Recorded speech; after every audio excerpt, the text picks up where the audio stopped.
Hello guys. Welcome to Soul Fiction. So in this video, we will see the what if kid Naruto suddenly gained all the post-timeskip Boruto powers. Check the summary in the description. If you enjoy these kinds of stories, don't forget to show us some love by hitting the like button and subscribing to the channel. Your support means the world to us. Now, let's dive into the story. Chapter 1. Strange winds on the edge of the village. A hushed breeze rolled across the dirt paths leading to Konohagakure. Early morning light bathed the village in a gentle gold glow, promising a quiet day. At least, that was the hope. On the outskirts, 3 genin and 1 masked jonin were returning from a routine mission that had taken them a little further from home than usual. Team 7, made up of Naruto Uzumaki, Sasuke Uchiha, and Sakura Haruno, trudged along behind their laid-back sensei, Kakashi Hitaki, who was half interested in the little orange book in his hand. Naruto, as always, was at the back of the group, complaining. "Hey, Kakashi-sensei, are we done yet? I'm starving. We finished all the snacks back on the road." He was already imagining bowls of steaming ramen with extra pork. But halfway through his rant, he caught a shiver up his spine, like a small electric shock. His feet slowed, and a sudden dizziness gripped him. Sasuke glanced back, arching an eyebrow. "What's wrong with you, Dobi? Did you forget how to walk?" Naruto opened his mouth to fire back an insult, but the words never came. A pressure built in his chest, intense enough to stop him in his tracks. It wasn't the 9 tails. He recognized the swirling, potent chakra of the fox demon sealed inside him. That was a familiar presence. But this sensation felt otherworldly. Sakura frowned, stepping closer. "Naruto, hey, are you okay?" Her voice was uncertain, caught between worry and exasperation. Kakashi, already on edge, pocketed his book and turned around. "Naruto?" His tone was calm, but there was a sharp awareness in his single visible eye. Before the rest of them could react, Naruto stumbled off the narrow path, drawn to an odd swirl of wind by the trees. Leaves danced in a vortex that didn't feel natural. It was more like a twisting ripple of energy than a breeze. He took another shaky step forward, ignoring the calls of his teammates. In that half-second, the vortex surged around him, flattening the tall grass and making the air crackle. Light, pale and intense, engulfed Naruto. He shut his eyes reflexively. Somewhere in his spinning consciousness, he thought he heard a voice. Not the 9 tails' low growl or his own imagination. A whisper that sounded both young and old. "Live for me, finish what I started." And then, it was gone. The swirl of wind vanished. The light blinked out. He stood there under the morning sun as if nothing had happened. At the village gates they returned to Konoha in an awkward hush. Naruto's face was blank, and for once, he wasn't babbling about ramen or picking fights with Sasuke. He brushed aside Sakura's questions with a half-hearted grin. "I'm fine, geez," but there was a raw energy in his voice that made her uneasy. Kakashi led them through the gate, exchanging a short nod with the Chūnin guards. He wanted to get the team back to the mission desk, but his attention kept drifting to Naruto. Something was off. The boy's chakra signature felt heavier, somehow layered. Even to Kakashi's senses, it was almost as if multiple distinct energies were swirling under Naruto's usual chaotic aura. Could it be the 9 tails? Kakashi wondered. He'd heard no official updates from the 3rd Hokage about changes in Naruto's seal. But what else could it be? "All right," Kakashi said, halting near the mission assignment desk inside the Hokage's tower. "You 3 can go and rest. We'll give our report tomorrow." "Naruto, a word?" Naruto looked up lazily, a confidence glinting in his eyes that hadn't been there before. Sasuke and Sakura exchanged looks. Ordinarily, Naruto might whine. "Why me?" But the orange-clad boy just shrugged, gave Sasuke a smirk, and motioned for them to go on without him. Sasuke's eyes narrowed slightly. That's new. Usually, any slight sign of special attention to Sasuke's rival would spark an outburst, but Naruto seemed unbothered, maybe even smug. Sakura's concern deepened. "Naruto, don't do anything stupid, okay?" He flashed his trademark grin, but it had an edge to it, a spark of mischief and self-assurance that made her cheeks warm. "I'm good, Sakura-chan. Thanks for worrying about me." She blinked at the unexpected sincerity in his voice. He used to drool over her for attention, but this felt different, like she was the one seeking his attention now. She brushed off the silly thought and hurried away, tailing Sasuke. The third Hokage's office. Kakashi gently knocked on the door, and after a muffled invitation, they entered. Hiruzen Sarutobi sat behind his desk, scrolls and papers stacked precariously. Smoke from his pipe curled in lazy wisps, giving the room a hazy, comforting atmosphere. He was reading over a recent Anbu report but paused when he saw Naruto. "Welcome back," the old Hokage greeted. "You finished your mission earlier than expected. Any difficulties?" "No real difficulties," Kakashi answered, stepping forward. "We did encounter something unusual on the way home, though." The third's sharp gaze shifted to the young genin. "Unusual?" Naruto scratched the back of his head, feeling a flutter of anxious excitement he couldn't quite conceal. He still felt that swirling energy in the pit of his stomach. He could sense every little detail in the room. Like how the old man's chakra felt like a calm forest, or how Kakashi's was a storm contained behind his stoic facade. Naruto took a breath. There was a weird wind, like a vortex. I ended up in the middle of it, and then, I don't know, something changed. Silence lingered for a moment. Then the Hokage exhaled a slow puff of smoke. "We'll need to examine this more carefully. Kakashi, can you sense anything from Naruto right now?" Kakashi nodded. "He's different. The nine tails is still there, but there's an additional layer to his chakra, like something latched onto him.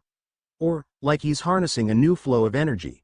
It's faint, but I've never sensed anything quite like it." The old Hokage watched Naruto carefully. "And how do you feel, Naruto?" A flicker of concentration crossed Naruto's face. He tried putting his feelings into words. "I feel strong," he said honestly. "And not just the usual, I can do anything if I try hard enough kinda strong. It's like I know new techniques, or I remember them. Except, they're not from any training I've ever done." Kakashi's one visible eye widened. "Remember them? You mean, you have knowledge you didn't have before?" Naruto shrugged, uncertain.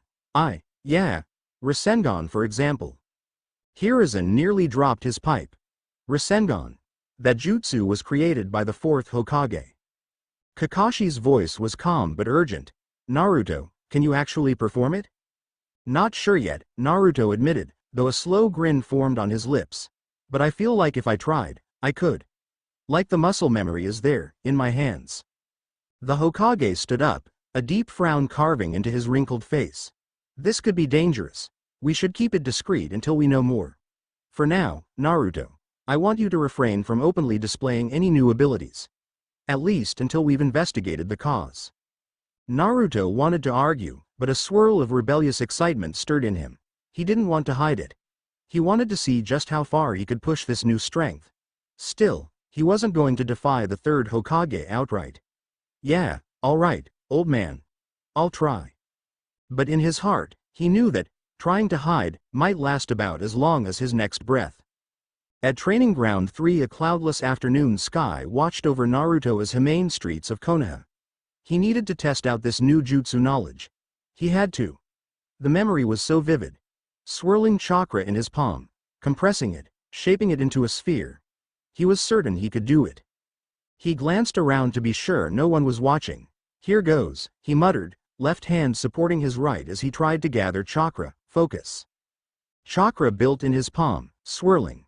Usually, any advanced ninjutsu gave him trouble, but this time, the flow was natural. The hum of energy formed into a spinning sphere, a raw, swirling ball of blue. Naruto's breath caught in his chest. "Holy, I'm really doing it." The orb suddenly expanded with a crackling surge and blasted forward, smashing into a training post and shattering it like paper. Splinters flew in all directions. Naruto stumbled backward, eyes wide. That destructive force felt way beyond what a normal Rasengan should do. An exhilarated laugh erupted from him. That was so awesome. He'd destroyed a sturdy log post with a single blow. "I've never felt anything like that." He flexed his hand, noticing faint sizzling along his fingertips. The swirling energy lingered like static. A warm grin spread across his face. He definitely wanted to try more. "Naruto." He whirled around. Hinata Hyuga stood a few yards away, peeking from behind a tree. Her pale lavender eyes were wide. She must have been training or gathering herbs or something. He guessed she'd witnessed the entire demonstration. She blushed, stammering. I saw a big flash of chakra and got worried. Are you okay? Naruto paused. Old Naruto might have gotten flustered at even a single word from Hinata. But some new confidence roared up inside him, pushing him forward. Instead of stumbling over a greeting, he said, "Hey, I'm fine. That was just me testing a new jutsu." Hinata stared at the wreckage of the training post, cheeks flushing a deep pink. That was incredible.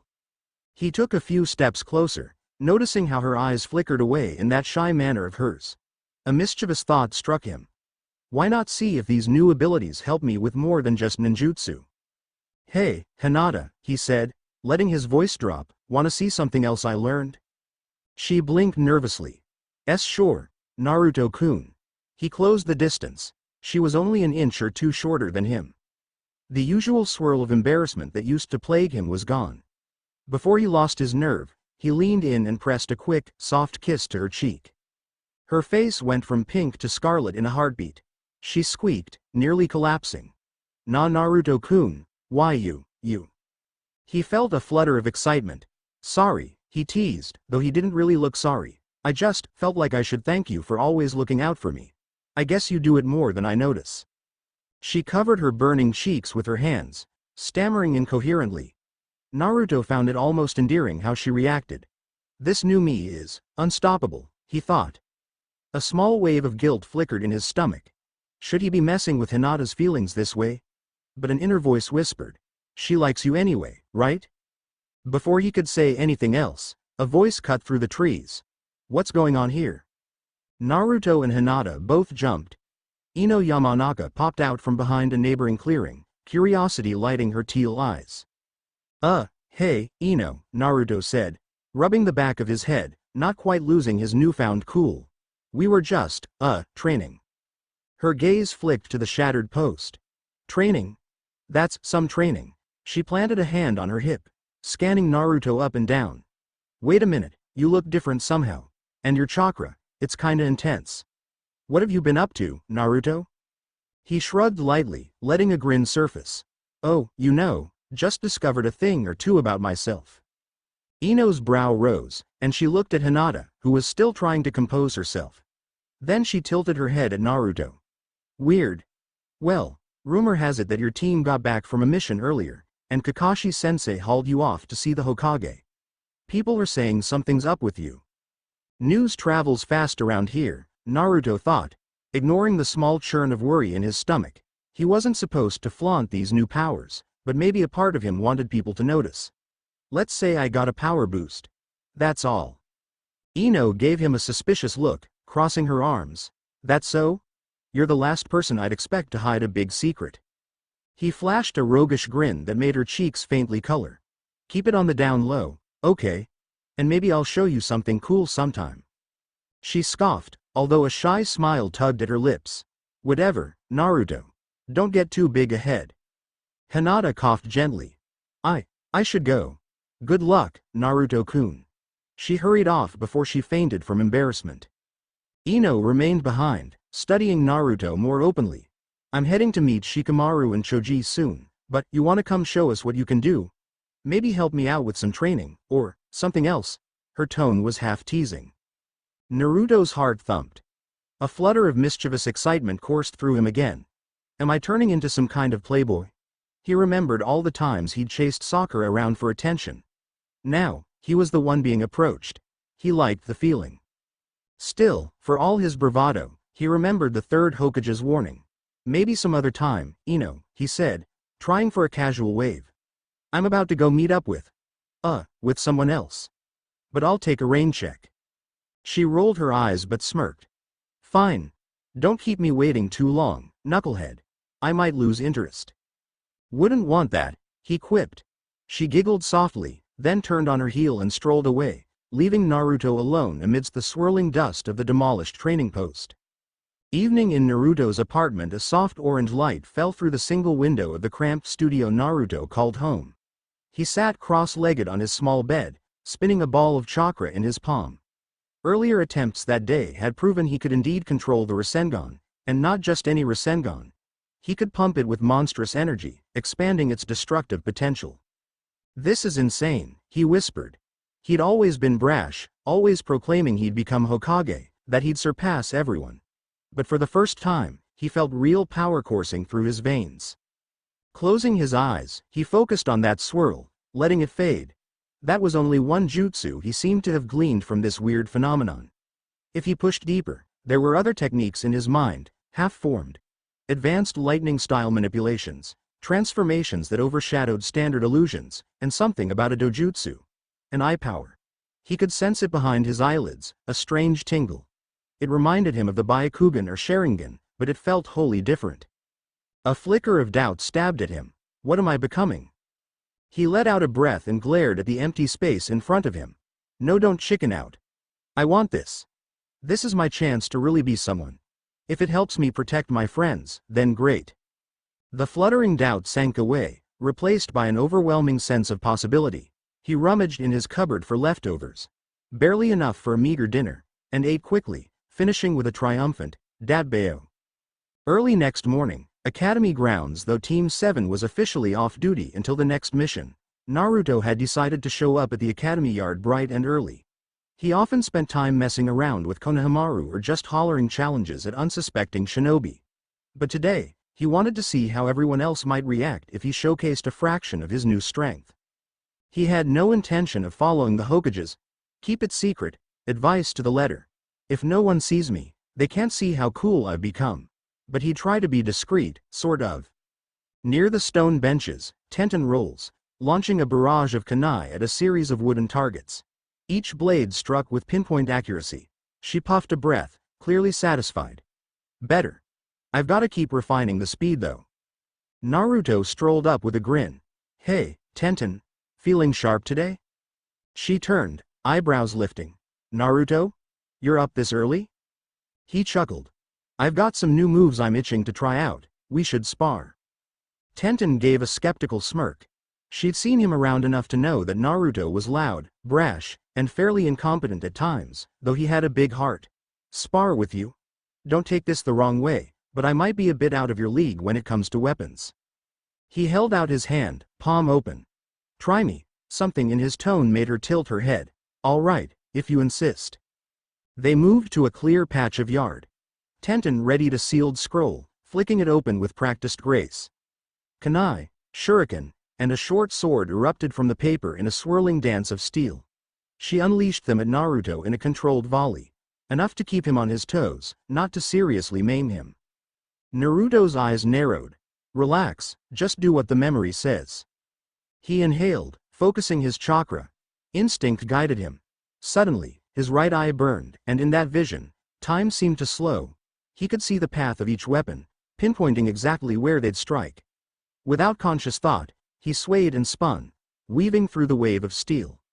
A final pair of kunai came speeding for his legs. He hopped, flipping gracefully. Tenten's jaw nearly dropped. He's never moved like that before. Naruto landed lightly, letting out a breath. Phew, you're pretty good, Tenten. She snorted, though a flush dusted her cheeks at the compliment. You actually dodged all that. Not bad, Naruto. He rubbed his hands together. But I'm just warming up. Let's go again, harder this time. She hesitated, but her competitive spirit flared. She performed a swift hand seal, unveiling a second scroll. This time, a larger arsenal burst forth. Windmill shuriken, spiked chains, and every manner of blades soared into the air. With a quick flick, she directed the swarm at him. Naruto grinned fiercely. All right, time to push it. He channeled chakra into his palm and thrust it forward. A faint ring of swirling air flared up, something reminiscent of the Rasengan's outward pressure. The wave of energy clashed with the incoming weapons, forcing them off course. Shuriken wobbled midair and clattered to the ground. Even Tenten's heavier blades lost momentum, dropping with dull clangs. Tenten gawked, speechless for a moment. What did you do? She hadn't even seen him form a proper jutsu sign. It was like he'd conjured a shockwave of pressurized air from his hand. Naruto shrugged casually, though inside he was practically exploding with excitement. I've been training. She folded her arms, trying to hide her shock. That's more than just training. That was some next-level ninjutsu. Where did you learn that? He wagged a finger. That's a secret. Before she could press further, Sakura's voice rang out across the yard. Naruto, there you are. He turned to see Sakura approaching with a mix of annoyance and worry etched on her face. Sasuke lingered behind her, hands in his pockets, the faintest of scowls on his lips. Hey, guys, Naruto greeted, still riding the adrenaline from his sparring. What are you doing? Sakura demanded. I heard a ton of clanging. Don't tell me you're out here picking fights again. Tenten quickly cleared her throat. No, it's fine. We were just sparring. But, Naruto's definitely not the same. Did you see how he... Naruto cut her off with a quick grin. No need to get all dramatic, Tenten. I'm just making sure I'm ready for the Chūnin Exams, that's all. Sasuke eyed him suspiciously. HN. You've been acting weird since yesterday. Naruto quirked an eyebrow, the faint swirl of arrogance flickering in his grin. Good weird or bad weird, Sasuke? Sasuke's scowl deepened, but he didn't answer. Sakura stepped in, trying to mediate. Naruto, can you at least tell us what's going on? You were acting strange after we got back from that mission, and Kakashi-sensei kept you behind. Did something happen? He shrugged. Nothing big. Just found a new training method, I guess. She studied his face.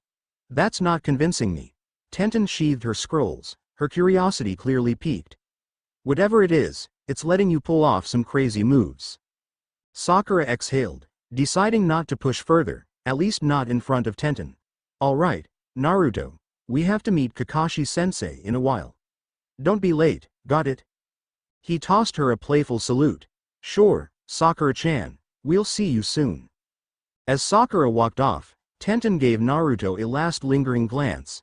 He caught her gaze and, on a bold impulse, waved lightly, winking in a way that almost looked like flirting. Tenten felt her cheeks heat up but turned away to gather her scattered weapons, somewhat flustered. A brief interlude. Sasuke's paw Sasuke trailed behind Sakura as they headed for the designated spot. His mind churned with annoyance. Since when does Naruto act like this? He'd always known Naruto was unpredictable, but the Dobi's entire aura felt amped up, like he was holding a secret power that made him borderline unstoppable. Sasuke's pride bristled. He'd been training day in and day out to avenge his clan and surpass his brother, and he sure as hell wasn't going to let Naruto of all people leapfrog him in skill. Sasuke? Sakura's voice nudged him out of his thoughts. She studied his face. You're brooding again. Everything okay? He scoffed. I'm just thinking. Naruto's definitely hiding something. Sakura nodded, glancing over her shoulder. I know. He's so casual about it, too. I want to figure out what's going on, but... Sasuke let out a short breath. We'll see soon enough. If it's power he's after, he'd better be ready for the consequences. He tried to sound dismissive, but inside, his curiosity was almost as strong as his annoyance. Something big was happening with Naruto. Sasuke could feel it. Kakashi's summons an hour later, Team 7 gathered near the memorial stone where Kakashi habitually paid silent respects to his fallen comrades. Kakashi was there, leaning against a tree, reading that same orange book. Sakura tried not to let her frustration show. Kakashi-sensei, we're here. Why did you call us? He flipped a page. Good timing. I have some news.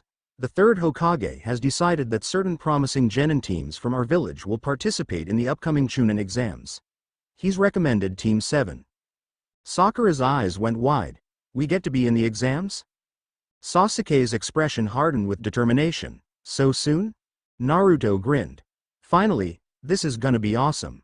Kakashi lowered his book, eyeing Naruto with mild curiosity. Yes, well, your enthusiasm is noted, Naruto. But the truth is, I have some reservations. Naruto's grin faltered. Reservations about what?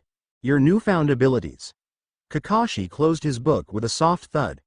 The Hokage wants to keep them under wraps, but there's no way you'll be able to hide them if you're fighting in front of an audience from every major village. A number of powerful shinobi will be attending.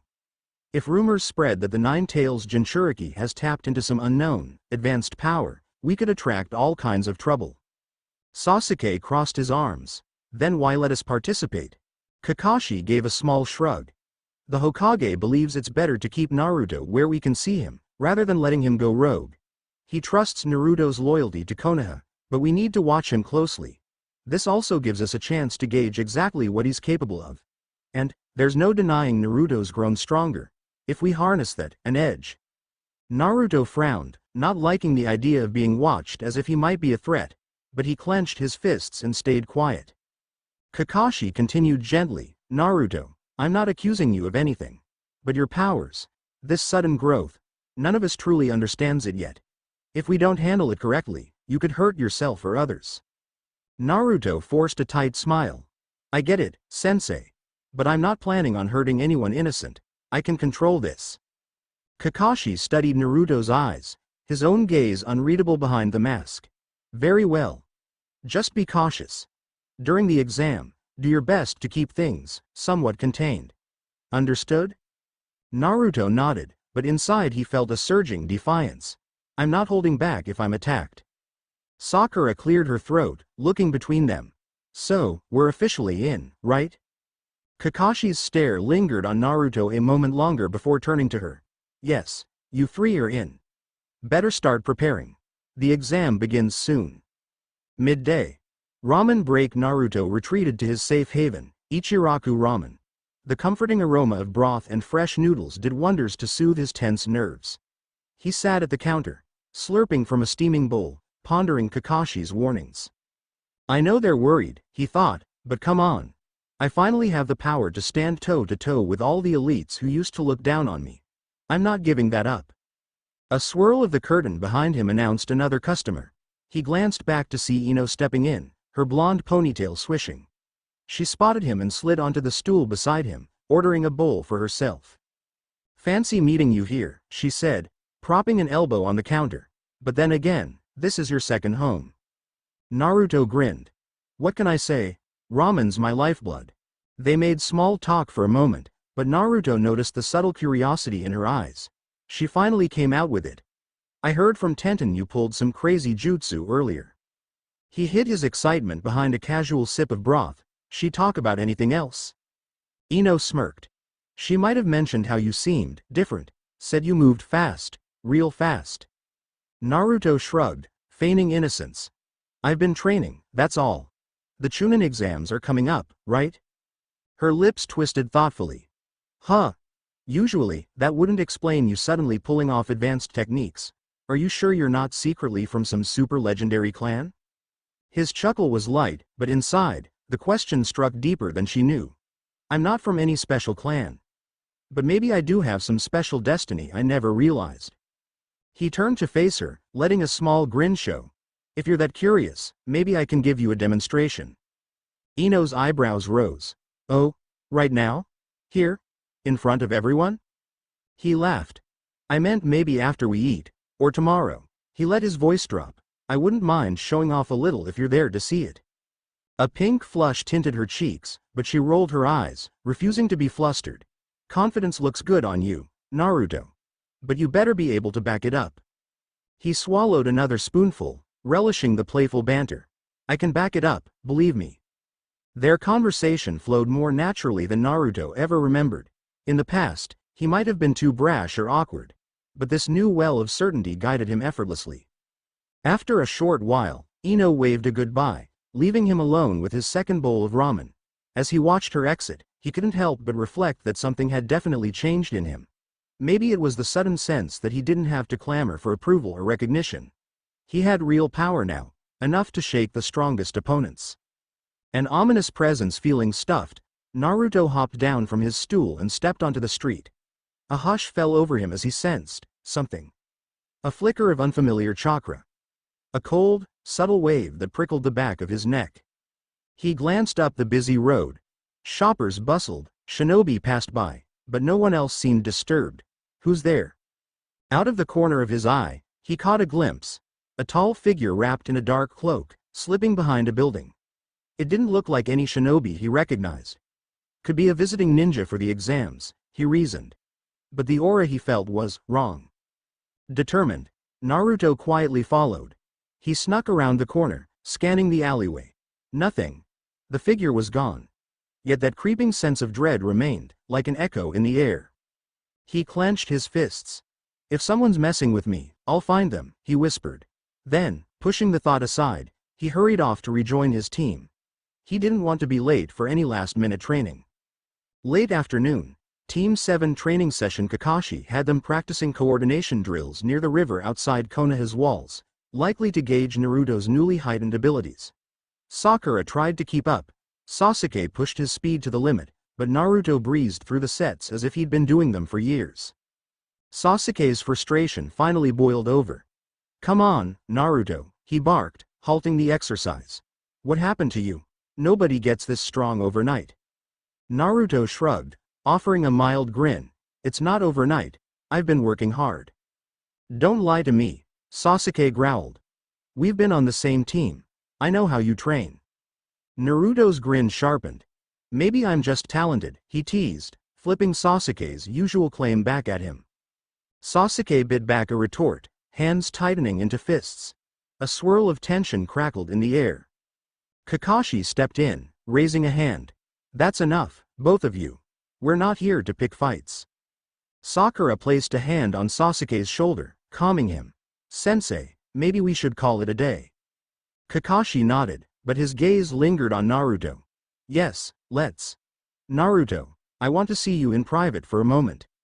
Sasuke let out a frustrated breath and walked off, Sakura shooting Naruto a worried look before following. The sun was setting, painting the sky in pink and orange shades. Naruto trudged up the riverbank to Kakashi's side, crossing his arms in a show of defiance. Kakashi removed his forehead protector from his Sharingan eye. For a moment, he scanned Naruto with the red pupil, analyzing the boy's chakra flow in detail. Naruto felt the prickle of being watched by that powerful gaze. "What do you see?" he asked softly, a note of challenge in his tone. Kakashi's Sharingan whirred faintly, then he exhaled and slid the protector back down. "I see that your chakra is layered with something. Something that's not the nine tails. It's powerful, and it resonates with your own life force in a complicated way. It's like you're carrying knowledge and skill beyond your years." Naruto said nothing, letting the quiet speak for him. Kakashi studied him a moment longer. "Look, Naruto. We're about to enter the Chūnin Exams. A lot of strong shinobi from various villages will gather. If you flaunt that kind of power, you'll attract attention, dangerous attention. This might not just be about you anymore. Think about your friends, the village." Naruto's jaw tightened. "I am thinking about them. If I'm stronger, then I can protect them. Isn't that what everyone wants?" Kakashi paused, then placed a hand on Naruto's shoulder. "Power can protect, but it can also destroy if it's not balanced with wisdom. Your teammates, your friends, they're worried." A pang of guilt flickered through Naruto's chest. He let out a sigh. I can't just turn this off, sensei. I don't even know how it happened. But I won't use it on the innocent, and I'll try not to cause trouble. That's all I can promise." Kakashi's gaze softened. "All right. That's enough for now. Let's head back. Get some rest. Tomorrow, we'll focus on final preparations for the exam." Naruto nodded, then turned away. Nightfall, a quiet balcony. Later that night, Naruto found Ikani outside his apartment, looking at the moonlit village. He still sensed that swirl of new chakra inside him, alive, pulsing with possibilities. For a moment, he considered trying to tap deeper into it. A small spark of lightning chakra flickered across his fingertips. He tilted his head. Did I just do that? He could feel the memory of advanced lightning ninjutsu. Like there was a technique half remembered. Chidori? No, something else. He recalled an image. An older version of himself, hair slightly longer, face more defined, battling a monstrous foe with lightning-laced Rasengan. The memory flashed and faded, leaving Naruto breathless. Was that a vision of the future?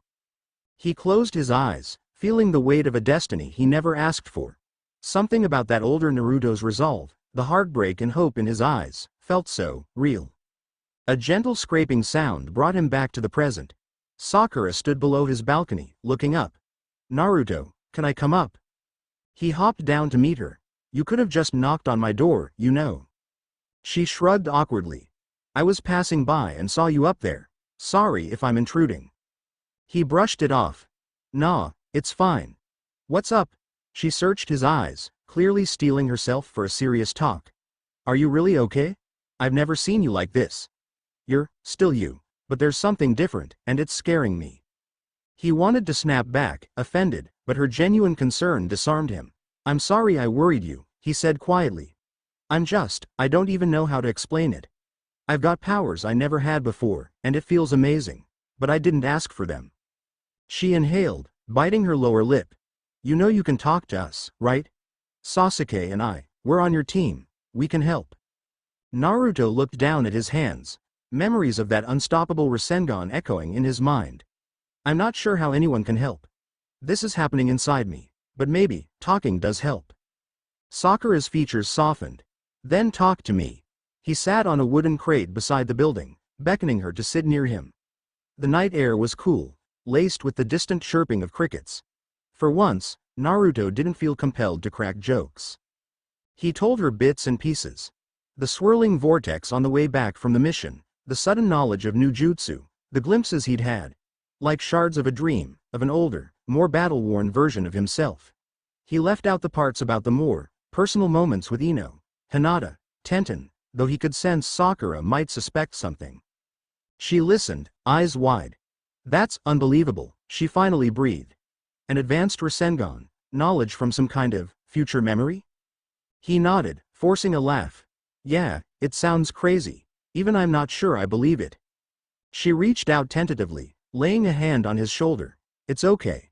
No matter what power you have, you're Naruto. Just don't lose sight of yourself."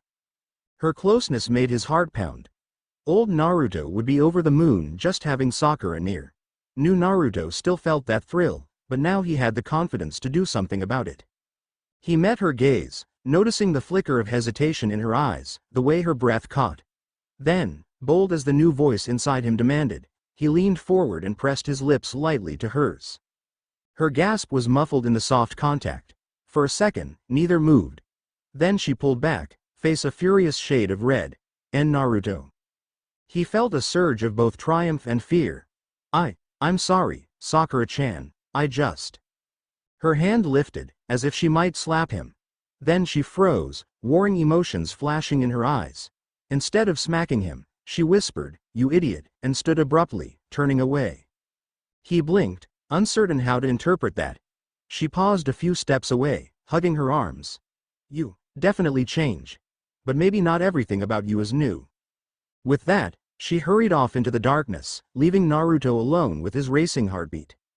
A slow grin found its way onto his face. He was definitely in uncharted territory, emotionally and in terms of power. This might complicate things with the exam looming. But part of him liked that the old boundaries were gone, replaced by a wide-open field of possibility. Late night, the watcher in the shadows long after Sakura left and Naruto retreated to his room to rest. A figure lurked atop a roof near Naruto's apartment. Cloaked in darkness, they observed the boy's window. A faint, inhuman flicker shimmered around them, a swirl of chakra that felt ancient and otherworldly. He, or it, tilted its head, as if listening to distant echoes. "That child, he carries the echo of the Otsutsuki. Strange. The future's threads have entwined him." A low, raspy whisper left the figure's lips. "If he continues like this, our plans will be complicated." With a silent leap, the watcher vanished into the night. Naruto's dreams in the hours before dawn, Naruto tossed and turned, lost in a hazy dream. He saw glimpses of battles on a scale he couldn't comprehend. Titanic clashes against white-robed figures with horns, monstrous beasts, swirling portals. He saw an older Sasuke, battered and scarred, standing at his side, an older Sakura, eyes fierce with medical ninjutsu swirling in her palms. Other faces he recognized but older, Ino, Tenten, Hinata, all wearing the mantle of experienced kunoichi. And most vividly, he saw a swirling mark on his right palm, something that looked like a karma seal. It glowed with raw power, and from it erupted a Rasengan that tore through entire landscapes. He bolted upright, gasping for air, sweat pouring down his face. What was that? His heart hammered as the dream images faded. Outside his window, a sliver of light signaled the coming dawn. "I have to get stronger," he thought. "If these visions are real, something big is coming." Then a sly, confident smile inched across his lips. "And I'm gonna meet it head-on. Datbeo." Dawn of uncertainty the next morning arrived faster than Naruto wanted. The sky was clear, the day warm, the village bustling with excitement. News of the upcoming Chūnin Exams had spread, and shinobi from other villages were already streaming into Konoha's streets. Vendors shouted, travelers gawked at the ornate walls, and squads of foreign genin sized each other up. Naruto stepped onto the main thoroughfare, a renewed determination in his eyes. He spotted Gaara of the Sand in the crowd, gliding through with a murderous aura. He saw a trio from the Hidden Sound, each with unsettling chakra. And there were plenty of others. Let him come, Naruto muttered to himself. He could practically feel the swirling energy inside him, urging him to test it against all challengers. But overshadowing that excitement was the memory of the looming presence he'd felt yesterday, the silent watcher who'd vanished behind a building. And behind that memory lingered the dream visions of cosmic-scale battles. He clenched his fist. I won't let fear decide how I fight. I'm done being the loser who's left behind. I'll protect my friends, and I'll show the world who I am. A small smirk lit his face as he spied Sakura and Sasuke waiting near the academy gates. Sakura caught his eye, blush creeping over her cheeks at the memory of last night's kiss. Sasuke, with arms crossed, stared at him with a pensive glare. Naruto's grin widened as he marched toward them. Let the entire shinobi world come. He had the echoes of unimaginable power, a half-formed future knowledge, and new convictions fueling his every step. And if that meant stirring up trouble, forging new bonds, or stepping on a few toes, so be it. He was Naruto Uzumaki, and for the first time in his life, he felt truly unstoppable. End of Chapter 1. The morning air in Konoha felt charged with anticipation. Word had spread fast that the Chūnin Exams would begin in just a few days, and the streets bustled with genin teams arriving from distant VRs decorated the village entrance. Merchants hollered about their wares, and shinobi with unfamiliar headbands passed by in clusters. It gave Konoha a festival-like atmosphere, though behind the festive look, tension simmered. Naruto made his way through the central avenue, weaving past vendors selling sweet dango and grilled fish on sticks. His thoughts buzzed, preoccupied by the strange powers that had awoken in him. A day ago, he'd shown off some of his unstoppable new jutsu to Tenten, nearly kissed Hinata into passing out, and even stunned Sakura with a bold move of his own. The memory of that brief kiss with Sakura sent a small thrill through him, but more than that, he was consumed by the question. Where did these powers really come from? He had glimpses, like half-forgotten memories, of an older self living in a future he couldn't fully understand. Advanced techniques, insane Rasengan variants, and a creeping sense that some enormous threat shadowed him now. He arrived at the academy courtyard, where exam registration would be taking place in a couple of days, and found Sakura and Sasuke waiting by a stone bench. They were in the middle of a quiet exchange that fell silent the moment he showed up. Sakura caught his eye, turned faintly pink, and glanced away. Sasuke's expression shifted to a faint scowl. Naruto inhaled and put on his brightest grin. Morning, he said, a tad louder than necessary. Ready for the test or what? Sasuke crossed his arms. Don't act like this is some walk in the park, he muttered. If you're really as strong as you think, you'd better back it up when it counts. Naruto's grin turned a bit sharper. Don't worry, I will. Sakura tried to smooth things over, stepping between them. Kakashi-sensei asked us to do some last-minute sparring drills before the exam, right? Maybe we should head over to Training Ground 3. Naruto shrugged, still smiling. Sure, let's do it. But before they could leave, another voice cut in behind them. Naruto-kun, Sasuke-kun, Sakura. It was Lee, his bowl cut shining under the sun, accompanied by Tenten and Neji. Team Guy had apparently come to the academy grounds for their own training. Lee bowed dramatically towards Sakura. Sakura-san, good morning. I see your youthful spirit is as radiant as ever. Sakura gave him a polite but uncomfortable smile. Morning, Lee. Neji's gaze flicked briefly to Naruto, a faint crease forming on his brow as if he sensed something strange. Tenten, on the other hand, folded her arms and smirked. Hey, Naruto. You still up for that demonstration one of these days? I wouldn't mind a rematch. Naruto quirked an eyebrow, remembering how he'd deflected Tenten's barrage of weapons the other day. Anytime, he said, confidently. But let's call it a special lesson. Sakura frowned at him. Special lesson? When did you two? Relax, Tenten said with a wave of her hand. We sparred yesterday. He pulled off some impressive moves. From the corner of her eye, Sakura shot Naruto a look. It was a mixture of curiosity and mild exasperation. She clearly didn't know half of what he'd been up to since that weird power surge. Naruto offered her a quick shrug and an innocent grin, which only deepened her suspicion. Neji shifted his gaze to Sasuke. We all know the Chūnin Exams will bring out the best from every village. Don't underestimate the competition. Sasuke answered with his usual calm arrogance. I don't plan on underestimating anyone. Just don't slow me down. Neji's lip curved in a half smile. We'll see. Lee flexed his fists. I, for one, welcome the challenge. It's a chance to test the results of my training under Guy-sensei. Naruto let out a chuckle, feeling a bit restless. This is all talk. I'd rather see action. Let's head out before the day's gone. Sasuke gave a non-committal grunt and turned to leave, Sakura hastily following. Naruto started to walk away too, but Tenten caught his elbow, leaning in close enough that her breath brushed his ear.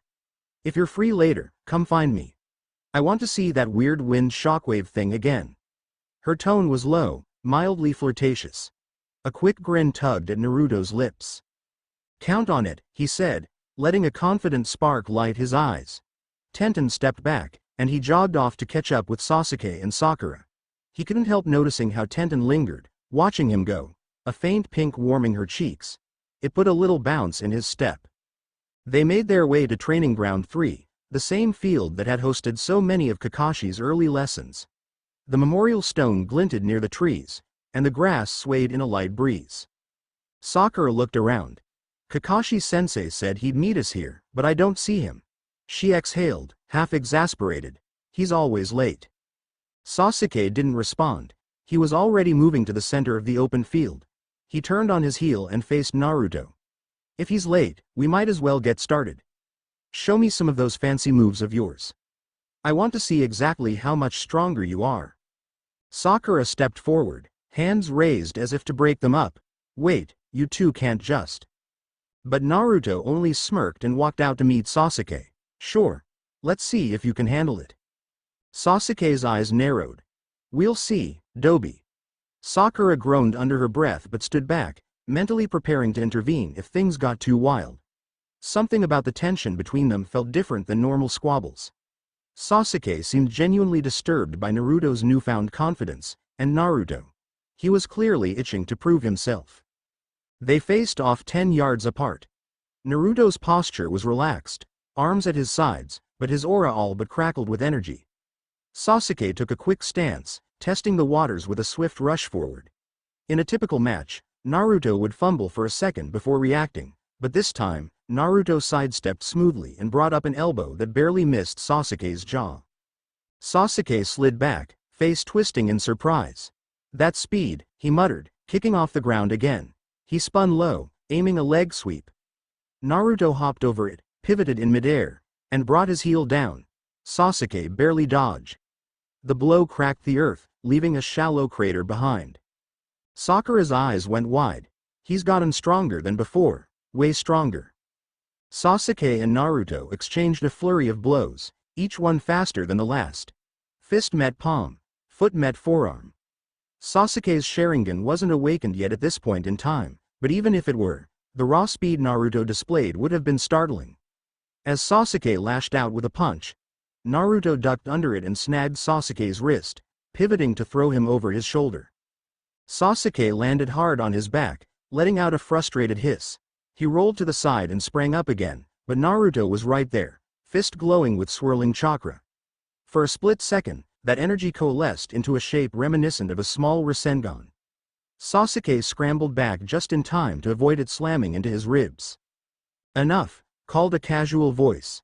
Kakashi had appeared perched atop a wooden post, hands in his pockets. He jumped down, placing himself between the two boys. If you keep this up, you'll wreck the entire training ground. Save that energy for the exam. Sasuke glared, chest heaving. His pride was bruised. I wasn't done. Kakashi raised an eyebrow. No, but I don't want you two going overboard and injuring each other before the actual test. I can see Naruto's definitely on another level right now. Naruto, a bead of sweat trickling down his temple, exhaled, letting the swirl of chakra dissipate. There was a satisfaction in having pushed Sasuke around, if only briefly, but it also reminded him of how addictive this new power felt. Sakura rushed closer, more worried for Sasuke than Naruto, though she kept shooting looks at Naruto, as if to confirm he wson. "You both are idiots," she muttered, "but at least you're not seriously hurt." Kakashi clapped his hands. "All right, gather up." When the three stepped closer, he continued, "Tomorrow is the day to formally register for the Chūnin Exams. You'll meet in room 301 at the Academy building by noon. There are going to be a lot of strong candidates, so I suggest you spend today, quietly, making sure you're prepared." Sasuke ran a hand through his hair, expression still dark. "Quietly," he repeated, glancing at Naruto. "He's practically broadcasting that power to everyone." Naruto rolled his eyes. "I'm not hiding from a bunch of wannabe opponents." Kakashi let out a patient sigh. "Naruto, try not to stir up more attention than necessary. Trust me. If rumors spread that you're abnormally powerful, you'll draw the worst kind of eyes. People might target you specifically." Naruto folded his arms, but his voice softened a bit. "I got it. I'll keep it under control." Sakura looked relieved. "That's probably smart." Kakashi nodded. "All right. That's enough training for now. I'll see you all tomorrow. Try to stay out of trouble." He gave Naruto a pointed look, then disappeared in a small swirl of leaves. Sasuke brushed past Naruto and Sakura without another word, heading toward the village gates. Sakura lingered a moment, uncertainly shifting her weight. She seemed like she wanted to say something to Naruto but looked torn. He gave her a slight smile, remembering their exchange late last night. "Don't worry, Sakura-chan. I'm not gonna destroy the village or anything." She scowled. "That's not what, I want to make sure you're okay. I still can't figure you out." He took a small step closer, letting her see the gentle sincerity in his eyes. "I'm still Naruto. Just stronger." He paused, then added softly, "And I appreciate you worrying." A faint blush touched her cheeks, but she covered it up with a half sigh. "Whatever. Just don't overdo it." She turned and hurried after Sasuke, leaving Naruto alone in the quiet training field. He didn't remain alone for long. As soon as he turned toward the forest path, a figure with bright blonde hair and a purple outfit dropped down from a tree branch. Ino Yamanaka smirked at him.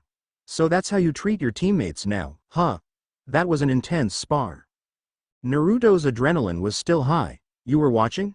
Ino shrugged, flicking a leaf off her shoulder. "I was curious about these rumors flying around about you.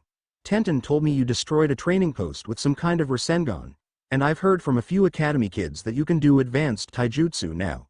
Figured I'd see it for myself." She raised an eyebrow.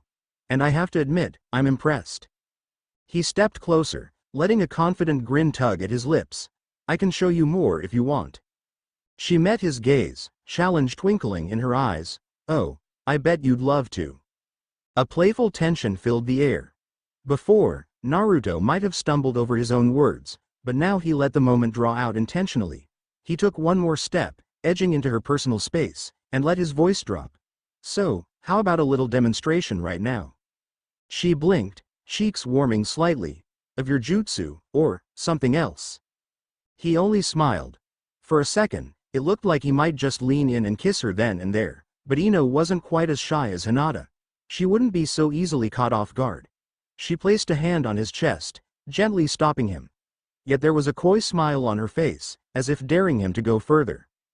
"Hold on," she said. "We're out in broad daylight, you know. I'm not exactly interested in giving the entire village a show." Naruto's heart pulsed with excitement, but he managed a casual shrug. "All right, your call. Maybe later." She laughed softly. "Look at you, all smooth. You'd better mean it. Don't make promises you won't keep." He let out a low chuckle. "I never do." She lifted her hand away from him and pointed toward the forest path. "Walk me back to the village, then. You can tell me all about what the heck is going on with you." They started strolling together, side by side, the forest canopy rustling overhead. As they walked, Naruto gave a vague explanation. He had stumbled into some weird vortex, had new powers he was still figuring out. Ino listened, occasionally throwing in a teasing remark, but she didn't press him for the deepest details. Maybe something in his eyes told her that even he didn't fully understand it. She seemed content to enjoy his company. More than once, she casually bumped her shoulder against his, a mischievous smile playing on her lips. At the edge of the forest, she paused. I'm meeting Shikamaru and Choji soon to plan for the exams. We can't afford to slack off if we're facing crazy strong guys like you. Her eyes narrowed in playful challenge. Team 10 will give you a run for your money. He grinned back. I look forward to it. Without warning, she leaned in and pressed a quick kiss to his jaw, just near the corner of his mouth, lightning fast. He flinched in surprise, and then she stepped back with a wink. Later, Naruto, she said, turning on her heel. He stood there, feeling an odd swirl of pride and embarrassment, watching as she disappeared among the crowd. Naruto's day was far from over. He wandered around for a while, letting the excitement of the upcoming exams buzz in his mind. He saw teams from the hidden sand, hidden rain, even some from smaller villages like Grass or Waterfall. Their looks ranged from curious to hostile whenever they recognized him as the Nine-Tails brat or simply as a Konoha genin. Naruto wondered how many of them had heard rumors of his new prowess. Eventually, he found himself heading toward another training area by the river. He was restless. If I don't burn off some energy, I'm gonna lose it. Besides, he wanted to see if he could replicate that shockwave technique again. Maybe refine it into something more reliable. Reaching a quiet bank of the river, he eyed a row of practice dummies set up across the water. He channeled chakra into his feet and dashed across the surface, bounding to the middle of the river. With a calm breath, he concentrated on that memory of advanced jutsu. I have lightning, wind, Rasengan, but there was more. Like a unique ocular power. He closed his eyes, trying to recall the strange tingle that had let him move so fluidly during the fight with Tenten. When he opened them, a faint glow flickered in his right eye. The water shimmered with a reflection. His pupil was ringed with patterns that were definitely not normal. For a split second, he sensed everything around him. Every ripple in the water, every shift in the breeze, every subtle pulse of chakra in the environment. It felt exhilarating and borderline overwhelming. He inhaled and pressed his palms together, weaving a sign that he half remembered from that future self. Lightning crackled at his fingertips, and wind spiraled around his wrists. He shaped it into a sphere, a swirling mass of combined energy. The hum vibrated in his bones, and his heart pounded with excitement. If I can maintain this. He let it fly. The sphere shot forward and slammed into one of the practice dummies with a thunderous boom, ripping apart the wooden post in an explosion of water and debris. The shockwave continued, uprooting two more dummies before finally petering out. A huge cloud of mist and splinters rose into the air. Naruto stood there, panting. The roar of the impact echoed for a long moment before fading into the rush of the river. He stared at his hands. That was even stronger than I expected. Maybe too strong. If he used a jutsu like that in the middle of the Chūnin Exams, he'd definitely blow his cover of just another genin. The memory of Kakashi's warning nipped at him. But a rush of victory. I'm unstoppable. A grin spread across his face. He couldn't help it. For a boy who'd grown up scorned and overlooked, this surge of power felt like a dream. He was a step away from a god in a genin's body. Then a quiet voice broke his thoughts. Naruto-kun. He spun around, eye wide. Hinata stood at the water's edge, partially hidden behind a tree trunk, her Byakugan deactivated but her posture clearly startled. He blinked, letting out a breath. Hinata? You saw that? She nodded, stepping delicately onto the river's surface. He noticed she was carrying a small bag. Maybe she'd been gathering medicinal herbs for her training or something similar. Her eyes flicked to the wreckage on the shore. That was amazing. Are you all right? He forced a laugh, rubbing the back of his neck. Yeah, I'm good. Just testing a new jutsu. Maybe a little too big. She inched closer, stopping only when they were a couple steps apart. The gentle current rippled around their ankles. You're so different now, she said softly. But in some ways, you're still the same Naruto-kun who never gives up. The wind carried a bit of spray from the destroyed training dummy, and Naruto brushed droplets off his cheek. Hinata's eyes held a mixture of awe and concern. He could see how overwhelmed she was by his transformation. Part of him wanted to reassure her that nothing had changed, but another part wanted to embrace this new persona fully. He said, quietly, I'll always be me, but if I can get stronger, I won't apologize for it. He took a step forward, and she didn't move away. The memory of that impulsive kiss he'd given her came back to mind. He felt the same surge of confidence. Hinata. She trembled slightly, her cheeks blooming red, yet she didn't back away. And Naruto-kun? He gently placed a hand on her shoulder, then slid it up to brush against her jaw. Her eyes darted anxiously, but there was a flicker of acceptance in her shy gaze. Leaning in, he pressed his lips to hers with careful softness, mindful of her nerves. The world around them seemed to hush for that brief moment. Just the gentle rush of water underfoot, the distant calls of birds in the trees. When he pulled back, her eyes fluttered open, wide and misty. She raised a hand to her lips, face burning, and for a second, he wondered if she might faint again. Then she exhaled shakily. Naruto-kun, she whispered. You. She didn't finish her sentence, but she offered a fragile, adoring smile that said more than words could manage. He felt an unexpected warmth in his chest. For all his newly emboldened flirtations, seeing Hinata's genuine affection hit him differently than Ino's playful banter or Tenten's intrigued smirks. This was deeper, pure emotion. He gave her a soft grin. Sorry if that was too sudden. She shook her head frantically, though she was still trembling. And no, Her eyes flicked away. You've always inspired me. He chuckled under his breath, letting his hand drop to his side. You're pretty amazing yourself, Hinata. She looked at him like she wasn't sure how to handle all the praise. He spared her further embarrassment by changing the subject. So you're training for the Chūnin Exams, right? I guess we might meet in the field. Maybe not as opponents, but we'll all be in the same competition. She nodded. Yes, father is expecting me to do well. A hint of sadness crossed her expression. He thinks I'll fail, but I want to prove him wrong. I've been trying my best. Naruto's eyes warmed. You'll do great. If you ever want help practicing, you know where to find me. Just be careful, though, I might blow up the entire training ground again. He let out a sheepish laugh. That made her giggle, tension easing off her shoulders. I'd like that. They lingered a moment, just enjoying each other's company, the swirl of the river around their feet. Then she glanced at the horizon. I should go back. Kurenai-sensei is waiting for me. But, Naruto-kun? Yeah. She hesitated, then bowed slightly. Thank you, for everything. With that, she retreated, hurrying off, water rippling beneath her light steps. Naruto watched her go, heart oddly full. He realized in that moment how big his life had become in just a couple of days. He was forging new bonds, deeper than anything he'd known before, and stirring all kinds of complicated feelings. A harem? That random word he'd once heard in passing flitted through his mind. It sounded ridiculous, like something out of a story.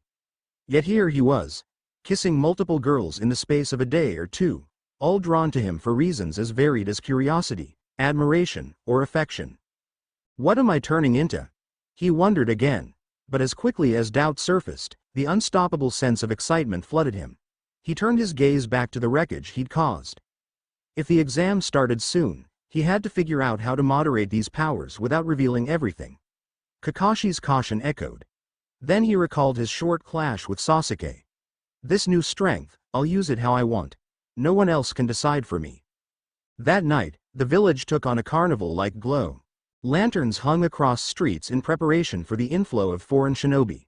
Music drifted from restaurants and teahouses. Naruto wandered the lively roads, letting the hum of conversation fill his mind.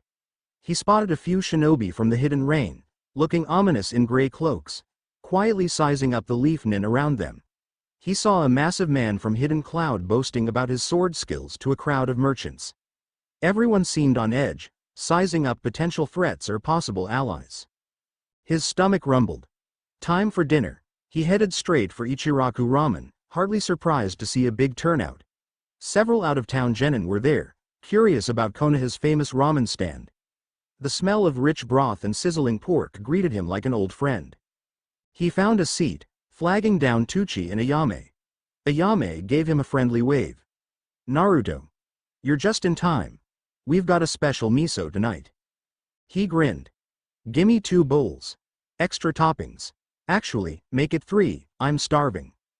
A familiar voice piped up beside him. Not even a greeting, Naruto. It was Shikamaru, slouched at the counter with Choji next to him. Ino sat on Choji's other side, sipping from a small cup of tea. Naruto lifted his hand in a lazy wave. Hey, guys. Ino peered around Choji. The big shot returns. Busy day? He met her glance, a wry smile playing on his lips. She'd teased him that morning, so it felt only fair to throw a little banter back. You could say that. I had a spar, a chase, a massive explosion, all in a day's work. Ino snorted, trying to mask her amusement. Show off. Shikamaru sighed. This is such a drag, everyone's so riled up about the exams. My dad said it's gonna be more intense than usual this year. Lots of new participants, bigger crowds. It's too much work. Choji patted his friend's back sympathetically, then turned to Naruto. But you seem ready for it, huh? Naruto shrugged. I'm ready. Might even pass with flying colors. Ino turned back to her tea, though her lips curved. Arrogant, but you just might. They chatted casually about the upcoming challenges, the rumored sand trio with the red-haired Gaara who gave off a lethal aura, and the sound ninja who'd popped up out of nowhere. From time to time, Naruto caught Ino glancing his way, a secret little smirk as if she remembered their midday flirting.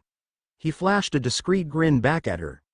Shikamaru rolled his eyes as if aware of the unspoken exchange but couldn't be bothered to comment. Halfway through Naruto's second bowl, Choji piped up with a mouthful of noodles. So, I heard Kiba talking about how you blew up a training ground with some new jutsu, Naruto. He said Tenten was super freaked out. Is Tharp to bite, then shrugged. It's not exactly that big a deal. He eyed Ino with a mischievous glint. I guess word spreads fast. Next time, I'll have to invite you guys to watch. Shikamaru shook his head. Sounds like a pain, and it might scare the daylights out of me. Coward, Naruto teased, half joking. Then, noticing the lines of worry on Shikamaru's forehead, he softened. I'm messing with you. But you can count on me to handle any big threats if they show up in the exams. Choji wiped some broth off his chin. Just be careful you don't end up being the big threat. If you blow up the exam hall, they might disqualify you. Naruto laughed, though a tiny spark of concern flickered in the back of his mind. I really do have to be careful. They finished eating, parted ways with friendly nods, and Naruto stepped out into the nighttime bustle once more. Across the street, a group of older shinobi hovered near a dango shop, whispering. One of them cast a suspicious glance at Naruto. He overheard something like, that boy is the Nine-Tails kid. Heard he's got new powers, dangerous. Naruto tensed but shook it off. Let them gossip. As he turned a corner, he sensed it again, that eerie presence. The same malevolent ripple he'd felt the day before. Naruto's spine tingled. He slowed his steps, scanning the dark rooftops, the alleyways. The voices in the street receded in his mind, drowned by the thrum of his heightened senses. Who's following me? He caught a glimpse, a flicker of movement near the top of a narrow building. A shape cloaked in black melted into the shadows. Naruto's heart pounded. He dashed forward and up the side of the building, using chakra to cling to the walls. By the time he reached the roof, the figure was gone. But a scrap of cloth lay snagged on a ventilation pipe, a piece of dark, silky fabric. Naruto picked it up. It reeked of unfamiliar chakra, tinged with something otherworldly. This can't be just some random foreign genin. He remembered the ominous voice from his earlier visions, the rumored Otsutsuki watchers. A cold pit opened in his stomach. He stood there on the rooftop, the village lights stretching beneath him, the moon bright overhead. What are they planning? For a moment, he considered telling Kakashi or the third Hokage that someone was stalking him. But then a stubborn wave of confidence flared. I can handle it. If they want to fight, they'll get one. The night slipped away into dawn. Naruto barely slept. In his fitful dreams, he saw swirling images of a horned figure reaching out with an eerie chakra hand, visions of an older Sasuke fighting at his side, the devastation of entire landscapes by monstrous jutsu. Each time he woke, sweat clung to his skin, and the memory of that dream lingered, refusing to fade. Finally, morning arrived. Today was registration day for the Chūnin Exams, the official start of what might be the biggest turning point in Naruto's life. He got dressed in his bright orange jacket and pants, paused, and considered whether he should adopt a more intimidating outfit. But old habits, and a shortage of money, died hard. He shrugged. Bright orange it is. He stepped out of his apartment into the crisp morning, nerves buzzing. Time to meet Sasuke and Sakura and head to room 301. He couldn't help smiling. And then we'll see who stands in my way. As he reached the academy building, he noticed small groups of genin loitering around, some from Konoha, some from other villages. He spotted Tenten chatting with Lee and Neji near the entrance. She caught his eye and gave a subtle wave. He nodded back, stepping inside. The stairwell leading to the third floor was already half blocked by a crowd of unfamiliar faces. Naruto frowned. Why were there so many genin in the corridor? That's when he noticed a pair of older ninjas stationed at a door labeled 301. Except it clearly wasn't the real third floor. He had a memory from the regular storyline. A genjutsu trick to weed out weaker candidates. In the original timeline, this had been a chance for Sasuke and Sakura to show off a bit. But now... A confident smirk crossed Naruto's face. I remember how this goes. He tapped the floor with his foot, sensed the illusions swirling around. But let's see how everyone else reacts first. A group of genin in front of him tried to push past the door, but the older ninja blocking it said, "If you can't handle a simple exam hall, you're not ready to be a Chūnin." They radiated a menacing aura, but Naruto recognized it as mostly show. "Hey, cut this genjutsu crap," Sasuke said from the back, stepping up with Sakura beside him. He eyed the sign on the wall. "We're on the second floor, not the third." He turned to the older ninja. "You really think that'll fool us?" The two disguised Chūnin smirked, letting the illusion drop. Some of the genin around them gasped in surprise as the sign changed back to the 201 label. Naruto joined Sasuke and Sakura, ignoring the side chatter from the crowd. His eyes flicked to a couple of new faces. Rock Lee, who was standing confidently to one side, and a pair of vaguely creepy sound ninja who looked like they were spoiling for a fight. Sakura looked relieved to see Naruto. "You're late," she whispered, again. He rolled his eyes. "Hey, I made it on time. You're just too early." Sasuke scanned Naruto with a mix of curiosity and lingering bitterness. "We're going up to the real room 301, he said. "Try not to blow a hole in the building." Naruto flashed a grin. "No promises." The crowd began dispersing, with those who recognized the genjutsu heading up the stairs to the actual third floor. Lee approached them, politely greeting Sakura, earning a semi-awkward smile from her. Then threw a challenge at Sasuke, only for Sasuke to dismiss him. Naruto watched with mild amusement, though he half expected Lee to challenge him instead. But for now, Lee seemed more interested in fighting the stoic Uchiha. They continued on, weaving up the flights of stairs. More foreign faces slid by in the corridors, each a potential foe. Naruto caught more than a few side eyes from genin who seemed to be whispering about him. He bit back his usual loud retort, recalling that he should probably keep a low profile, for now. At last, they reached the double doors leading to the real exam registration room, 301.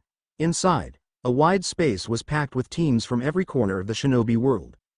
The murmur of voices reverberated off the walls. Familiar faces stood out. Kiba, Shino, Hinata from Team 8, Ino, Shikamaru, and Choji from Team 10, Tenten, Lee, and Neji from Team Guy. And of course, scattered around were squads from sand, rain, grass, and beyond. Naruto paused in the doorway, scanning the crowd. So many people. The atmosphere tingled with challenge. This is where it all begins. A hush fell when a tall figure with silver hair and glasses stepped to the front of the room. Kabuto Yakushi, wearing a friendly smile that didn't quite reach his eyes. "Hello, everyone," he said amicably. "I see a lot of fresh faces. You must be the new applicants for the Chūnin Exams, right?" Naruto felt a jolt of recognition from those future memories. Kabuto was associated with Orochimaru. That snake. He couldn't recall the exact details, but he knew Kabuto was no harmless ally. Carefully, Naruto moved to stand with Sasuke and Sakura, watching Kabuto's every move. Kabuto pulled out a deck of what looked like shinobi info cards. "This is my 7th time taking the exam, so I thought I'd offer to share some intelligence with the newcomers. Any questions about potential opponents, or maybe you'd like info on me?" Sasuke's eyes narrowed, flicking to Naruto's direction and then back to Kabuto. In the original timeline, Sasuke would have asked about Gaara or Rock Lee. But this time, Naruto got the distinct feeling that Sasuke was itching to ask about Naruto himself. Sure enough, Sasuke raised a hand. "I want to," Sasuke said coolly. "Gaara of the Sand, and Naruto Uzumaki." A faint ripple of surprise ran through the crowd. Naruto caught glimpses of Ino's wide-eyed look, Kiba's shock, Tenten's curiosity. Sakura seemed even more flustered, looking between Naruto and Sasuke. Kabuto paused, adjusting his glasses. "Naruto Uzumaki, interesting." He rifled through his deck. "Ah, here we are." He spread out 2 blank cards, placed them on the floor, and charged them with chakra. Words and images sprang to life on the surfaces.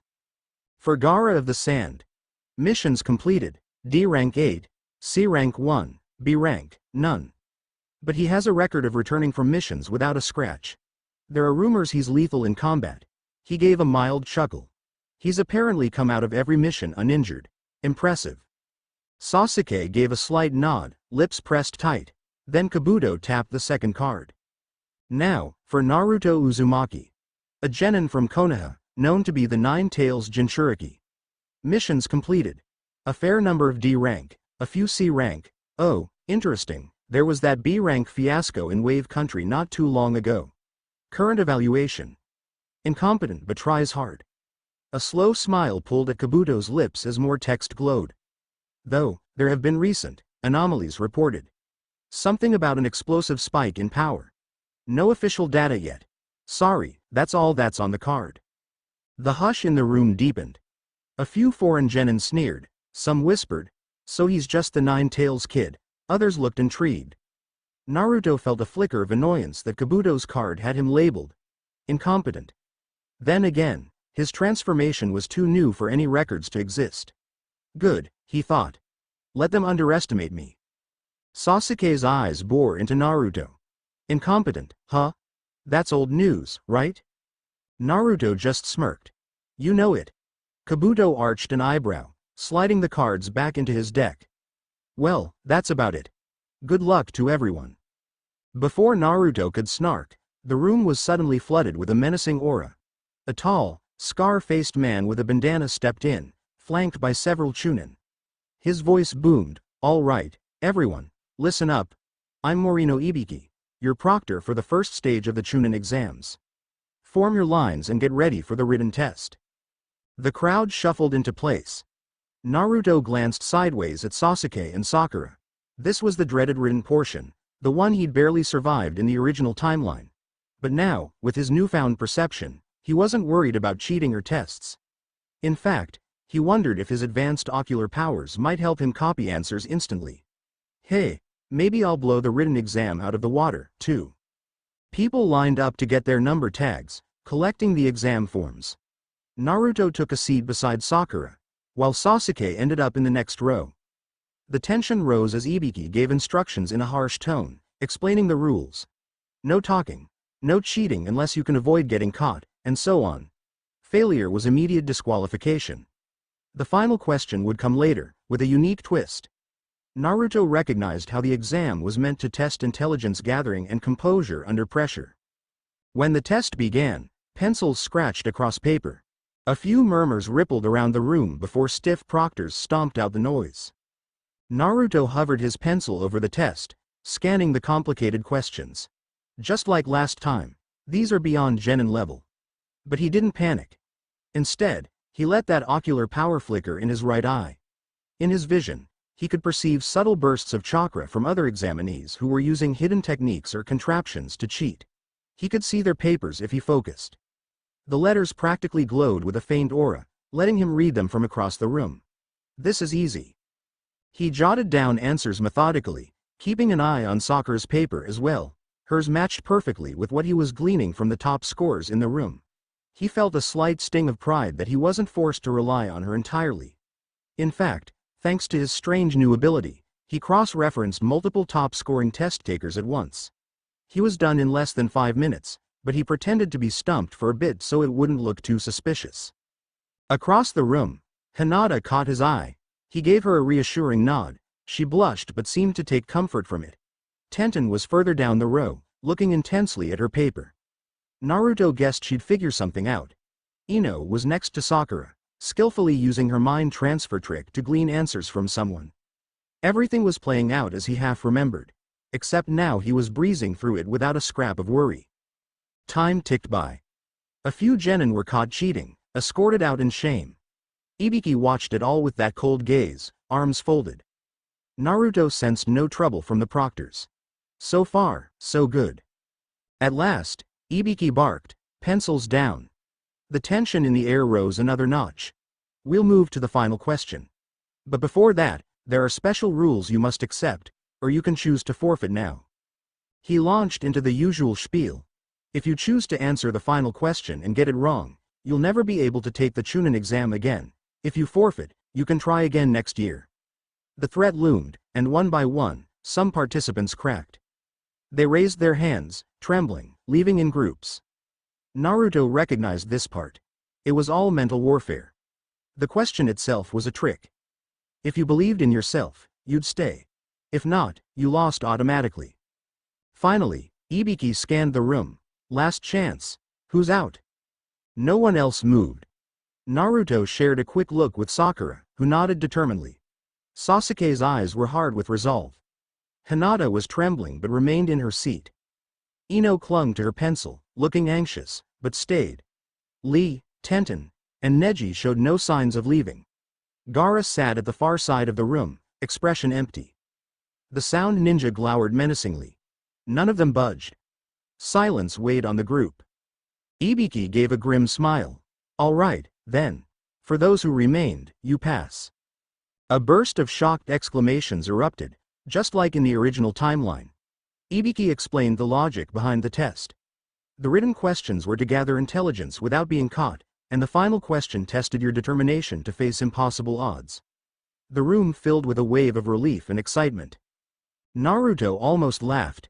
Even the second time around, it was satisfying to see the reaction of those who realized they'd been duped. He leaned back in his seat, arms stretched. Phase 1. Done. Suddenly, glass shattered overhead. A black-clad figure crashed through the window, hurling two kunai that pinned a banner to the wall. In midair, she flipped gracefully, revealing herself to be Anko Midarashi, the next proctor. All right, you maggots, she barked, a grin spread across her face. No time to celebrate. I'm Anko, your examiner for the second stage. Now move it, I'll show you what real survival is. Her dramatic entrance had half the room gawking. Naruto smirked. So it's starting, the forest of death. He could practically feel the adrenaline surge. In the original timeline, that place had nearly killed him. Now, with his new powers, who knew what kind of chaos he might unleash? Ibiki shook his head at Anko's flair for the theatrical and gestured for the examinees to follow her. People stood, murmuring about what horrors lay ahead. Naruto joined the outflow, staying close to Sakura and Sasuke. He spotted Ino and her team. She caught his eye with a small wave, letting a faint smile cross her lips as if to say good luck. Hinata gave him a timid nod, while Tenten's expression suggested she couldn't wait to see more of his skills in action. From the corner of his vision, Naruto noticed a sallow-faced boy with a sound forehead protector glaring in his direction. Another sound ninja, with a bizarre face wrap, hissed something about the nine tails, his face neutral, but inside, the challenge stirred. Let them come.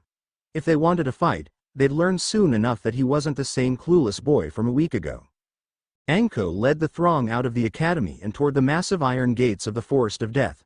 Tall, twisted trees loomed behind the chain-link fence, thick with vines and hidden shadows. A breeze rustled across the clearing, and the hush that fell over the examinees was almost tangible. All right, brats, Anko said brightly, welcome to the second stage. You'll be put in a survival battle inside this forest. Your goal? Collect 2 scrolls, Heaven and Earth, and make it to the tower in the center within 5 days. Fail, and you're out. Die, and, well, you're out, obviously. She flashed a grin that was half maniac, half enthusiastic. You'll have to sign these waivers for liability. We don't want your villages whining if you come back with a couple of limbs missing. Some of the weaker genin visibly gulped. Sakura shot Naruto a worried look, and he gave her a reassuring nod. He could almost taste the tension in the air. If there was a place where he could cut loose without drawing too many eyes, it was in the middle of this lethal forest. I just have to make sure I don't scare away every potential fight too early, he thought. Teams spread out to separate registration tents, getting their assigned scrolls and security checks. Naruto kept his eye on a hooded figure slipping in and out of the crowd. Another one. The cloak wasn't the same as the scrap he'd found, but the aura felt slightly off. Could be a shinobi from a lesser-known village, or something else. He resolved to keep his guard up. At last, Team 7 stood at the edge of the gate leading to their assigned entrance. Sasuke held their scroll. Heaven or earth, Naruto didn't know yet. Sakura took a deep breath, steeling herself. Naruto shifted with restless energy. Anko's voice came over a loudspeaker. All right. Gates open in 10 seconds. Get ready, because once you're in, the next time you see me might be if you survive to reach the tower or if I find your cold, dead bodies. Good luck. A countdown began echoing from multiple gate entrances. Naruto's blood thrummed with excitement. He looked at Sasuke and Sakura, sensing their tension. Let's do this. Sasuke nodded sharply. Sakura exhaled, trying to steady her nerves. The gates clanked open. A wave of strong wind rushed out, carrying the scent of damp earth, rotting leaves, and mystery. In the distance, dark shapes of enormous trees twisted toward the sky. Cries of birds or maybe beasts echoed through the gloom.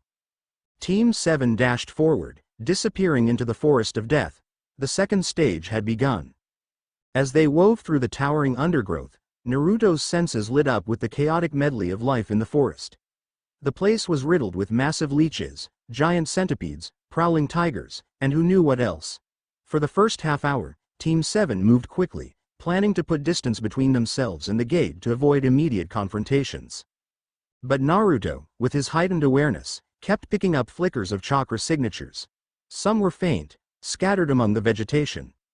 Others felt stronger, likely from formidable genin. They were all on the hunt for scrolls. Sasuke signaled a stop in a small clearing. We should set a trap or ambush, he said. No point in running around blindly. We have one scroll, we need the other. If we wait for the right opportunity. Naruto interrupted. We could also move to the center tower fast and pick off whoever crosses our path. Ambushing might mean we miss out on the best fights. Sasuke glared. This isn't about best fights, it's about passing. Naruto shrugged, an edge creeping into his grin.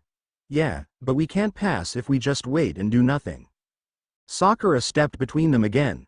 Guys, fighting among ourselves isn't going to help. We need a plan that works for all of us. Sasuke huffed. Fine. He glanced around. But first, let's check for illusions. This forest is a perfect place for infiltration. They quickly verified each other's identity with a pre-agreed code. A subtle question and answer. Naruto found it slightly tedious. He already sensed their distinct chakra signatures. But he played along to ease Sasuke's paranoia. As they prepared to move on, a sudden gust of wind swept through the clearing. Leaves whirled, and an intense chakra flared in the distance. Sakura jolted. What was that? Naruto narrowed his eyes. Feels strong. Maybe an ambush. Sasuke's expression sharpened with excitement. Let's check it out. They leapt through the branches, landing on a broad tree limb overlooking another clearing. The sight made them freeze. The clearing was littered with the unconscious bodies of a genin team from the grass village. Standing among them was a tall figure with pale, waxy skin and disturbingly long limbs. Orochimaru in disguise. Naruto felt his heart pound. He recognized this presence from the original timeline. Orochimaru, the snake Sannin who would eventually target Sasuke. I have to be careful. If this turned into a direct confrontation, Naruto might have no choice but to unleash a fraction of his new powers. Sasuke tensed, eyes narrowing as the disguised Orochimaru turned to look up at them. Come on down, the eerie voice called, strangely polite. No need to hide. Sasuke's breath caught. We're not going down there, he muttered, but the next moment, a lashing wave of killing intent from Orochimaru flooded the air, practically immobilizing Sakura and Sasuke. They broke into a cold sweat. Sakura's eyes widened in terror. Naruto braced himself against the force of that sinister aura. He recognized it. It was worse than the Nine-Tails malice, and it pressed on his mind like a suffocating weight. But I'm different now. He clenched his fists, summoning the swirl of energy in his core. The memory of his older self flickered again. I won't cower. The pressure parted around him like a wave around a rock. He gritted his teeth and spoke through the tension. Sasuke, Sakura, snap out of it. Orochimaru tilted his head, intrigued. You resist killing intent quite well. Naruto Uzumaki. Yes, the vessel of the 9 tails. I'm curious to see how far you've come. Sasuke managed to exhale shakily, forcing himself to move. Who are you? He demanded. Orochimaru only smiled, mouth stretching unnaturally. A mere test taker, just like you. Now, hand over your scrolls, or I might have to get serious. Naruto bared his teeth in a grin that was half challenge, half defiance. We're not handing over anything. Orochimaru's face flickered with what looked like sadistic delight. Wonderful. This exam might be more fun than I anticipated. In a blur of movement, Orochimaru launched himself at them. Sasuke tried to intercept with a kunai, but the disguised Sannin's speed outstripped him by miles. The blow sent Sasuke flying back into a tree trunk. Sakura cried out, rushing to help him. Naruto's heart roared. Now or never. He leapt from the branch, fists glowing with swirling chakra. In mid-air, Orochimaru twisted to greet him with a monstrous grin, arms stretching unnaturally. They collided with a shockwave that rattled the surrounding trees. For an instant, Orochimaru's eyes flashed in surprise at the force Naruto brought. A swirling sphere of wind-laced energy blasted from Naruto's palm, slamming Orochimaru to the ground. Dirt and leaves exploded upward. The disguised Sannin rolled away with preternatural grace, letting out a low hiss. Naruto landed lightly, inhaling, forcibly steadying the torrent of chakra that threatened to surge out of him. Careful, he thought. Don't show everything yet. But the adrenaline soared. The idea of fighting Orochimaru, someone far above the level of a mere genin, thrilled him more than it terrified him. Orochimaru's slitted keen interest. That was an advanced technique. You truly are no ordinary boy. The corners of Orochimaru's mouth curled in a disturbing smile. Perhaps you're even more intriguing than Sasuke. Sasuke coughed, stumbling to his feet, frustration burning in his gaze as he realized Orochimaru's attention had shifted away from him. Naruto, you. Naruto didn't glance back. He kept his focus on Orochimaru. If you want to fight, I'll give you everything I've got. Orochimaru licked his lips, the sheer malevolence of it making Sakura shudder. Show me more. He flicked through hand seals at lightning speed, summoning a gust of wind infused with serpentine illusions. A swirl of monstrous snakeheads formed in the air, snapping at Naruto. He retaliated with a quick step, forming a partial Rasengan in his right palm and slamming it forward. The collision tore through the illusions, but Orochimaru vanished, only to reappear behind Naruto with a kunai pressed to his neck. Time slowed in that heartbeat. Naruto felt the killing intent creep up his spine. He's fast. But so was Naruto, especially with that fleeting ocular sense. He twisted, letting the advanced reflexes guide him, and jammed his elbow backward. Orochimaru ducked away, but the kunai nicked Naruto's ear, drawing a thin line of blood. Sasuke hurled a barrage of shuriken, forcing Orochimaru to dodge again. It gave Naruto a split second to leap away, heart hammering. Sakura positioned herself near Sasuke, trying to steady him. The fear in her eyes was palpable, but she held her ground. She's gotten stronger, too, Naruto realized, proud of her resilience. Orochimaru regarded them with a mix of disdain and amusement. You have potential, but you're far too inexperienced to defeat me. However, I see something unique in you, Naruto. The snake's voice dropped to a whispery hiss. I wonder, what would happen if I awakened your friend the 9 tails inside you? Naruto clenched his fists, remembering how the fox's chakra had leaked out in moments of rage before. But now, it was overshadowed by the new well of power he possessed. You won't control me, Naruto snarled. Not when I have this. He allowed a sliver of that advanced chakra to pulse around him, a faint swirling aura that whipped at the grass underfoot. Orochimaru laughed, a high, eerie sound. Excellent. Let's see how deep it goes, shall we? He slammed his palm into the ground. Summoning jutsu. A huge snake erupted from a burst of smoke, coiling around the clearing. Its scales glinted, each one larger than a man's head. The snake hissed, striking out at Naruto, Sasuke, and Sakura all at once. Sakura shrieked, diving out of the way. Sasuke sprang onto a tree branch, launching fireballs to distract the beast. Naruto leapt straight at the snake's head, gathering chakra in his palm. The snake lunged, jaws wide, fangs glistening. Naruto thrust out his hand and unleashed a swirling blast of wind chakra, smashing the snake's lower jaw and flipping it onto its side with a thunderous crash. Sasuke and Sakura stared, stunned at the raw impact. Orochimaru's eyes gleamed with malicious joy as he perched on a branch, observing. Remarkable. That power surpasses a typical Rasengan by far. So destructive, and yet you handle it like child's play. Naruto landed on the snake's writhing body, panting. The recoil from that jutsu left his arm numb. Still, so much power. He willed the snake to vanish, focusing another burst. The battered summon disappeared in a cloud of smoke, presumably dismissed by Orochimaru. In the next instant, Orochimaru was on him, that impossibly long neck craned so his face loomed mere inches from Naruto's. The disguised visage warped momentarily, revealing the monstrous grin behind the transformation. Let's mark you, Orochimaru purred, raising his hand. Purple flames licked around his fingertips. Naruto felt a sudden wave of dread. The curse seal, this was the infamous technique Orochimaru had used on Sasuke in the original timeline. Now the snake was targeting him? Sasuke's voice tore through the air. Get away from him! He flung a volley of kunai, but Orochimaru's body twisted like a snake, letting them pass harmlessly by. Naruto tried to dodge, but Orochimaru's speed was blinding. The purple flames closed in on his neck. No, I'm not letting that happen. He roared, channeling everything, wind, lightning, that half-remembered future power. A violent pulse of chakra exploded outward from Naruto, forcing Orochimaru back. Leaves scattered in a shockwave, and for a moment, even the snake Sannin lost balance. Naruto vaulted backward, chest heaving. I won't be your pawn, he spat. He extended his palm, swirling energy forming a bigger Rasengan-like mass, electricity crackling across it. The very air vibrated. Orochimaru's lips curled, intrigued. This is even better than I expected. You have the potential to become a threat to me, or an asset.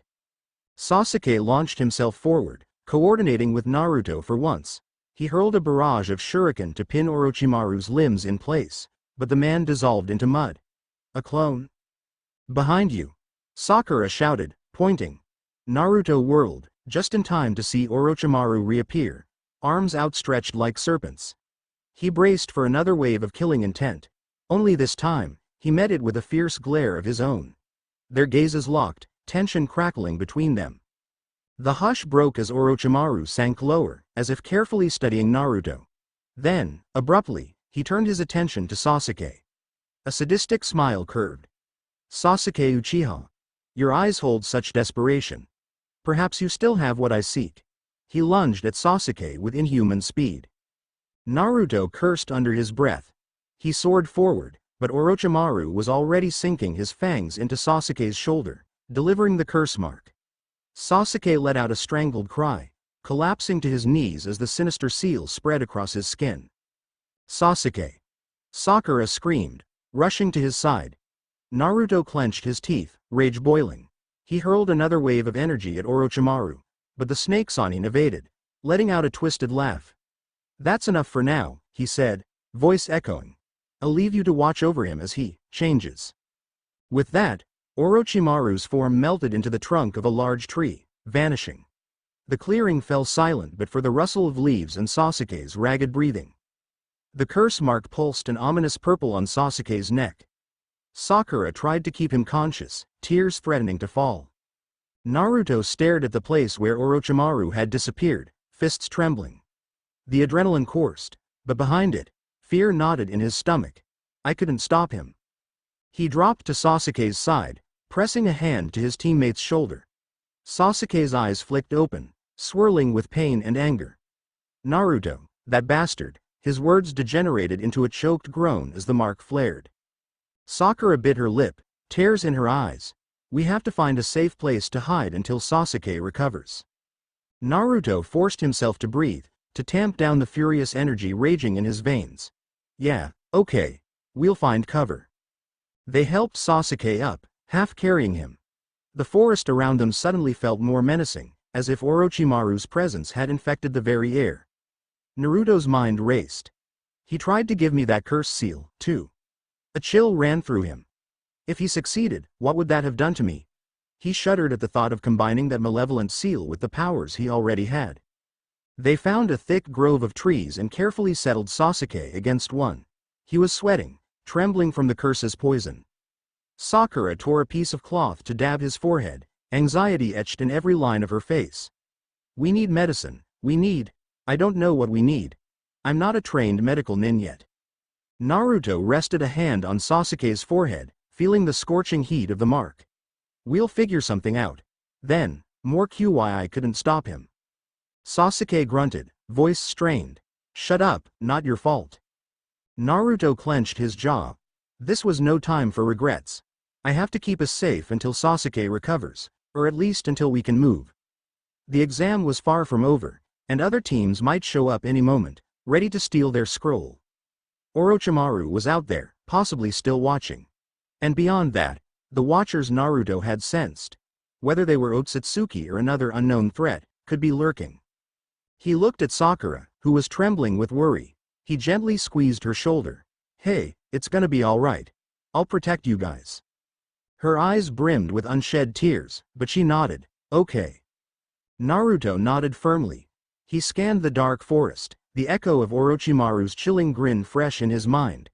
This was only the second stage of the Chūnin Exams, but the stakes felt higher than ever, as if the entire future hinged on what happened next. No matter who came after him, be it Orochimaru, the Otsutsuki, or any other foe, he'd prove that his powers weren't just for show. He'd become the unstoppable force that protected everyone he cared about. He closed his eyes, letting the swirl of future memories pulse once more, recalling that image of himself standing tall against impossible odds. I won't lose. End of Chapter 2. Chapter 3. A hush settled over the thick canopy of the Forest of Death. The air clung humid and stale, broken only by the ragged breathing of Sasuke as he lay slumped against a gnarled tree trunk. The cursed mark on his neck seemed to pulse with life, staining half his skin in dark, branching sigils. Next to him, Sakura was kneeling, pressing a cool cloth to his forehead. Her green eyes flicked up every few seconds, watching the surrounding shadows for any sign of threat.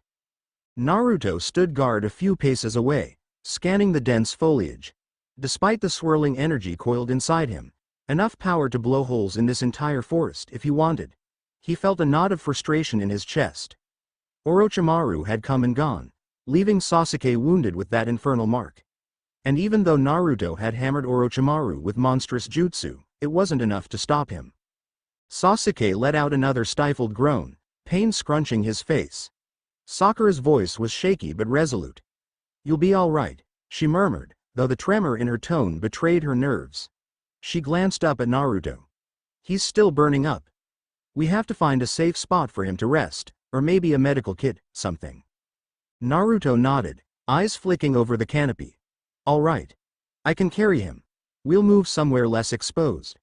But we need to hurry. Other teams are probably searching for stragglers by now. Sakura tore away the fraying edge of her sleeve and wrapped it around Sasuke's upper arm to steady him. With care, Naruto hefted Sasuke onto his back, ignoring the boy's faint protest. We'll find shelter, Naruto reassured, and set off at a steady pace. He suppressed the swirl of anger at how Orochimaru had singled out Sasuke, and at how the snake had nearly placed a curse on him too. Branches snapped underfoot as they moved deeper into the forest. The towering trees cast long shadows on the ground. A thick silence hovered, broken occasionally by scuttling insects or distant roars of unseen creatures. Sakura constantly checked their flanks, kunai in hand, while Naruto's senses stretched outward, searching for any flicker of hostile chakra. At last, they found a cramped hollow beneath the twisted roots of an ancient tree. An overhang of thick bark provided a small shelter. Sakura nodded approval, quickly clearing away stones and debris so they could lay Sasuke down. Naruto gently lowered him and took a step back, arms tense. In the half-light, Sasuke's face looked clammy, and the dark marks across his neck and shoulder twitched now and then, as though alive. Sakura turned toward Naruto, voice tight. We need water. I'll see if there's a stream nearby. No, Naruto shook his head. You stay with him. I'll get water, see if I can find any supplies. If we both leave, he'll be defenseless. She looked like she wanted to argue but reluctantly nodded. All right. But be careful. That jutsu you used against Orochimaru. Whatever it was, don't push yourself too far. Her concern was obvious, and something about it softened the tension in Naruto's chest. He gave a small grin. I can handle it.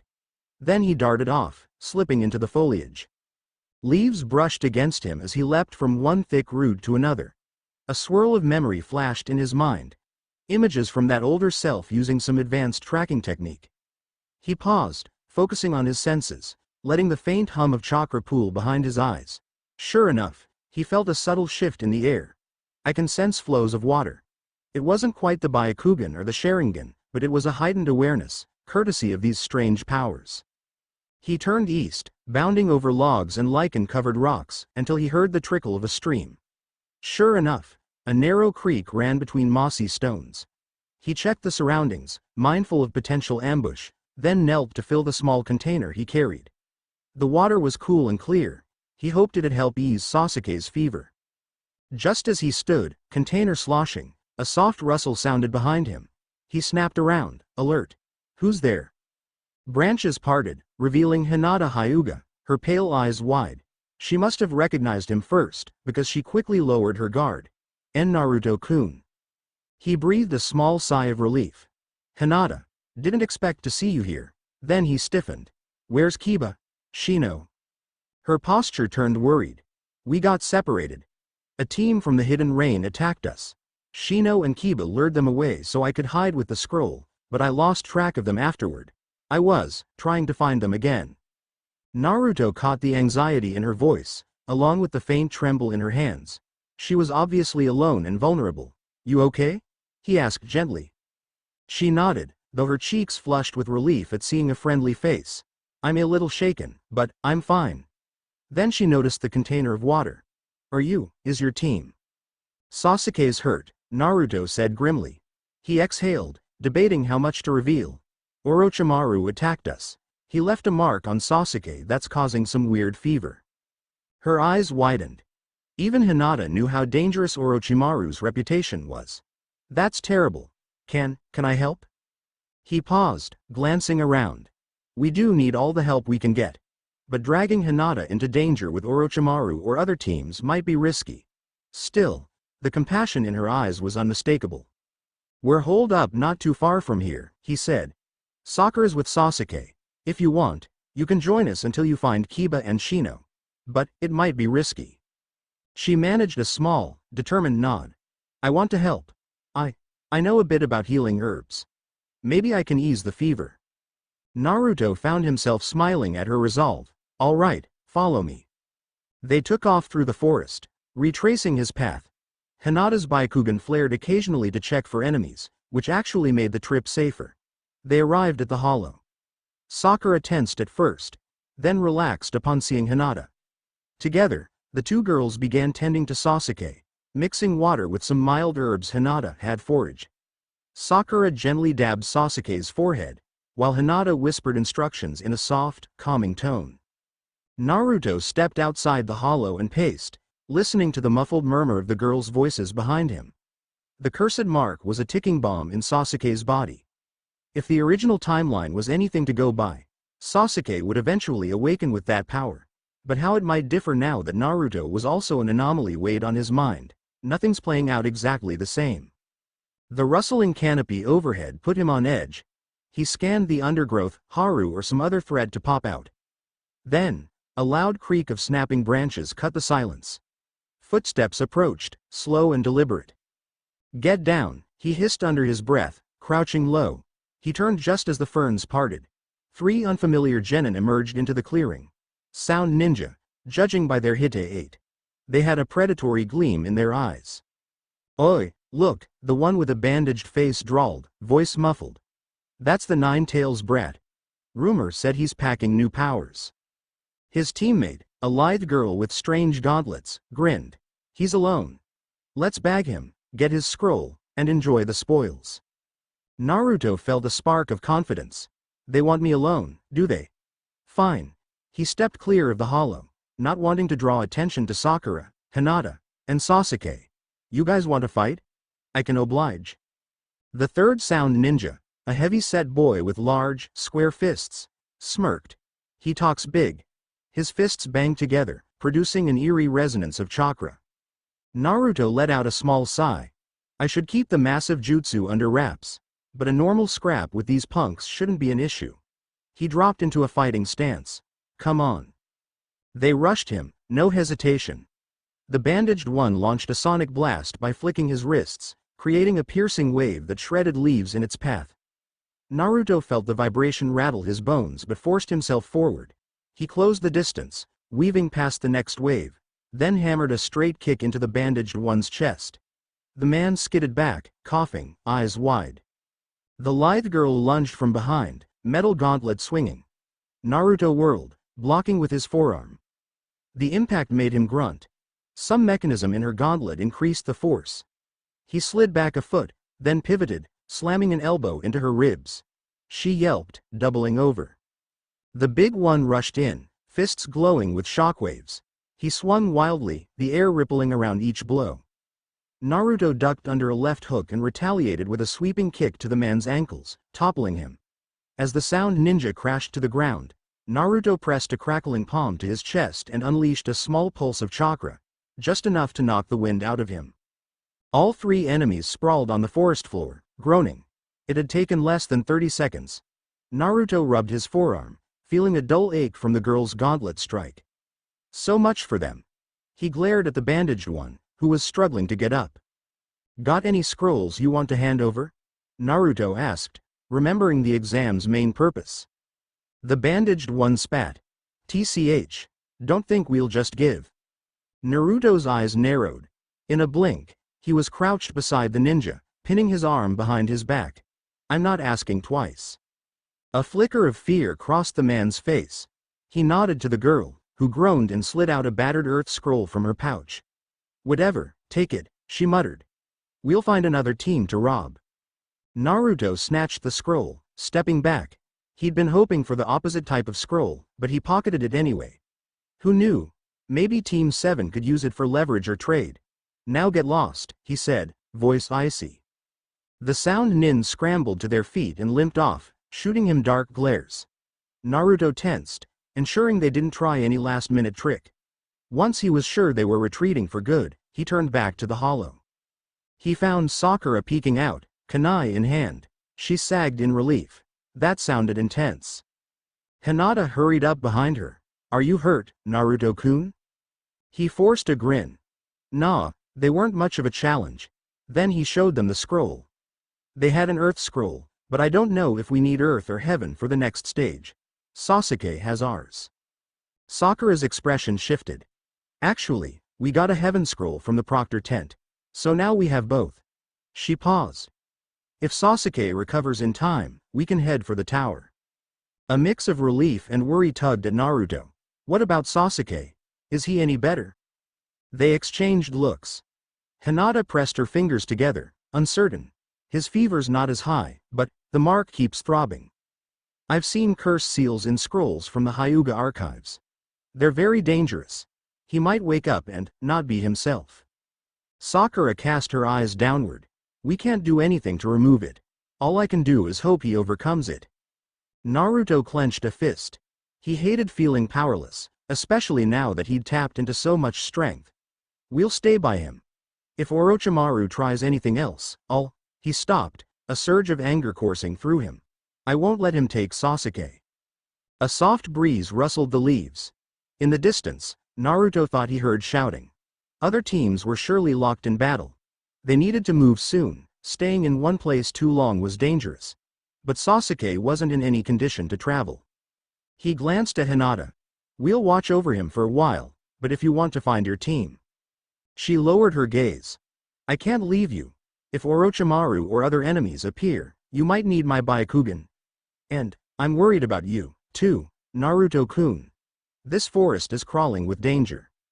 Her cheeks colored as she admitted that. Sakura, arms folded, gave a small nod as if she too appreciated the extra support. We'll stick together until he wakes up. Naruto smiled, warmth spreading through his chest. "Thank you," he said softly. They settled into a tense vigil. Sakura and Hinata took turns applying cool compresses to Sasuke's forehead, while Naruto guarded the perimeter. Occasionally, he'd sense a chakra spike or faint clash in the distance, but no one drew near. Hours passed. The sky darkened under the thick canopy as day bled into a murky twilight.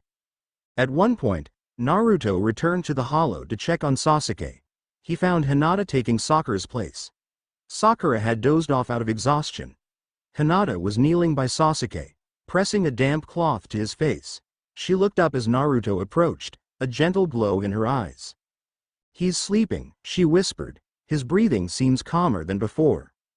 Naruto crouched beside her, letting out a relieved sigh. He could see beads of sweat on Sasuke's brow, but the ugly black marks weren't spreading further at the moment. "That's something." Hinata hesitated, then mustered her courage to speak. "Naruto-kun, I wanted to say, earlier, you risked yourself to fight Orochimaru." She bit her lip, voice trembling. "It scares me how strong your opponents are, but it also amazes me how much you've grown." He met her gaze. A gentle hush fell over them, broken only by Sasuke's uneven breathing. He reached out, tucking a stray strand of hair behind Hinata's ear. "I'm not letting them hurt my friends," he said quietly. "Even if that means unleashing everything I have." She seemed to shiver at his touch, eyes shining with admiration, and before either could overthink it, Naruto leaned in, brushing a soft kiss against her lips. She drew a startled breath, cheeks blazing, but didn't pull away. Instead, she let her eyes drift shut, returning the tender pressure. The moment felt fragile and precious, overshadowed by the forest's looming danger but filled with a raw sincerity that made Naruto's heart pound. When they parted, Hinata's lashes fluttered, and a tiny, breathy laugh escaped her. I'm sorry, I just get nervous." He smirked, lightly resting his forehead against hers. "Don't be sorry." The flood of warmth in his chest came from more than just physical attraction. Something about Hinata's unwavering support struck him deeply, in ways that pushed past the bravado of his newly awakened powers.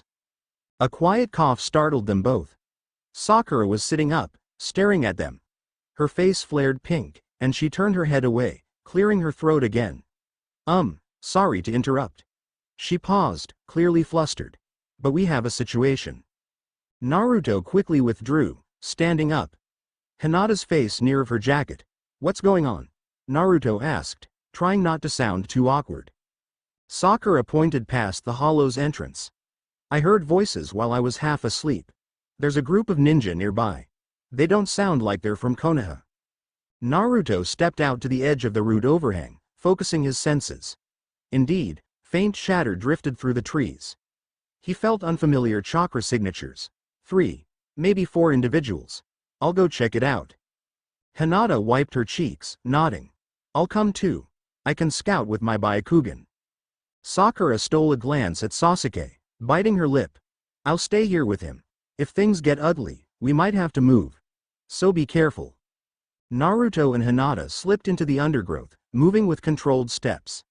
Hinata activated her Byakugan, pale eyes pulsing with veins as she scanned ahead.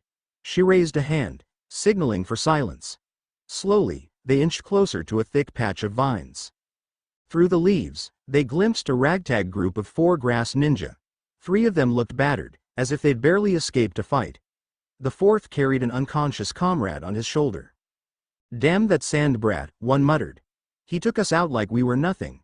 We need a safe place to regroup. Maybe in that hollow." His teammate shook his head. "We can't risk it. This forest is crawling with hostiles." Naruto tensed. If those grass nin tried to occupy the same hollow where Sasuke and Sakura were, there'd be a clash. He studied them, gauging their condition. They seemed rattled, but they might still be dangerous in a cornered state. He motioned to Hinata, wordlessly asking if she saw any more enemies. She shook her head, no sign of anyone else. Naruto exhaled softly. "They're not our direct target. We already have the scrolls. But if they come near us," he turned to Hinata, leaning close to her ear. "We can scare them off without a big fight," he whispered. "No need to risk an all-out battle." She gave a small nod, eyes firm. They crept closer, using the shadows for cover. Then Naruto formed a half-seal, gathering a swirl of chakra. He released it in a controlled burst. Like a sudden, gale-like push of wind that whipped through the clearing. Branches shook violently, leaves flying. The grass nin jumped, startled, scanning frantically. "WH. What was that?" one hissed, grabbing his kunai. Another cursed under his breath. "Some kind of jutsu. We're not in shape for this." Naruto threw his voice, calling from behind a thick trunk, "Get lost if you don't want trouble." The grass nin flinched. In the gloom, they couldn't pinpoint the direction of his voice. Uncertain, afraid of being ambushed, they exchanged glances. Finally, the one carrying the unconscious comrade muttered, "We'll head east. Let's just go. We can't afford another fight." They limped off, putting distance between them and Naruto's group. Once they were gone, Naruto and Hinata let out shaky breaths. She deactivated her Byakugan, her face still a bit pink from their earlier moment. "We should hurry back." They returned to the hollow. Sakura was anxiously watching over Sasuke, who still lay unmoving. She perked up at the sight of them. "So? Everything okay?" Naruto nodded. "They're gone. They won't bother us." A hush settled as they rejoined Sasuke's side. His fever had ebbed, but the cursed mark still stained half his skin. Night pressed in, thick and oppressive. An occasional flash of lightning in the sky hinted at a distant storm. They'd need to endure until morning, at least. There were still a few days left in the exam, but Naruto suspected the real threats were closer than ever. Sakura turned to Hinata. "Thank you for staying.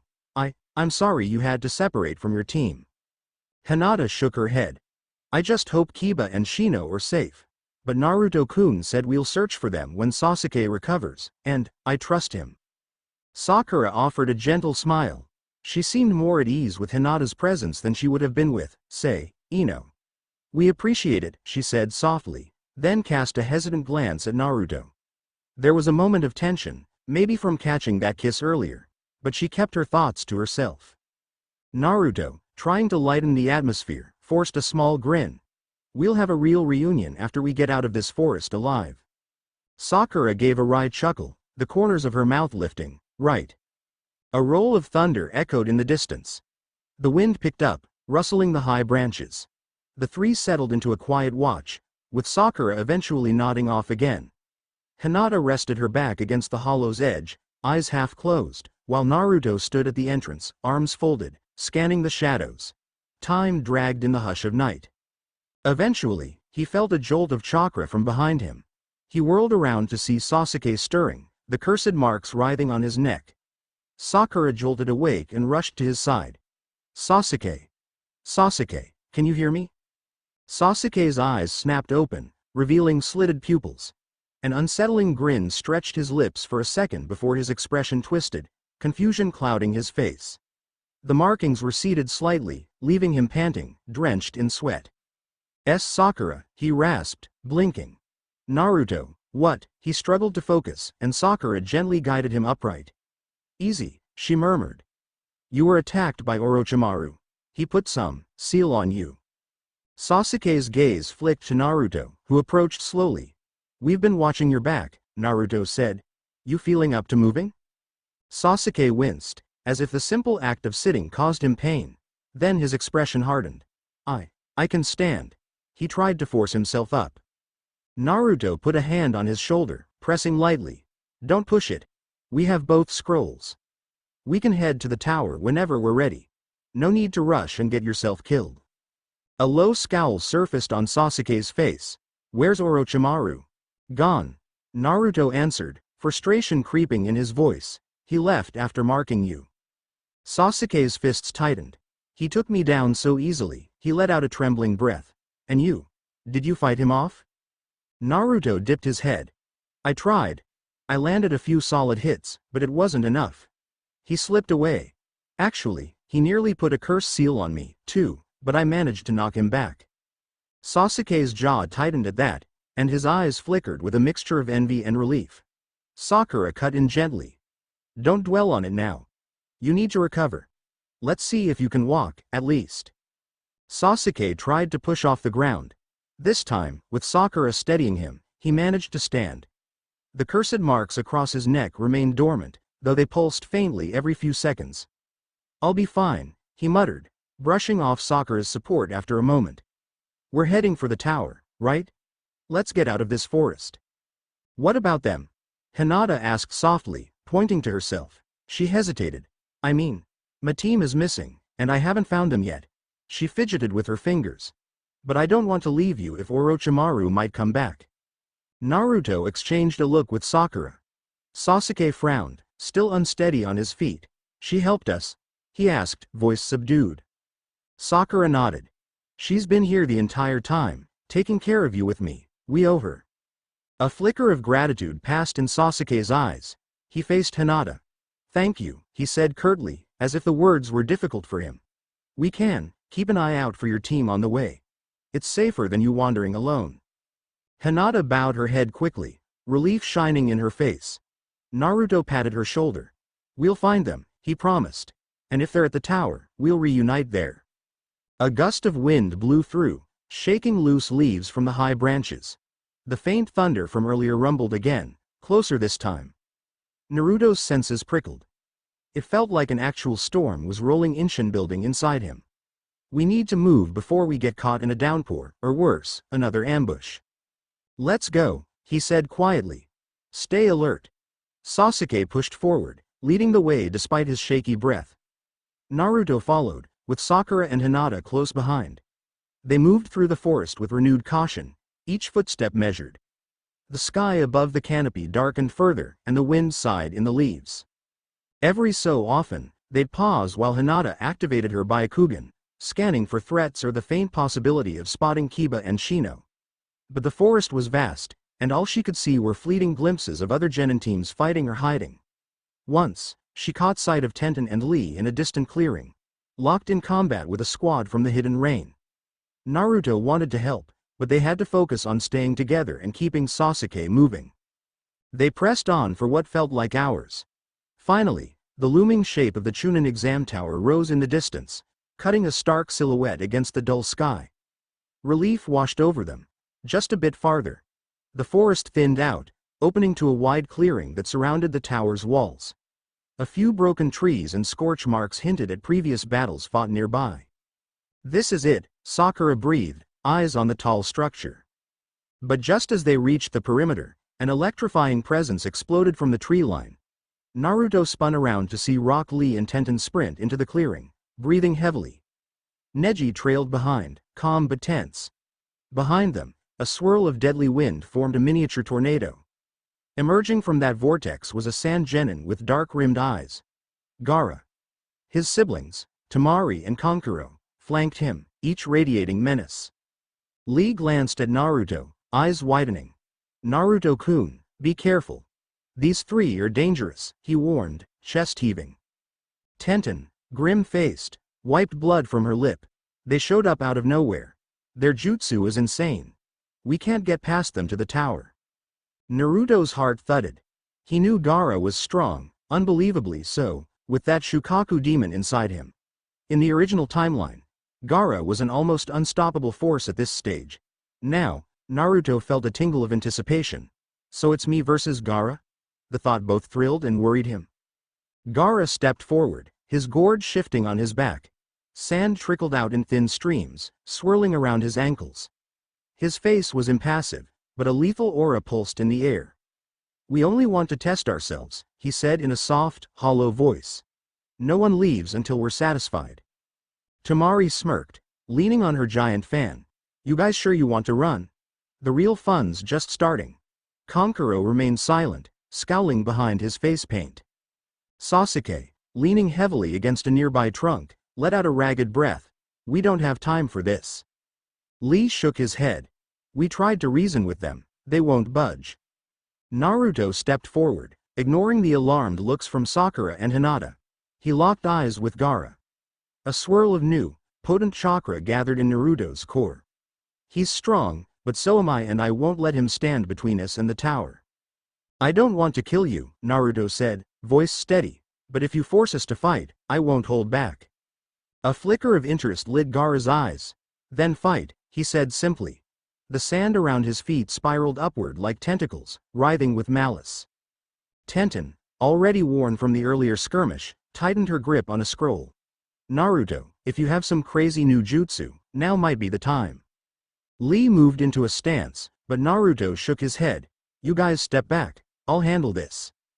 Sakura looked torn. Naruto. He flashed a confident grin over his shoulder. Trust me. That word came out with the weight of the powers inside him. He stepped into the center of the clearing, facing Gaara alone. Sand hissed, forming a protective sphere around Gaara's body. In the original story, that defense was nearly impenetrable. Only the fastest or strongest attacks could crack it. Naruto summoned a swirl of wind and lightning in his palm. He recalled that combined Rasengan-like technique he'd tested on training posts. If anything could punch through that sand, it was this. Gaara's expression remained blank as more sand coiled out, forming swirling shapes in midair. Show me your blood, he whispered. Naruto blasted forward with an explosion of speed, eyes sharp. The lightning-laced Rasengan churned in his right hand. Sand lashed out, clawing at him. He ducked and leapt, weaving through swirling tendrils, each one aiming to entomb him. One coil managed to brush his left arm, and it felt like a vice pressing in. He tore free with a burst of chakra, grimacing. This stuff is tough as iron. He closed the distance, slamming his swirling palm into the sand sphere. The impact unleashed a thunderous boom that rattled the clearing. For an instant, Gaara's shield cracked from the force, fissures running across its surface. Gaara's eyes widened behind the shield. What? He poured more chakra into the sand, repairing the cracks. But Naruto didn't let up. He poured even more power into the jutsu, lightning crackling violently. The sphere shuddered, fracturing in multiple spots. One final push, and the Rasengan-like sphere of wind lightning erupted, blowing a chunk of the sand defense away. Gaara stumbled backward, shock crossing his face. A spatter of sand-like debris scattered across the ground. The crowd of onlookers, Lee, Tenten, Neji, Sakura, Sasuke, Hinata, and even Temari and Kankuro, stared in disbelief. Gaara, trembling, wiped a trickle of blood from his forehead. You hurt me, he whispered, voice trembling with an unstable excitement. You made me bleed. A sudden mania flickered in his eyes, and the sand rose around him in a fierce cyclone. Naruto braced himself, raising his arm to guard his face from the stinging grains. Here comes a real attack. Lightning danced on his fingertips as he prepared to conjure another powerful strike. Before Gaara could unleash the swirling mass, Temari lunged forward, grabbing his arm. Gaara, stop. She shot Naruto a look. You have no idea what you're messing with. Kankuro also moved, placing a hand on Gaara's shoulder. Calm down, Gaara. We're not supposed to reveal everything here. The exam is just beginning. Gaara's chest rose and fell with ragged breaths. His eyes stayed locked on Naruto, torn between fury and fascination. Finally, after a tense beat, the swirling sand sank to the ground. Gaara's shoulders slumped. Next time, he murmured, I'll kill you. Temari nodded briskly at Kankuro, and they guided Gaara away, stepping back into the thick trees before Naruto could decide whether to keep fighting. The clearing settled into an uneasy silence. Naruto slowly lowered his hand, the sparking chakra dispersing. He was breathing harder than he realized, sweat beading on his brow. He's even stronger than I expected. If Gaara had gone all out, it might have become an even more brutal clash. A part of Naruto still buzzed with adrenaline, excited by the challenge. Lee and Tenten exchanged looks of amazement. Neji, arms folded, eyed Naruto with contemplative caution. You truly are different, he said in a quiet, almost grudging tone. To damage Gaara's sand, that's no small feat. Sakura hurried up to Naruto, relief and worry spilling over her features. Are you okay? She studied his arm, noticing a bruise where the sand had grabbed him. That was reckless. I'm fine, he assured, though his muscles felt tight, but at least we got them to back down. Sasuke, leaning against a tree, stared at Naruto with an unreadable expression. He looked half impressed, half disturbed. That kind of power, where did you get it, Dobi? He muttered under his breath, though there was no heat in his voice. Only raw curiosity. Naruto glanced at him. I told you before. Found some weird vortex that gave me knowledge, jutsu. Enough to stand up to guys like him. He paused, swallowing the knot in his throat. And enough to protect my friends. Sasuke looked away, jaw set in that stubborn line. Sakura tried to lighten the mood. We should get inside the tower. Now that Gaara and his siblings are gone, we might actually make it. Tenten, dusting herself off, nodded. We're going, too. Our team has the scroll we need, so I'm not letting any other creeps jump us. She glanced at Naruto, eyes flicking. That was some crazy technique. Maybe I'll ask you to teach me one day. Lee gave Naruto a thumbs up. Your youthfulness truly burns bright. Thank you for stepping in. Naruto couldn't help but grin at Lee's unstoppable optimism. Hinata hovered at Naruto's side, concern in her gaze. That was so dangerous. Did you hurt your arm? He rolled it, wincing slightly. It's just a bruise. I'll be fine. Her soft hand gently touched the spot, and he felt a pulse of warm chakra easing the ache. A faint flush crossed her cheeks as she healed him with basic medical knowledge. He smiled in gratitude. Neji cleared his throat. Let's move. The storm overhead is about to break. Sure enough, thunder rumbled, louder this time. Rain began to fall in heavy droplets. The entire group hurried toward the entrance of the tower. The massive doors loomed, carved with the symbols of the leaf. One by one, the teams slipped inside the dryness of the structure. More proctors waited, verifying scrolls. A few battered teams huddled along the walls, catching their breath. Dim torches illuminated the cavernous hall. Once Team 7's scrolls were checked, they were directed down a corridor to the final stage waiting area, a large chamber with a mural depicting the Will of Fire. Naruto recognized the place from memories of the original exam. Usually, you opened both scrolls in this hall to reveal instructions. But they'd already done the sign-up process differently. He guessed that this version of the exam had been slightly reworked. It didn't matter. They were in. Sakura, Sasuke, and Naruto collectively exhaled. Hinata hovered uncertainly, not sure if she should remain. But a proctor waved her toward a separate corridor for participants from other teams. You're with Team 8, right? You can wait for them in the lounge if you want. She glanced at Naruto. He squeezed her hand lightly in thanks, heart pounding at her willingness to stick with him for so long. We'll meet again soon, he promised. She nodded, gave a small, shy smile, and disappeared down the corridor. Sasuke still looked pale, but the cursed mark had receded. Naruto sensed the roiling emotions behind Sasuke's dark eyes. Orochimaru's presence weighed on all of them like a specter. The question of why the snake was so fixated on them remained half-answered. Sakura exhaled. We made it. That's relief enough for now. Naruto reached into his pocket, pulling out the extra earth scroll he'd taken from the sound trio. He tossed it onto a bench. We only needed one, but might as well keep it as a spare, right? He forced a grin, trying to lighten the mood. Guess we're overachievers. Sakura shook her head, lips quirking in a wry smile. I can't believe we survived that forest. And Orochimaru, and Gaara. It's unreal. Sasuke sank onto a bench, pressing a hand to his curse mark as if it stung. We need answers about this. We'll have to wait until the next phase, I guess. His voice trembled slightly, betraying how shaken he was. Naruto's expression hardened. We'll find answers, and a way to break that mark. I won't let him control you. Sasuke, half hiding his face behind his hand, gave a short nod. Then, more quietly, he added, thanks, for not letting me die out there. It was as close to a genuine thanks as Naruto had ever heard from him. Sakura blinked, glancing between them, a soft smile of relief forming. She placed a hand on Sasuke's shoulder. We're a team, remember? Then she turned to Naruto, eyes lingering.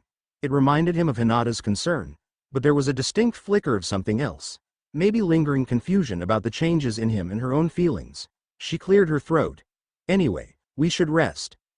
The next stage of the exam will start once the time limit for the Forest of Death is up, right? Naruto nodded, still restless. Yeah. Another couple days, I think. Meanwhile, we'd better keep watch. Orochimaru's probably somewhere in the shadows, licking his wounds, or planning something worse. Sasuke scoffed. Let him come. A door at the far end of the chamber swung open, and a proctor stepped out with a clipboard. Team 7. He called, scanning the large room. You're the earliest arrival. Congratulations. You may proceed to the waiting lounge up the stairs. There's food, cots, and basic medical supplies. Sakura jumped to her feet. We'll take it. She gestured for Sasuke to lean on her. Naruto followed, taking in the cold stone walls and flickering torchlight. The tower's labyrinthine corridors led them to a wide lounge area furnished with rough beds and a small kitchenette. Another proctor in a Chūnin vest manned a desk, handing out bandages and painkillers. A few scattered teams already lounged about, some asleep, some quietly nursing injuries. Naruto helped Sakura settle Sasuke onto one of the cots. The brooding Uchiha sank into a restless half-sleep almost immediately, the curse mark evidently draining him. Sakura sat beside him, expression tight with worry. "I'll stay here," she said softly, glancing at Naruto. "You can do whatever you want. Check on your friends, maybe?" He patted her shoulder. "I'll be back soon." Tired as he was, he couldn't ignore the swirl of leftover adrenaline. "And maybe I can find Tenten, Ino, or Hinata. See who else made it." The idea of a friendly face or two felt like a relief after so much tension. Exiting the lounge, Naruto wandered the corridors, passing a couple of teams with stunned or exhausted expressions. He overheard snatches of conversation about epic battles, near-death escapes, missing teammates. The scale of the exam was enormous. Some wouldn't survive, others would come away forever changed. At a bend in the hallway, he almost collided with Tenten, who was juggling a stack of medical wraps for Lee. She blinked. "Naruto." He stepped back.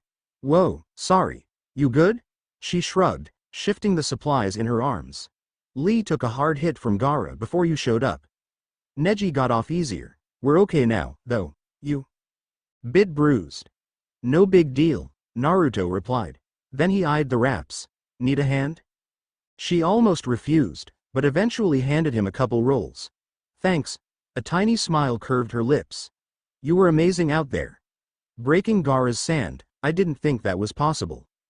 He ran a hand through his spiky hair. "Truth be told, I wasn't sure either. But hey, it worked." She watched him for a moment with an intensity that made his skin tingle. Something about Tenten's curiosity and confidence felt different from Hinata's gentle admiration or Ino's playful banter. Tenten appreciated skill, technique, the art of ninjacraft. And he'd shown her something that shook her worldview. She nudged him, half teasing. "Maybe later you can show me exactly how you pull that wind lightning move off. In exchange, I'll teach you some weapon scroll tricks." His lips twisted in a smirk. "Deal. Let's do it." The excitement of potential training with Tenten sparked through him. He realized again how many new connections he'd formed in just a few days. People drawn to him because of this unstoppable power, but also because of the person he'd always been. She started to walk past him, then paused, turning. "Hey, thanks again for stepping in against Gaara. Could have gone a lot worse for us." He gave a nonchalant shrug. "No problem." An impulse flashed in his mind, fittance that led him to kiss Ino and Hinata. Before he could overthink it, he leaned down and pressed a brief, light kiss to Tenten's cheek. She jolted, nearly dropping the bandage wraps, her cheeks reddening. "WH. What was that for?" She stammered, eyes wide. He gave a carefree grin. "Just a thank you. For, trusting me on the battlefield." He liked how it felt to break down boundaries like this. Sure, it was risky. He was vaguely aware that if Sakura, Ino, or Hinata saw him do this, they might be flustered or even upset. But something inside him told him to seize every moment. Life in the shinobi world was too short for hesitation. Tenten blinked, her usual composure cracking. "Why, you're unbelievable." He chuckled. "I get that a lot." Despite the fluster, a small smile broke on her lips. She shook her head, trying to hide her embarrassment by securing the bandages in her arms. "Save that for after we all survive the exams, okay?" But she didn't look mad. If anything, she looked equal parts amused and intrigued. "I gotta go patch up Lee. See you later, Naruto." He watched her hurry off, an odd warmth pulsing in his chest. Then he resumed walking, the stone halls echoing with faint footsteps. "This is insane. I'm fighting S-rank criminals, wielding crazy powers, and apparently flirting with half the kunoichi in the village. And yet, for all the chaos and self-awareness, he felt strangely at peace with it. He was forging a path that he wanted, not the lonely track he'd once known. Eventually, he spotted Ino at the far end of a corridor, leaning against a wall. Shikamaru and Choji stood nearby, locked in conversation with some Leaf officials. Ino's gaze brightened when she saw Naruto, and she waved him over. "Hey, big shot," she teased, arms crossing. "Heard you caused a ruckus again, clashing with Gaara of the Sand?" He gave a half laugh. "You could say that." Leaning against the wall next to her, he lowered his voice. "How'd your team do?" "Good enough to get here," she said, flipping her blonde ponytail. "We had to outsmart a couple of rain teams, but Shikamaru's strategy came through. We got lucky, though. I heard Orochimaru was running around. You run into him?" "Yeah," he muttered, expression darkening. "Not a fun time." She grimaced in sympathy. That guy creeps me out. Glad you made it out alive." Then a roguish grin. "And in one piece, obviously." She leaned in closer, letting her voice drop to a sultry whisper. "How about you fill me in on the details somewhere, private?" He felt his pulse skip. "Haha, you never change," he said. But the idea wasn't exactly unappealing. He found himself remembering their earlier flirty exchanges, the quick kiss she'd stolen. Maybe after the exam. Right now, I gotta keep an eye on Sasuke. He's messed up from the curse seal. Ino's expression turned more serious. "Oh, right. I heard rumors. Is he okay?" "He will be," Naruto said firmly. "When the next stage starts, he'll be ready." Ino slid a hand onto his shoulder, giving it a playful squeeze. "Just make sure you don't get yourself killed being everyone's hero." A faint softness touched her eyes. "It's nice that you're strong, but don't forget you can rely on people, too." He glanced at her hand, then up at her face. "Yeah, I know." Momentarily, he pictured himself leaning in to kiss her right here in the hallway. But Shikamaru and Choji were only a few yards away, finishing their conversation. Instead, Naruto placed his hand over hers, giving it a light squeeze in return. She smiled, eyes flicking to the side as if checking who might be watching. "Come on, Ino," Shikamaru called, sounding bored. "We gotta find our room before the next test. Don't loiter all night." Ino rolled her eyes, letting go of Naruto. Yeah, lazy bones. I'm coming." She turned back to Naruto, lips curving. "See you later, big shot." With a wink, she sauntered off, joining her team. Naruto watched them go. His thoughts drifted to all the people who'd touched his life in such a short span. Hinata, Tenten, Ino, even glimpses of a deeper closeness with Sakura. He wouldn't call it a typical romance. It was more like everyone sensed the shift in him, and he sensed new possibilities between them. "Maybe I'm forging my own destiny," he mused. Crazy as it might be. At length, he returned to the lounge where Sasuke and Sakura waited. Sasuke was upright now, sipping water.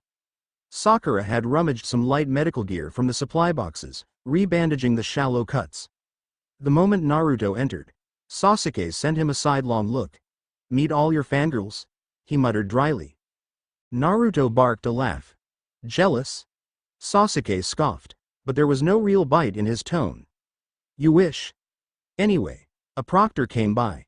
They said once all teams that pass arrive, or the time limit ends, they'll announce the next stage. We might have to do preliminary matches if too many of us made it. Naruto remembered that from the original storyline, the one-on-one battles in that wide arena. He felt a surge of excitement. A chance to really cut loose. Though if Sasuke had to fight with that curse mark still unstable, that could be trouble. Sakura leaned forward, arms on her knees. "So we wait here until further notice." "Fine by me. I need to breathe for a second, anyway." She glanced at Naruto. "Thanks for checking around. Everyone else make it?" He nodded. "Yeah. Team 10's here. Team Guy's here. Hinata's safe, though she's looking for Kiba and Shino. Tenten says hi." Sakura parted her lips, as if wanting to ask more, but a knock on the lounge door interrupted. Another proctor poked his head in. "Team 7, right? The third Hokage wants to see you in the upper briefing room. Something about your recent encounter." Naruto and Sakura exchanged puzzled looks, while Sasuke's face tightened. "Orochimaru," he muttered. The gravity was clear. "Come on," Naruto said quietly. "Let's find out what's going on." They followed the proctor up a winding flight of stairs. At the end of the corridor was a large door guarded by two leaf Chūnin. One nodded curtly and opened it, revealing a modest room with a single window. Sarutobi Hiruzen, the third Hokage, stood by that window in his regal robes, pipe in hand. Kakashi Hatake was there too, arms crossed, leaning against a wall. And to Naruto's mild surprise, Jiraiya, one of the legendary Sannin, was also present, sitting on a chair, deep in thought. The third's wizened eyes landed on them. "Come in, you three," he said gravely. Naruto, Sasuke, and Sakura stepped inside, each bowing respectfully. Kakashi nodded in greeting, but his gaze immediately swept over Sasuke's curse mark. "How are you feeling, Sasuke?" Sasuke squared his shoulders. Alive. Jiraiya's presence stirred a flicker of memory in Naruto. "Boruto's father, this is Dad's sensei, there's a connection." But he stayed quiet for the moment, letting the third speak. Hiruzen exhaled a plume of smoke, looking older than usual. "I've been informed that Orochimaru personally infiltrated the Forest of Death and marked you, Sasuke. That's disturbing news." His gaze flicked to Naruto. "And rumor has it, he nearly attempted the same on you, Naruto, but was repelled by some unknown power." Kakashi's single exposed eyes studied Naruto. "I could sense something was different about you. Now it seems Orochimaru noticed it, too. That's dangerous." Naruto swallowed, remembering the violent clash. He left after cursing Sasuke, but I don't think he's done. Jiraiya, arms folded, regarded them carefully. "Orochimaru's goals might be more complex than we realize. But mark my words, he's not here just for casual mayhem. He wants something, or someone." A heavy pause. Then Sasuke spoke, voice shaky with anger. He talked about wanting the Sharingan, but he also showed interest in Naruto's new jutsu. He saw, interesting. Kakashi sighed, glancing at the third. "We suspected Orochimaru was after the Uchiha bloodline. But if Naruto has developed advanced chakra manipulations, Orochimaru might decide that's worth cultivating." Jiraiya turned his gaze to Naruto, eyes sharp. "Kid, you need to be very careful with your powers. Someone like Orochimaru will exploit any advantage. And if your abilities are as large-scale as I've heard, you're a prime target." Naruto's jaw tightened. "I'm not letting him manipulate me." The third Hokage tapped his pipe, ashes falling into a small tray. "We have limited time before the final portion of the exam. For now, keep participating as normal. Orochimaru won't risk openly attacking you in front of all the village leaders. But watch your backs. The Anbu have orders to monitor any suspicious movement." Kakashi nodded. "I'll do what I can to suppress Sasuke's curse mark after the preliminaries. There's a seal technique I know, but it's not a perfect fix." Sasuke exhaled, frustration radiating off him. "Thanks," he said, though the tension in his voice suggested he hated feeling powerless. "I'll handle it." The third's gaze lingered on Naruto.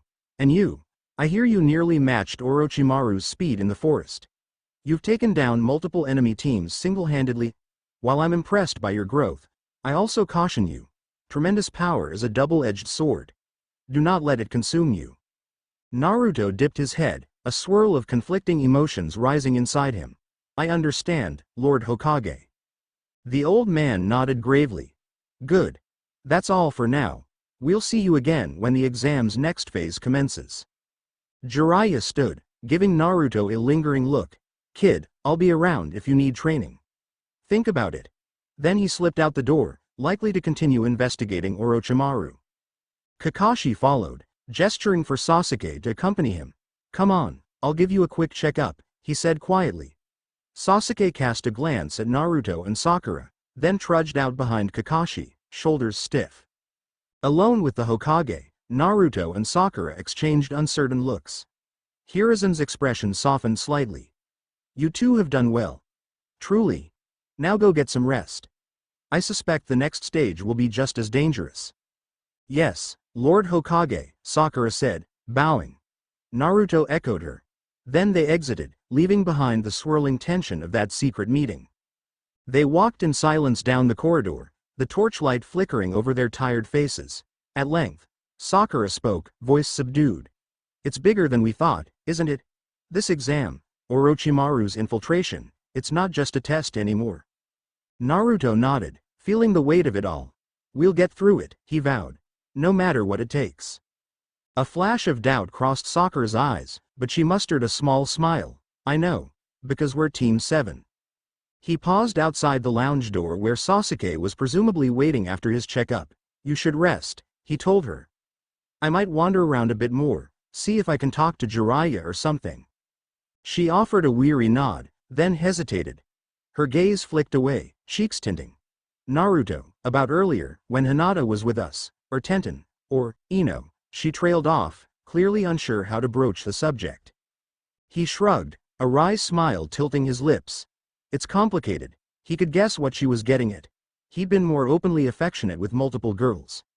Did Sakura feel jealous, confused, or something else? She exhaled, then gave a small laugh. Just, don't be an idiot about it, okay? We have enough drama without you turning half the kunoichi in Konoha into rivals. Naruto scratched his nose, grin crooked. Yeah, I'll try to keep the peace. Then, more gently, thanks for caring. She didn't deny it, just gave him a final sidelong look and slipped into the lounge, letting the door click shut. He stood alone in the corridor for a moment, collecting his thoughts. The exam was only at its midpoint, and already the stakes had skyrocketed. Orochimaru lurked like a poisonous viper in the shadows. The curse mark threatened Sasuke's soul. And Gaara was a wild card with monstrous power of his own. And that didn't even account for the possibility of those other watchers he sensed. An unknown presence that had been tailing him since his powers manifested. Naruto drew a slow breath. His life had changed more in the past few days than in all the years before. But despite the threats, the looming war, and the tangles of his new relationships, he felt a surge of determination unlike anything he'd known. I won't run from any of it. I'll protect the people who matter, and I'll show everyone that I'm more than just a Jinchuriki. Down the hallway, thunder rumbled louder, and lightning flashed through a narrow window, illuminating the corridor in a brilliant white. A storm had indeed gathered over the Leaf Village, and perhaps over the entire shinobi world. Naruto clenched his fists, stepping forward into the glow. He was ready for whatever came next. End of Chapter 3. Chapter 4. The tower's cold corridors bustled with tension. Though the Forest of Death segment had ended, a new storm brewed inside these walls. Rumors swirled about who made it through and who fell short, about Orochimaru stalking his prey, and about a certain orange-clad genin whose abilities seemed to surpass reason. Naruto felt eyes trailing him at every turn. Some fearful, some curious, a few hostile. It was more attention than he'd ever had in his life. He trudged down a torchlit passage, swirling with half-familiar thoughts. So the next stage is prelims. One-on-one matches to trim down the competition. He remembered it from that vague echo of future knowledge. Kakashi had briefly mentioned it, and so had the third Hokage. Teams that survived the forest might still be too numerous for a formal tournament. So the dreaded preliminaries would weed out the weaker. Tension fluttered in his stomach. Not fear, but a restless eagerness to see how far he'd come. Even if a piece of him still wrestled with guilt over Sasuke's cursed mark, another part buzzed with adrenaline. I want to fight. I want to show them what I can do. He paused outside a small lounge area where the proctors had told remaining genin to wait. Through the open door, he heard a wave of chatter. Teams from Sand, Rain, Leaf, and smaller villages crowded inside. Some stood in corners glaring at each other, some slouched on benches, too exhausted to care. Naruto spotted Sakura and Sasuke near a pillar, along with Kakashi. On the other side of the room, Tenten checked on Lee's bandages while Neji looked on impassively. Ino, Shikamaru, and Choji were near a water dispenser, and Hinata perched on a bench beside Kiba and Shino, looking relieved that her team had finally rejoined. He stepped inside, scanning for a spot to stand. The second he did, Kankuro, Gaara's puppet-wielding brother, shifted uncomfortably, eyeing Naruto with a sour expression. Temari's gaze flicked over with slightly more curiosity. Gaara was nowhere in sight. Naruto ignored them, weaving through the crowd. When he reached Sasuke and Sakura, Kakashi gave him a nod. Feeling ready, Naruto? Absolutely, Naruto said, voice steady. Any update on when we start? Kakashi glanced at Sasuke. Soon. The exam coordinators are doing final head counts. Everyone who survived the Forest of Death will gather in the main hall for the prelim announcements. Sasuke's eyes looked a little distant, but he was upright, arms folded. The cursed mark still lurked at his collar, hidden by bandages, but Naruto sensed it pulsing like a toxic heartbeat. He's holding it together, at least. Sakura leaned closer to Naruto, voice low. How are you doing? I know you barely slept last night. Naruto shrugged. Slept enough. Don't worry. A flicker of memory made him grin. Besides, I had some. Motivatio rolling her eyes but also blushing faintly. You really have changed. Just then, the door to the lounge slammed open. A Chūnin proctor poked his head in. All genin who qualified. Report to the main auditorium at once. We're starting the prelims. A stir ran through the room. Everyone rose, tension crackling like static. Teams funneled into the corridor. Naruto and his group joined the flow. He spotted Tenten in the crowd, who caught his eye and gave a subtle wave. Ino walked by, offering him a light nudge with her hip as she passed, smirking. Hinata offered a tiny, shy smile from across the throng, her cheeks pink. Sakura noticed these little exchanges with a half-exasperated, half-amused quirk of her brow. But the gravity of the moment held everyone in check. These matches could define their futures. They entered the main auditorium, a cavernous chamber with tall stone walls and a wide open floor. Balconies lined the upper levels, presumably for onlookers, Jonin sensei, exam officials, maybe even the Hokage. At the far end stood a row of proctors, led by a tall, scar-faced man in a bandana, Morino Ibiki, who'd handled the written test, and next to him, Anko Mitarashi, who wore a mischievous grin. Standing slightly forward was a middle-aged man in official robes. Hayate Gecko, the coughing proctor from the original timeline. As the genin lined up in a loose formation, Hayate stepped forward. A faint cough rattled his frame, but his eyes were focused.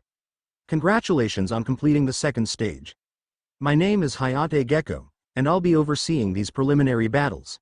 He eyed the battered crowd.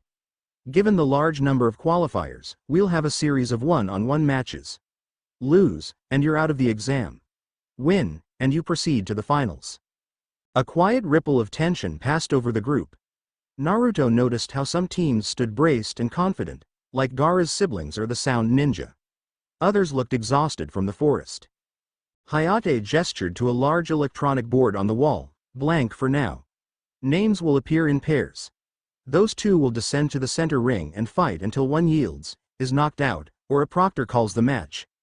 Any lethal force is allowed, but try not to kill without reason. Understood? People murmured or nodded in agreement. Sakura swallowed. Naruto just set his jaw, adrenaline trickling through his veins. This is it. Hayate coughed again. If anyone wishes to withdraw now, do so. Once your name is on the board, there's no turning back. No one moved. Anko's grin widened, evidently relishing the tension. All right, then, Hayate said, we begin. He flicked a switch on a remote. The digital board sparked to life with a rapid shuffle of names, each in large letters. Naruto watched the flicker. Who's first? The letters halted. Tenten versus Temari. A hush fell. Tenten let out a small breath, stepping forward. She turned to her teammates. Lee gave her a thumbs up. Neji nodded impassively. Then she headed to the center of the arena. From the sand side, Temari casually strolled forward, unfurling her giant fan. I've been wanting a rematch, Tenten said under her breath, glancing up at the stands where Naruto and the others would watch. Temari only smirked, opening her fan partway. I won't go easy on you.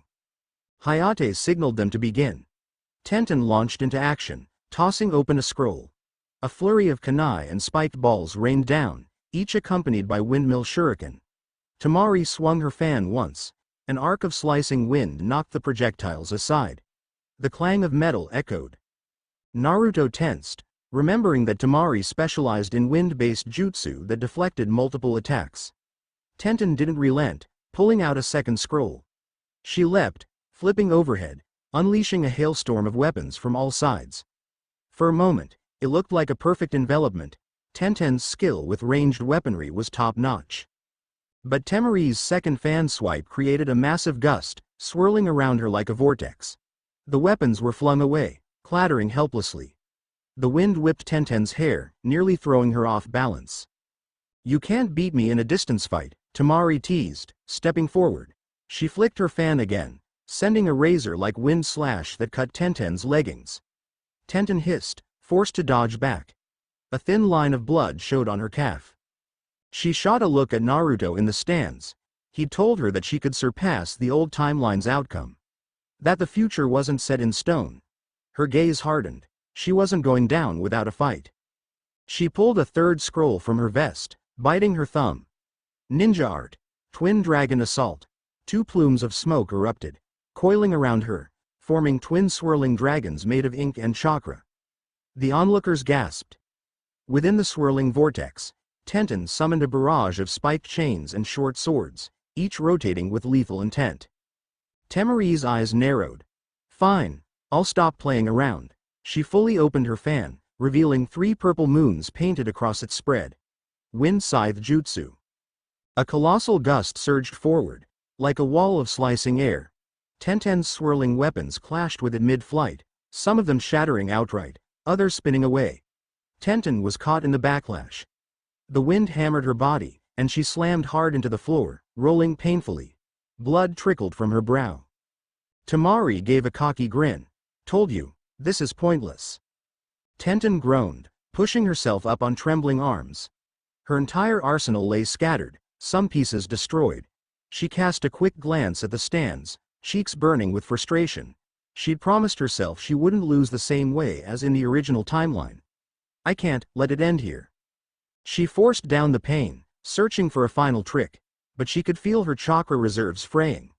Temari stepped closer, raising the fan overhead for a finishing gust. Suddenly, Tenten heard a voice in her mind. Naruto's voice. You've got so much skill, Tenten. Focus on what you do best, push it beyond your old limits. She grit her teeth, flipping a small hidden scroll from a pouch. One last seal. Summoning the memory of Naruto's advanced manipulation of wind chakra, she tried something daring. Channeling all she had left, she formed a swirling ball of compressed wind in her palm.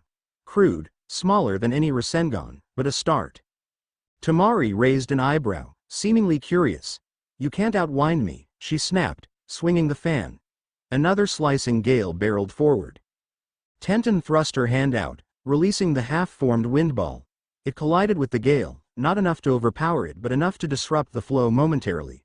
She threw herself aside at the same moment, rolling away from the brunt of the blast. Dust and grit exploded everywhere. She came up gasping, battered, but still conscious. That saved me from a direct hit, but I've got nothing left to fight with. Her arms shook. Temari lowered her fan, a slow smirk forming. You're resilient, I'll give you that. But this ends now. Tenten tried to stand, only to collapse onto one knee. She knew the next gust would finish her. A knot of frustration lodged in her chest. I can't keep up with a wind specialist, not yet. With a bored sigh, Temari flung a final crescent of wind. Tenten braced for impact, only to see a proctor flash in, halting the match. Hayate's voice rang out. Enough. Tenten can't continue. Temari of the Sand is the winner. The roar of wind dispersed as the proctor declared the result. Temari lowered her fan, flicking Tenten a disdainful look. Next time, practice your windjutsu more. Then she turned and walked off. Grimacing, Tenten slammed her fist against the floor. The med nin rushed to help her up. In the stands, Naruto clenched his jaw. Part of him wanted to jump down and console her, but he knew it would only embarrass her in front of everyone. Besides, Tenten was proud. She'd want to recover on her own. She fought well, ts tight, but that wind was too strong. Neji's stoic expression twitched. Next time, he said under his breath, she'll do better. From across the stands, Naruto caught Tenten's eye as the medics lifted her. He gave her a small nod. She responded with a faint, rueful smile, mouthing, sorry. He shook his head, trying to convey that she had nothing to apologize for. At least she tried something new. Next time, she'll be stronger. Hayate coughed, drawing attention back to the scoreboard. We'll move to the next match immediately. All eyes shifted as the names spun again. This time, Zaku Abumi, Sound, versus Shino Aburame, Leaf, a short match. Zaku tried his sonic air tubes, but Shino overwhelmed him with a carefully laid trap of insects. The final blow ended with Shino's bugs clogging Zaku's arm vents, forcing them to backfire painfully. Zaku collapsed, screaming. The proctor announced Shino the victor. Naruto nodded in approval. Shino's cunning is no joke. Next pairing. Konkuro, Sand, versus Masumi Tsurugi, Leaf. Konkuro's puppet mastery gave him an easy advantage. He used the puppet crow to trick Masumi into grappling a hollow decoy. Then, with a ruthless twist, Konkuro pinned the Leaf Shinobi. Another swift victory for the Sand. Another spin. Ino Yamanaka, Leaf, versus Sakura Haruno, Leaf. A sudden hush. Naruto glanced at Ino in surprise. She stood a few feet away, breath-catching. Figures, she muttered. We always had to settle this, forehead girl. Sakura's face was pale, but she forced a lopsided grin. Guess so. Let's do this. Sasuke frowned. Sakura, you sure? She lifted a hand, stopping him. I can handle it, she said firmly. Then she descended the steps to the arena, Ino following. Naruto felt a twinge of concern. He'd seen the original timeline's version of this fight, how it ended in a double knockout. But now, so many things were different. Sakura had grown more confident in the forest, fighting for Sasuke's survival. Ino was no slouch either. She had her clan's mind transfer jutsu and a sharper focus than ever. Hayate signaled. Begin. Neither girl rushed in. They circled each other, the tension thick. Ino spoke first, voice dripping with old rivalry. I've been waiting to show everyone here that I'm not just the pretty one on my team. And you, don't think I didn't notice you being all worried about Sasuke-kun. But I'm gonna prove myself, too. Sakura forced a smirk. You talk too much, Ino pig. They collided in a flurry of taijutsu, kicks, punches, blocks. Ino's moves had a certain grace, while Sakura's were more direct, but each had improved significantly since their academy days. The crowd watched in rapt attention. Sasuke muttered under his breath, they're more evenly matched than I expected. Naruto nodded. They're both strong. This'll be close. The exchange of blows continued. Ino tried a partial mind-body switch, but Sakura recognized the hand seal and dodged, launching a quick combo that grazed Ino's shoulder. Ino retaliated with a surprise feint, snagging Sakura's hair and yanking her off balance. Sakura hissed and twisted free, leaving a chunk of hair behind in Ino's grasp. Your hair, Ino said, eyes flicking over the strands. I remember you used to care so much about it. I did, Sakura panted, but I'm not that girl anymore. Ino flung the hair aside, lips pressed tight. Guess not. She formed the mind transfer seal again, forcing Sakura to scramble. Sakura backflipped, scanning for any advantage. She was panting, sweat trickling down her temple. I need a plan. She debated any illusions she'd learned or a new trick from the forest training. But I don't have Naruto's insane powers or Sasuke's speed. Ino rushed in again, reading her hesitation. Sakura blocked a barrage of punches, but one landed square in her stomach, knocking the wind out. She stumbled, gasping. Ino capitalized, seizing Sakura's arm and hooking a leg behind her knee, slamming her down. Give up, Ino hissed, brow creased with determination. Sakura's eyes blazed. Not in a million years. She wrenched free, ignoring the pain, kicking Ino off. They both staggered back, breathless. In the stands, Naruto glanced sideways at Sasuke. The Uchiha's fists were clenched, knuckles white. He cares more than he lets on. The two kunoichi glared at each other, battered. Ino formed the seal once more for her mind-body switch. Sakura realized the next technique might decide the match. She rushed forward, arms raised for a direct assault. Ino smirked. Exactly what she'd hoped for. She released her jutsu the instant Sakura came too close. Time seemed to slow. The mind transfer shot from Ino's body, colliding with Sakura. Sakura's eyes went glassy, her body freezing mid-charge. In the stands, Shikamaru tsked under his breath, while Kiba let out a gasp. Ino's done it.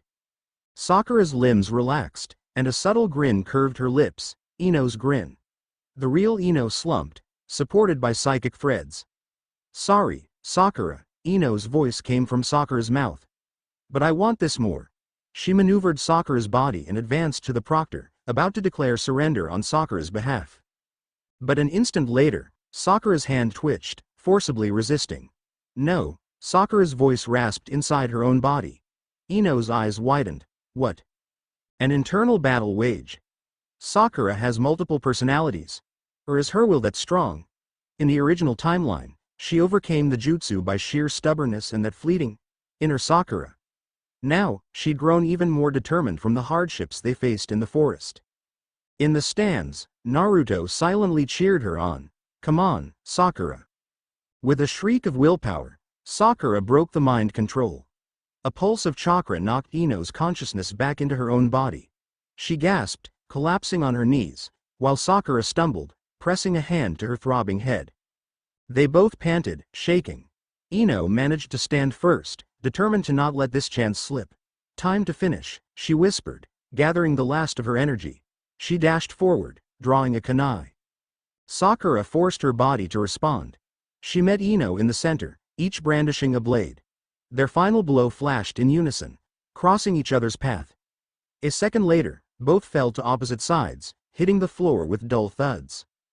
Hayate stepped in, checking pulses. The hush was absolute. Neither girl moved. After a tense moment, he stood. Both are unconscious. Neither can continue. This match is a draw. A wave of murmurs swept the spectators. Medics rushed in. Naruto exhaled, relief mingled with pride. Sakura didn't lose, and Ino proved her strength. They both groaned. Sasuke relaxed minutely. They both fought hard. Yeah, Naruto agreed softly, they did. While the med nin carried the girls off to rest, the scoreboard spun anew. The next few matches blurred by. Shoji Akamichi fought Dosu Kinuda of the Sound. Despite a valiant effort, Shoji lost to Dosu's sonic illusions. Gaara faced Rock Lee, in one of the most brutal matches so far. Lee unleashed the first and second gates, pummeling Gaara's sand shield. But eventually, Gaara's defense twisted around, crushing Lee's leg and arm. The medics had to intervene. Gaara's emotionless stare unnerved everyone. Kiba battled Naruto's old acquaintance from grass, a fierce but short clash that ended with Kiba's fang overwhelming the enemy. Kiba advanced. Then, the scoreboard beeped again, halting on the next match. Hinata Hyuga, Leaf, versus Neji Hyuga, Leaf. A tense silence fell. Hinata blanched, trembling slightly. Neji's gaze hardened. The entire Hyuga clan drama was well known among certain circles. Neji from the branch house, Hinata the main heiress. This was a personal conflict. Naruto's heart clenched. He remembered how horrifyingly cruel Neji could be in the original timeline. But maybe it'll be different. I've been messing wide and stand the thought of Hinata being humiliated or worse. Hinata stepped forward, hands clasped. Naruto caught her eye as she glanced toward him. He gave her a reassuring nod. Be strong. Neji walked out, arms at his sides, expression cold. Withdraw, he said flatly. You know you cannot win. Hinata swallowed, face pale but resolved. I'm not giving up. Her voice trembled, but she activated her Byakugan, veins bulging around her eyes. Neji's scowl deepened. Then I'll show you the difference between us. Hayate signaled. Begin. They circled, both in the gentle fist stance. Neji struck first, a quick palm aimed at Hinata's shoulder. She blocked, but the blow still sent a jolt of chakra through her tenketsu. Wincing, she retreated. Neji pressed forward, each strike precise, forcing her on the defensive. Your stance is too open, Neji critiqued, deflecting her attempt at a counter. You hesitate. That's why you'll lose. Hinata shuddered, but an image of Naruto's confident grin fueled her. She forced her footwork to sharpen. Her next block had more bite. She even managed a glancing palm on Neji's chest. He frowned, stepping back. You've improved, but not enough. His retaliation was swift, a flurry of palm strikes that hammered Hinata's torso. She coughed, blood spattering her lips. The audience looked on with varying degrees of discomfort. Some enthralled, others disturbed by the Savage family infighting. Naruto tensed, wanting to leap down and stop it. But this was her fight. Hinata's fight to prove herself. He clenched his fists. Come on, Hinata, push through. Neji aimed a final blow at her heart. She twisted, only partially evading. The strike landed near her shoulder, sending her sprawling. Her Byakugan flickered. She lay there, panting, tears brimming. But she tried to stand again. Stay down, Neji growled, frustration leaking into his voice. You've lost. Through ragged breaths, Hinata looked up. Her gaze found Naruto in the stands. She recalled how he'd kissed her gently, how he believed in her. Warmth sparked in her chest. She forced herself upright, trembling from head to toe. And no, I can still fight. Neji's eyes narrowed with anger. Why do you defy fate? You're too weak. I defy it, because, she coughed, fresh blood staining her lip. Naruto-kun taught me, not to give up. Naruto's heart twisted. He saw Neji's face darken, likely outraged that Hinata would look to an outsider's encouragement. With a snarl, Neji lunged, palm glowing. But before the blow landed, Hayate flashed between them, raising an arm. That's enough. She's done. He caught Hinata as she collapsed, unconscious, blood trailing from her mouth. Neji halted, chest heaving, eyes burning with resentment. The proctor pointed at him. Neji Hyuga wins. A hush fell. Medics rushed to stabilize Hinata. Naruto was at the railing in an instant, gripping it so hard his knuckles whitened. I hate this. He wanted to jump down, gather Hinata in his arms. Instead, he forced himself to respect the exam rules. Down below, Neji pivoted and marched off, refusing to meet Naruto's gaze. Naruto's pulse hammered in fury. One day, I'm going to fix that guy's attitude. Right now, though, he needed to check on Hinata. As soon as the medics carried her to the side, Naruto leapt over the railing, ignoring the mild protest from the proctors. He landed near her, heart pounding. A med nin tried to shoo him away. We need to treat her, boy. Naruto brushed them aside gently, kneeling at Hinata's side. Her face looked ghostly pale, streaked with blood. He pressed a hand to her cheek. Hinata, he whispered. For a moment, no response. Then her eyelids fluttered. Naruto-kun, I'm sorry, she murmured, voice faint. He bit back the burning in his throat. No, don't apologize. You did your best. I'm proud of you. He bent down and touched his forehead to hers, ignoring the onlookers. Rest now. Let them take care of you. Her eyes slid shut, a weak smile on her lips. The med nin stepped in, applying urgent healing jutsu. Naruto rose, fists trembling, as they carried her away on a stretcher. He felt a dark glower settle over him. Neji, you bastard. I get that you have issues with the main family, but this was too much. A proctor coughed, reminding him to return to the stands. Naruto marched off, ignoring some glares from other examiners. In the stands, Sakura gave him a sympathetic look. Hinata will be all right. They have medics on site. He nodded, clenching his teeth. Sasuke watched him in silence, understanding the rage roiling in his teammates' eyes. Down on the arena floor, Hayate announced, next match, Sasuke Uchiha vs Yoroi Akado. Sasuke stiffened. Naruto shot him a warning glance. Be careful. That curse mark, if it flares up. Sasuke's eyes flashed with pride. I'll manage. He headed down, body taut with tension. Kakashi watched from an upper balcony, similarly concerned. Yoroi, a short man with tinted goggles, studied Sasuke with a predatory grin. So you're the Uchiha Orochimaru once, this'll be interesting. Sasuke refused to show fear. Shut up and fight. Hayate gave the nod. Begin. Yoroi lunged, hand glowing with a chakra absorption technique. Sasuke evaded, but a wave of dizziness made him stumble. The curse mark twinged, sending pain through his shoulder. Yoroi seized the opening, grabbing Sasuke's arm. A sizzling aura flickered, draining Sasuke's energy. Fool, Yoroi smirked. You're already weakened, just give up. Sasuke grit his teeth, eyes flicking to the stands. For a heartbeat, he imagined Naruto's unstoppable attacks, how easily his teammate overcame opponents. Rage and jealousy burst inside him. I won't be outdone by him, or by anyone. His Sharingan wasn't fully awakened yet at this point in the original timeline, but the cursed mark and his emotional turmoil could push him further. He forced a twist, freeing himself from Yoroi's grip. Need a solid finisher. In a blur, Sasuke recreated the move he'd seen Naruto use. That whirling sphere of chakra. But he only managed a faint swirl, flickering with unstable energy. Damn it, I don't have it memorized. Yoroi didn't give him time to refine it. The man rushed again. Sasuke tried a simpler approach. He charged lightning chakra into his fist, reminiscent of Kakashi's Chidori but underdeveloped. It crackled, forming a rough edge. What? Yoroi's eyes widened. Sasuke slammed the half-formed lightning strike into his chest, hurling him back with a jolt. Yoroi crashed against the wall, gasping for breath. The cursed mark throbbed, sending black lines creeping up Sasuke's neck. He choked, nearly buckling.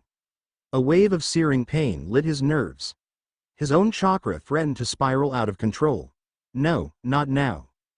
Before he could lose himself, he recalled the vow he'd made. I'm not Orochimaru's pawn. Mustering all his will, he forced the black lines to recede, ignoring the agony. Then, with a final dash, he closed the distance and nailed Yoroi with a savage elbow. Yoroi dropped, unconscious. Hayate surveyed the sprawled form. Winner. Sasuke Uchiha. Applause and murmurs rippled. Naruto exhaled in relief, sharing a quick grin with Sakura. He did it. But Sasuke's shaky stance and clenched jaw showed how close he'd come to losing control. Kakashi flickered down, placing a hand on Sasuke's shoulder, likely to whisk him away for that sealing technique. Sure enough, Kakashi spoke to the proctors, then guided Sasuke out of the arena. Sasuke shot Naruto and Sakura a look that was half triumph, half fear. Then he disappeared down a side corridor. With no pause, Hayate resumed. Next match. Naruto Uzumaki vs. Kabuto Yakushi. Naruto's stomach twisted. Kabuto? He scanned the crowd but didn't see the bespectacled older genin anywhere. In the original timeline, Kabuto withdrew before the prelims. Yet here he was apparently still of confusion. Ibiki stepped forward, scanning a clipboard. We were informed Kabuto Yakushi withdrew due to ill health right before the match. He's not here. Hayate frowned. If he withdrew, that means Naruto passes automatically. Naruto blinked, a wave of disappointment mingling with relief. So no fight for me? But something about Kabuto's absence felt off. Orochimaru's spy, maybe he had different orders. Hayate tapped the board. Naruto Uzumaki advances by forfeit. He gave a short cough, moving on to the final match. The scoreboard flickered. Kiba Inuzuka vs. Sai, Leaf. Naruto's brow furrowed. Sai? He remembered that name from future glimpses. An Enbarut operative with ink jutsu. But was he even around at this point in time? Sure enough, a pale-faced boy with short black hair and a blank expression stepped forward. His attire was plain, midriff exposed. He eyed Kiba with a flat smile. Let's get this over with, he said softly.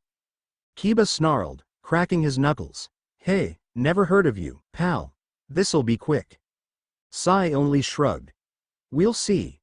The match began, and Kiba rushed in with Akamaru, unleashing fang over fang. Sai calmly drew a small scroll from his belt, painting a swift line. The ink formed a monstrous hawk that flew off the paper, intercepting Kiba's spinning attack. Kiba crashed, startled by the living ink creature. Sai's expression didn't change. He dashed forward, drawing more ink beasts, a lion, a serpent, each swirling to life.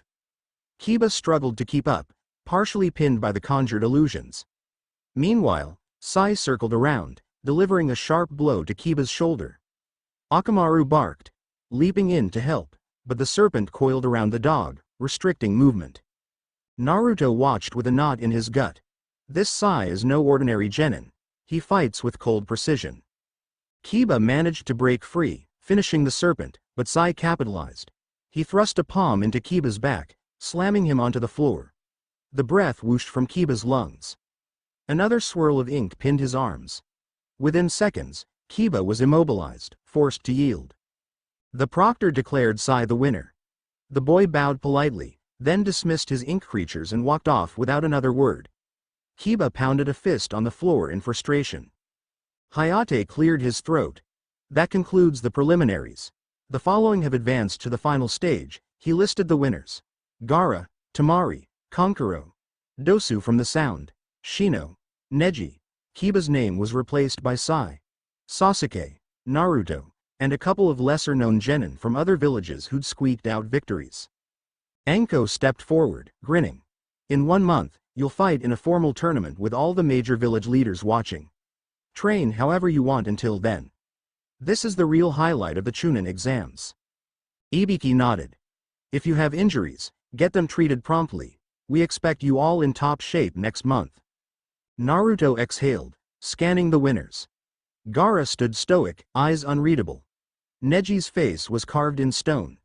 Shino adjusted his glasses. Temari yawned, looking bored. Kankuro sneered at the leaf shinobi. Dosu lurked at the edge, half his face bandaged. Sai stood with an aloof expression, arms folded. Sasuke was absent, presumably still with Kakashi. The tension in the air promised that the finals would be explosive. All right, Hayate said, looking pale but composed.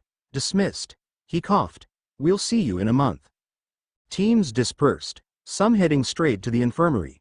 Naruto's gaze lingered on the corridor where Sasuke had gone. I hope Kakashi can keep that cursed seal in check. Sakura touched his arm. Let's check on Hinata and the others, she suggested softly. Yeah, he murmured. Together, they headed for the medical wing, weaving through hallways lit by flickering lanterns. In a side chamber, they found Hinata in a bed, an IV dripping into her arm. She was still unconscious, though her face looked less pale. A nurse glanced over. She'll recover with rest, the nurse said quietly. A few internal injuries, but we've stabilized her. Relief washed through Naruto. He stepped to her bedside, leaning in close. Be well, he whispered, pressing a light kiss to her forehead. The nurse looked away tactfully, but Sakura raised an eyebrow, lips pressed in a slight frown. Still, she didn't comment. After a moment, Naruto stood, raking a hand through his hair. We should see Tenten, too. They found Tenten in a different ward, bandaged around her ribs and arms. She spotted them and managed a lopsided grin. Hey, sorry I let you down, she quipped. Naruto shook his head emphatically. You fought well, Tenten.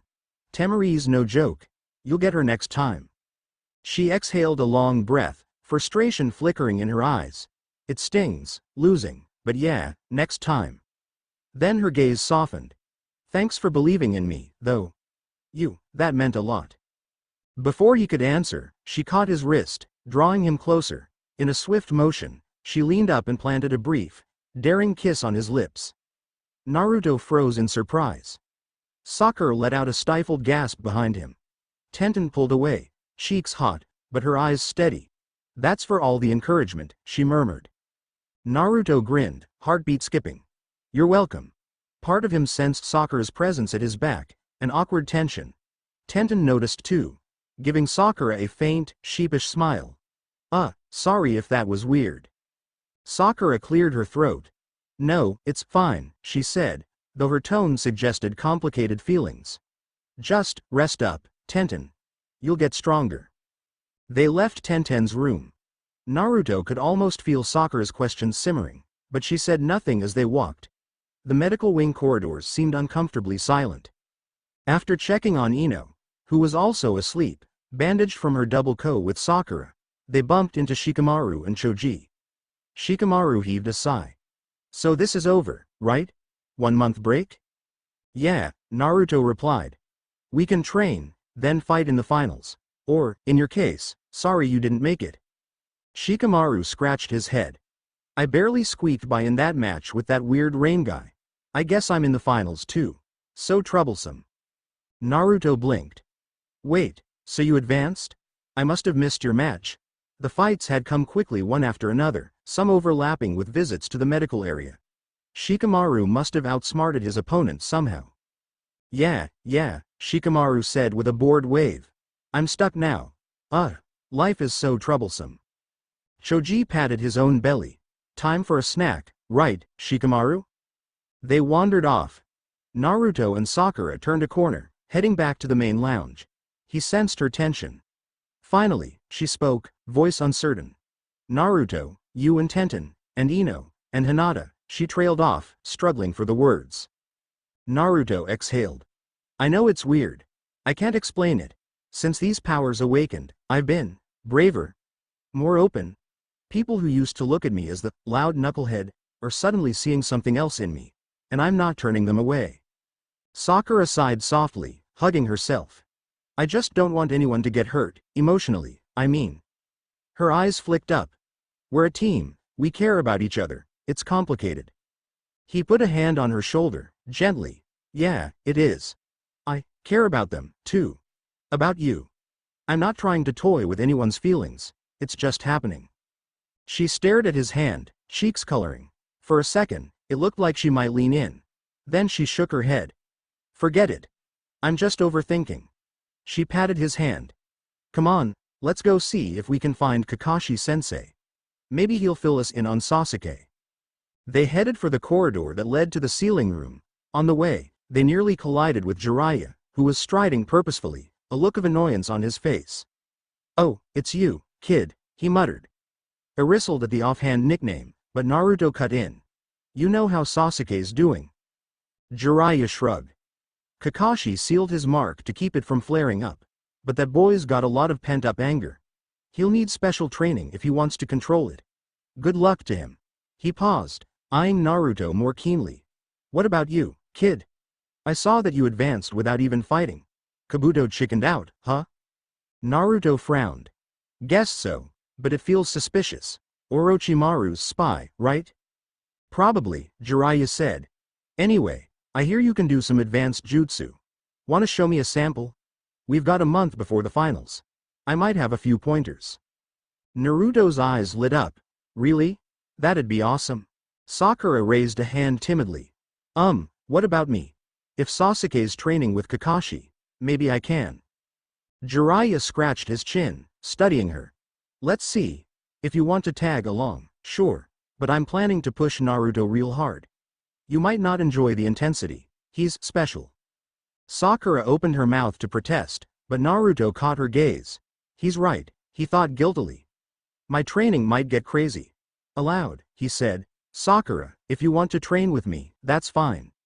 But we might be dealing with extremely destructive jutsu. She bit her lip, unsure. I'll think about it. Jiraiya nodded. Make your choice soon. I'm leaving tomorrow morning. We'll find a spot outside the village to go all out. Naruto clenched his fists, excitement buzzing. Finally, a chance to refine these future powers properly. Jiraiya jerked his thumb down the hall. I'm off to speak with the Hokage. Be ready at dawn tomorrow if you're in. With that, he stalked away. Sakura sighed. It's always so intense around you, she murmured, though not unkindly. Naruto rubbed the back of his neck. Hey, guess so. They returned to the lounge area. Most genin had cleared out. Officially, the prelims were over, and the tower's staff were closing up. Over the next few hours, squads departed for Konoha proper or were escorted to the hospital if needed. Naruto parted ways with Sakura at the exit, feeling a swirl of emotions about their conversation. He found Tenten still in the medical wing, half asleep. He quietly checked on her, but a medic shooed him off, saying she needed rest. With a fond smile, he left. She'll be fine. He sought Hinata next, but they told him she was in delicate condition and unconscious for the time being. The thought tugged at his heart. I'll visit her tomorrow before I leave. In the corridors, he bumped into Ino, who was freshly discharged, a bandage on her forehead. She teased him about skipping their fight. He retorted that she should get stronger for next time. They shared a quick laugh. She gave his sleeve a small tug, leaning in to plant a playful kiss near his collar. He caught her waist, eyes bright with amusement, returning the fleeting peck on her temple. Ino's cheeks flushed, but she gave him a flirty grin. Try not to forget me in your crazy training. Okay. Then she darted off with a breezy wave. He watched her go, heart curiously full. The day had been brutal and chaotic, yet these small moments of warmth kept him grounded. I'm living a life I never thought possible. But as he stepped outside the tower, the evening sky spread over him, orange and purple at the horizon. He recalled the looming threat. Orochimaru, the unknown watchers, Gaara's unstoppable demon. The final exam was 1 month away, but would it be overshadowed by a larger crisis? Still, as he strolled through the forest path back toward Konoha's main gates, he felt that unstoppable swirl of chakra stirring. He had the month to train with Jiraiya. He'd refine his Rasengan variants, harness wind and lightning like never before, maybe even break open that odd ocular ability. I'll come back ready to face anyone, Gaara, Neji, or even Orochimaru if he dares show up. His footsteps crunched along the path, thoughts drifting to Hinata's courage, Tenten's drive, Ino's cunning, even Sakura's unwavering loyalty. They're all pushing themselves. The same was true of Sasuke. The only difference was that Sasuke's path was darkened by the curse seal. I won't let him go down the wrong road. As the village walls came into view, Naruto paused. A flicker in the trees caught his attention. He turned, scanning the branches. For an instant, he thought he saw a silhouette with strange, horn-like protrusions, an echo of the Otsutsuki from his future memories. Then it vanished, leaving only a wisp of moonlit fog. A chill prickled his spine. So they're still watching me. He exhaled slowly, letting defiance fill him. If you want a piece of me, he muttered to the empty air, wait in line. Then he resumed walking, posture erect, that confident grin ghosting his lips. He was Naruto Uzumaki, and he would not be contained. In a month's time, the entire shinobi world would see what he had become. Far above, perched on a high branch, a faint shape lingered just outside normal sight. It observed his departure with silent calculation, chakra twisting in strange patterns. Then it, too, vanished into the night. End of Chapter 4. Chapter 5. A thick hush settled over the arena. Rows of spectators filled the stands, civilians, shinobi, visiting dignitaries, and the great clan leaders of the hidden villages. Towering pillars framed the fighting grounds, each draped with the symbol of a participating nation. Above them all, the Hokage's viewing balcony loomed, where Hiruzen Sarutobi sat, flanked by other high-ranking officials. The final stage of the Chūnin Exams was about to begin. Naruto stood in the tunnel entrance leading onto the arena floor, adrenaline stirring beneath his skin. 1 month of intense training with Jiraiya had refined his new powers. Advanced Rasengan variations, improved mastery over wind and lightning, even deeper glimpses of that strange eye ability that flickered in his right pupil. I'm ready, he told himself, no matter who I face. He glanced back at the corridor behind him. Sakura hovered there, arms folded. She looked anxious yet determined. Don't lose yourself out there, she said gently. You've grown so strong, sometimes it scares me. He offered a small, wry smile. I'll be careful. She dipped her head, eyes lingering on his face. Hinata, Tenten, and Ino are all up in the stands, by the way. They wanted me to wish you luck. A faint pink colored her cheeks. I do, too. A pang of warmth coursed through him. Thanks, Sakura-chan, he murmured, stepping closer. He didn't overthink it. He lifted a hand to her chin, leaning in for a brief, bold kiss. She jolted, face aflame, but didn't pull away.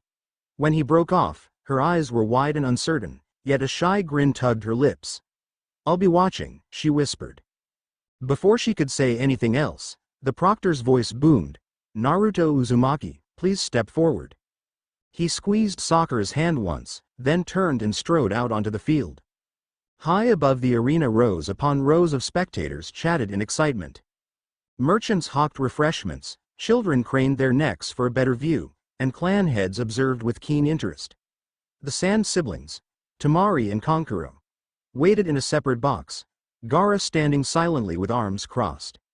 Neji Hyuga leaned against a pillar, stoic as ever. Shikamaru fidgeted in annoyance at the thought of fighting so publicly. Sai stood with an unsettlingly calm expression, and Dosu from the sound kept to himself in the shadows. But Naruto's eyes flicked to the stands. He spotted Tenten with an arm sling, still recovering from her match, sitting next to Lee and Neji's teammate, Gai-sensei. Ino waved when she caught his eye, blowing him a playful kiss that made him grin. Farther up, he glimpsed Hinata, still a bit pale but sitting upright, shyly meeting his gaze and offering a small smile. Warmth ballooned in his chest. They're all here for me.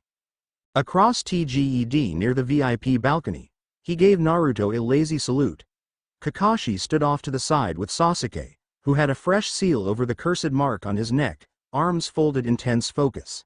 Sasuke's eyes found Naruto's, an unspoken challenge passed between them. Show me how far you've gone, Dobi. First match. Shino vs Kankuro. Hayate Gecko stepped into the center. Our finals bracket was decided earlier. The first match, Shino Aburame of the Leaf vs Kankuro of the Sand. The crowd murmured as Shino and Kankuro moved to face each other. Naruto hung back at the edge of the field with the other finalists. He watched, half distracted. Shino's swarm of insects clashed with Kankuro's puppets in a flurry of cunning traps. Kankuro's crow puppet spat out hidden blades, while Shino's bugs swarmed it, In the end, Konkuro's puppet arsenal left Shino pinned, forcing him to yield. A faint wave of applause rippled. Konkuro smirked, rejoining Temari and Gaara. Hayate cleared his throat. Winner, Konkuro. Next match. Second match. Neji vs Shikamaru. Shikamaru ambled forward, complaining that life was too troublesome. Neji radiated that calm Hyuga confidence. The fight started slow. Shikamaru used shadows to force Neji's footwork, but Neji retaliated with Byakugan, pinpointing the weaknesses in Shikamaru's stance. After a tense exchange, Shikamaru's shadow cunning wasn't enough to offset Neji's lethal gentle fist. Neji emerged victorious, though winded. "Tch," Shikamaru muttered, scratching his head in annoyance as he forfeited, but he looked oddly at ease. "At least I didn't end up in the hospital." Naruto exhaled, heart-pounding. "That means I might face Neji. I still owe him for what he did to Hinata." Third match. Gaara vs Dosu. Everyone tensed up. Gaara had displayed terrifying power in the prelims. The bandaged sound ninja squared off, using sonic pulses from hidden devices to disrupt Gaara's sand. Gaara remained eerily silent, letting his swirling grains deflect every blow. Within moments, Gaara's sand coil wrapped around Dosu, crushing him mercilessly. The proctor had to intervene, awarding Gaara the victory. A cold chill ran through the crowd. Naruto pressed his lips together. He's even stronger than before. Fourth match. Sai vs Temari. Sai stepped in with that blank smile, his scroll and brush ready. Temari hefted her fan, smirking. "Let's see what you got." Ink beasts soared at her. She countered with slicing wind. It looked like a deadlock. Her powerful gusts shredded some of Sai's ink creations, but Sai outmaneuvered her, painting illusions to flank from behind. Finally, a giant ink serpent coiled around Temari's ankles, forcing her to drop her fan. Sai's calm efficiency prevailed, and Temari conceded. The audience cheered. Fifth match. Sasuke vs Konkuro, semifinal slot. Because of how the bracket fell, Sasuke faced Konkuro next.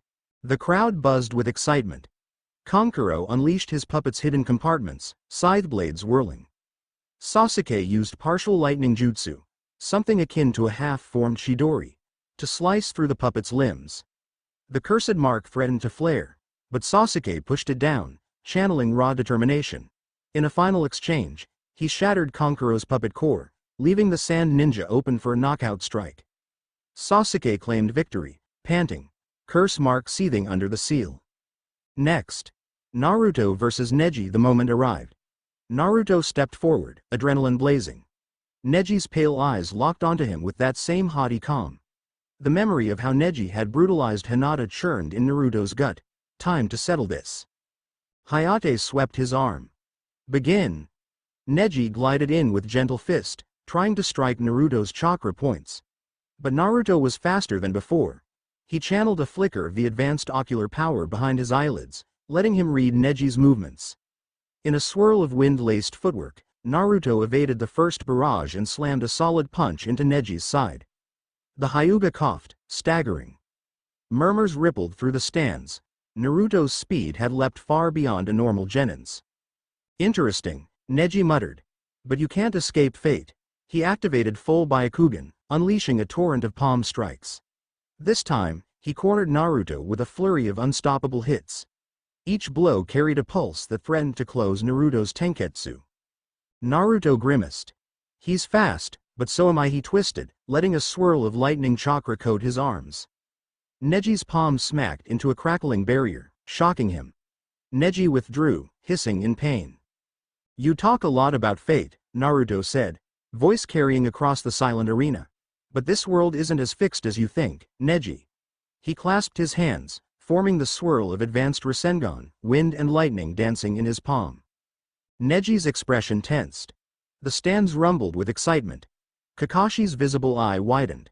Jiraiya folded his arms, smirking. Neji tried to form Kaden, heavenly rotation, his ultimate defense. He spun, generating a whirling dome of chakra. But Naruto's condensed Rasengan hammered into it, ripping a hole through the swirling barrier. Neji gasped as the force tore him off his feet, sending him skidding across the floor. For a moment, he lay stunned, hair disheveled. The crowd watched with bated breath. Naruto approached, chest heaving. Neji pushed himself up onto one elbow. "You overcame my rotation?" he rasped. "Fate is just an excuse," Naruto snapped, breath ragged. "You can change if you choose to."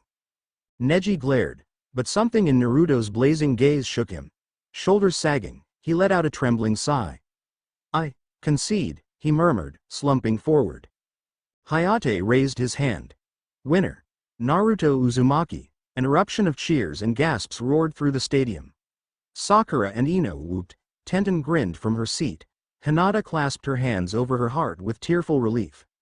Naruto exhaled, smiling. He offered Neji a hand up. The proud Hyuga hesitated, then accepted. Maybe there's hope for him yet. Semifinals. Gaara vs Sai. A hush fell again as Gaara faced Sai. Ink Beasts soared, but Gaara's sand defense swallowed them. Sai's eyes flickered with mild surprise. He tried illusions, speed, everything, but Gaara's calm malice overshadowed it all. The gourd sand responded like a living creature, cornering Sai. In a chilling moment, Gaara tightened the sand coffin around Sai's torso. The audience braced for the sickening crunch. But as Sai's face twisted in discomfort, he abruptly dissolved into ink. An ink clone. The real Sai appeared behind Gaara, brush poised for a finishing slash. Gaara's eyes flicked with annoyance, and his sand shot backward in a spike. Sai had to leap away, avoiding lethal impalement, but the spike tore his arm. Both nin glared at each other, blood dripping from Sai's wound, sand swirling around Gaara, flecked with ominous chakra. In a final push, Gaara roared, unleashing a wave of sand that dwarfed Sai's ink illusions. The swirl battered Sai, slamming him into the arena wall. Cracks spidered the stone. Sai collapsed, unconscious. Hayate stepped in. "Gaara is the victor." A hush of dread clung to the stands. "Gaara's unstoppable," many whispered. Even Naruto felt a chill. Jiraiya's face was grim. Semifinals. Naruto vs Sasuke. The crowd roared at this marquee matchup. The loud, unpredictable Naruto versus the last Uchiha Sasuke. The old rivals. Tension crackled as they stepped into the ring. Naruto locked eyes with Sasuke, remembering their earlier promise. They'd both come this far. Now they'd settle who's stronger. "You've changed," Sasuke muttered, lowering into a stance. "You don't even feel like the same knucklehead from before." Naruto smirked. "And you're still the arrogant prick who needs humbling if trained harder." Hayate signaled, "Begin." Sasuke blurred forward in a burst of speed, lightning dancing around his fist. Naruto met him halfway, their strikes colliding with a thunderous crack. Sparks scattered. Sasuke's eyes narrowed with concentration. Part of his Sharingan had awakened, letting him track Naruto's movements. They exchanged a rapid flurry of blows, each weaving an advanced taijutsu gleaned from their mentors. Naruto unleashed wind-laced kicks that whipped the air into blasts. Sasuke spun aside, replying with streaks of lightning along his legs. They parted, panting. The crowd watched in hushed awe at the collision of elemental forces. Sasuke's gaze flicked to the curse mark, which prickled under his seal. "No, I won't rely on that." He formed the hand seals for a partial Chidori, electricity squealing in his palm. Naruto answered by molding a swirling Rasengan bright with wind. They rushed each other. The two spheres of raw power clashed mid-arena, sending up a shockwave that rattled the stands. Observers shielded their faces from flying debris. At the center, Naruto and Sasuke strained, each refusing to yield ground. "Not losing to you," Sasuke growled. "You're not the only one who's powered up." Naruto roared back, pushing more chakra into his Rasengan. The combined explosion hurled them both apart. Naruto tumbled end over end, wincing as he crashed onto the stone floor. Sasuke landed harder, rolling near the wall. Dust choked the air.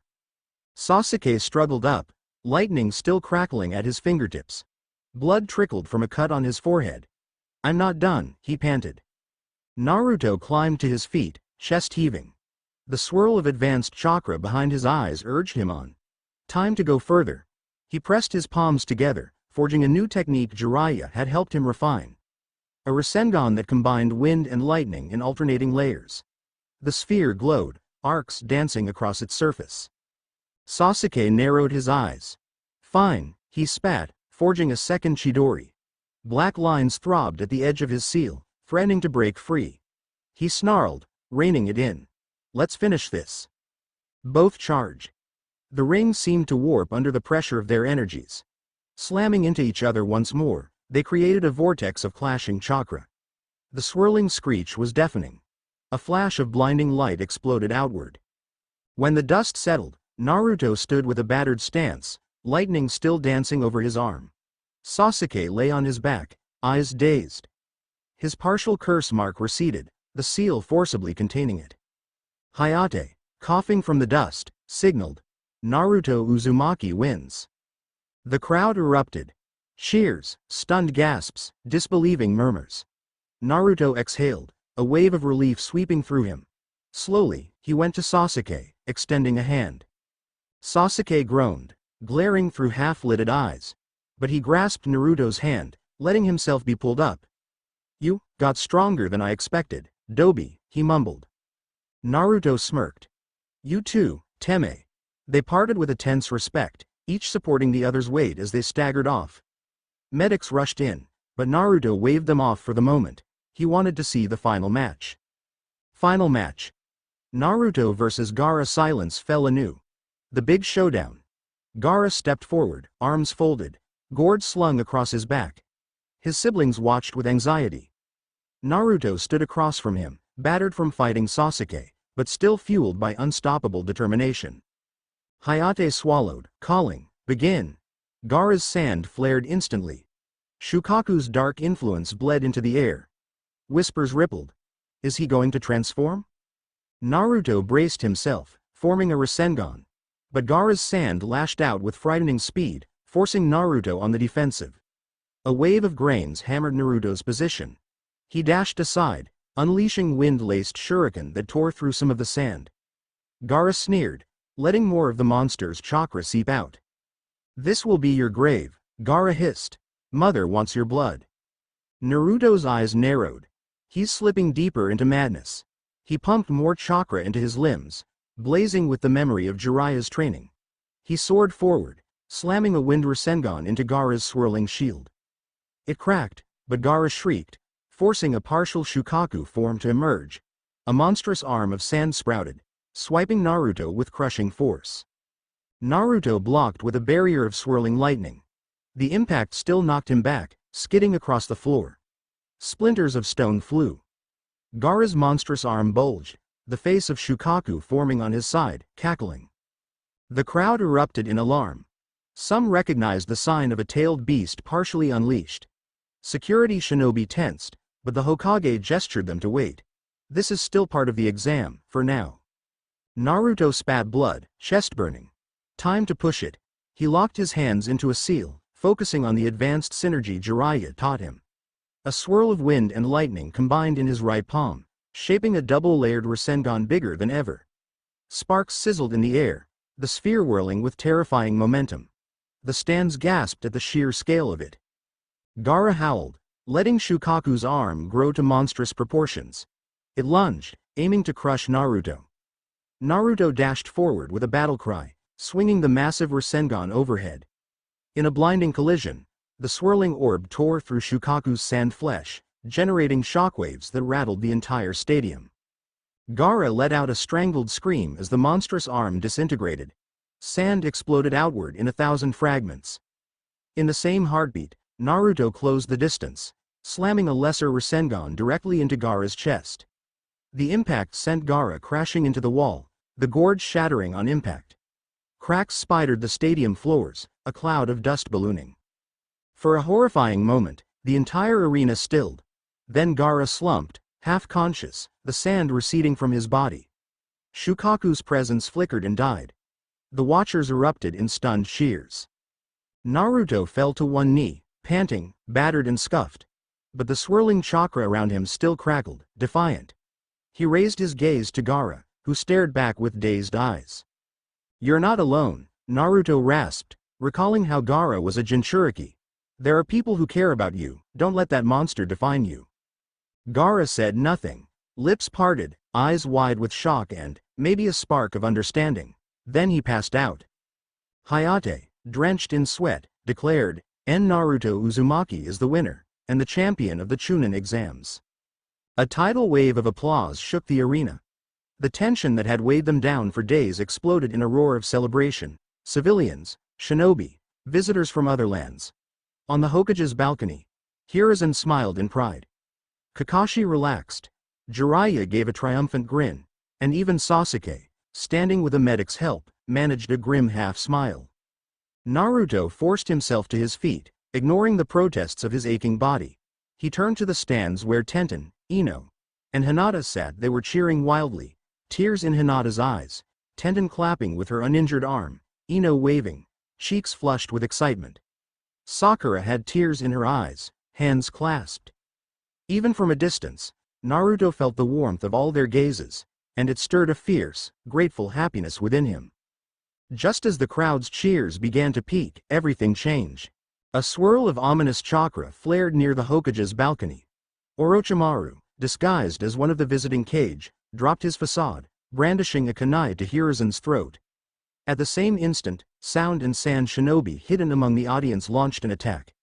A genjutsu wave crashed through the stadium, lulling many to sleep. Panic erupted. The finals turned into chaos. Sand shinobi jumped the rails, attacking Leaf Ninja. The crowd screamed, trying to flee. Naruto's eyes widened. They're invading. Up in the VIP box, Orochimaru smirked. Itadai, he hissed, trying to drag the Hokage into a barrier. Hiruzen fought back, summoning clones, blocking the attempt. Elite Jonin scrambled to respond. Jiraiya vanished in a swirl, presumably to deal with the threat. Kakashi rushed to corner any intruders.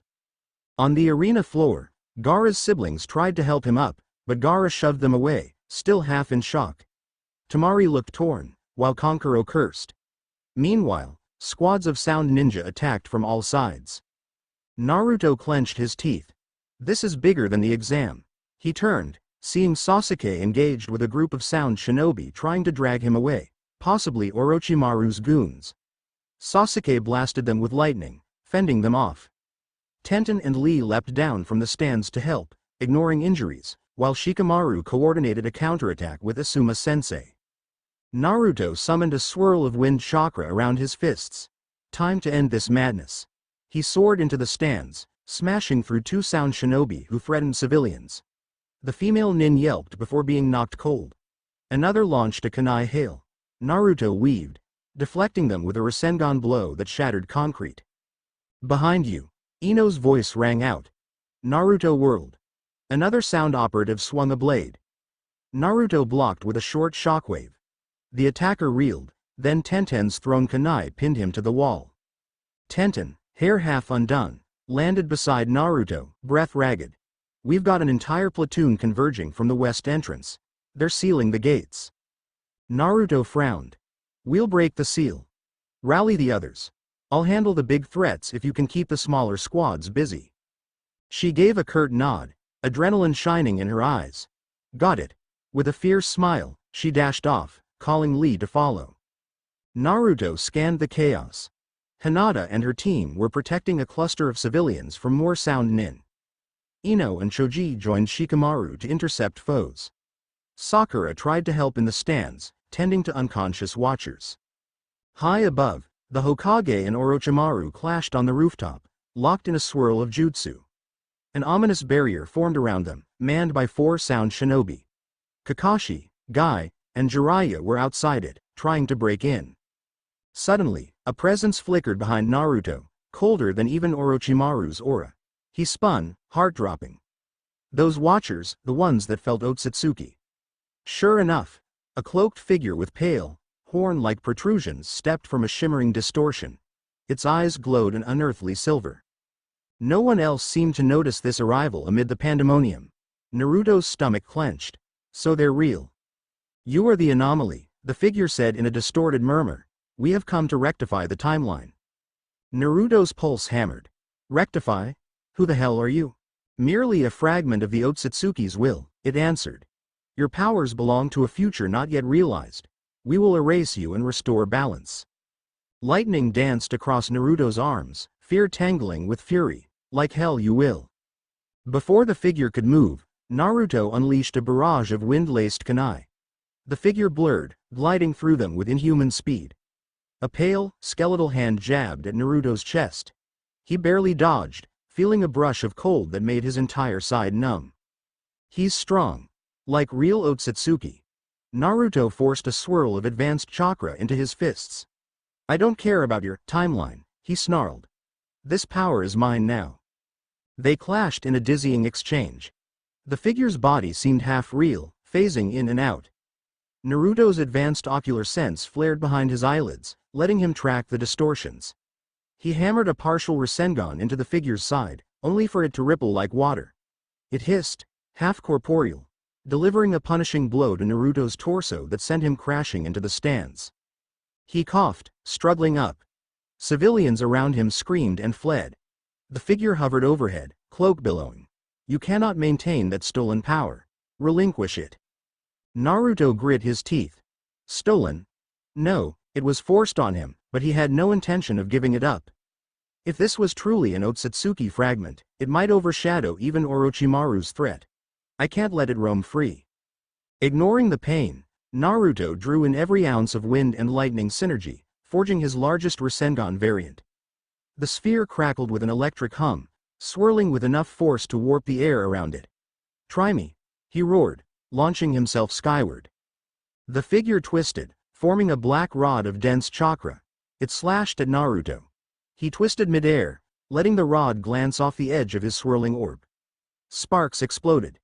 He thrust the massive Rasengan into the figure's chest. For an instant, it howled, face contorting in an alien grimace.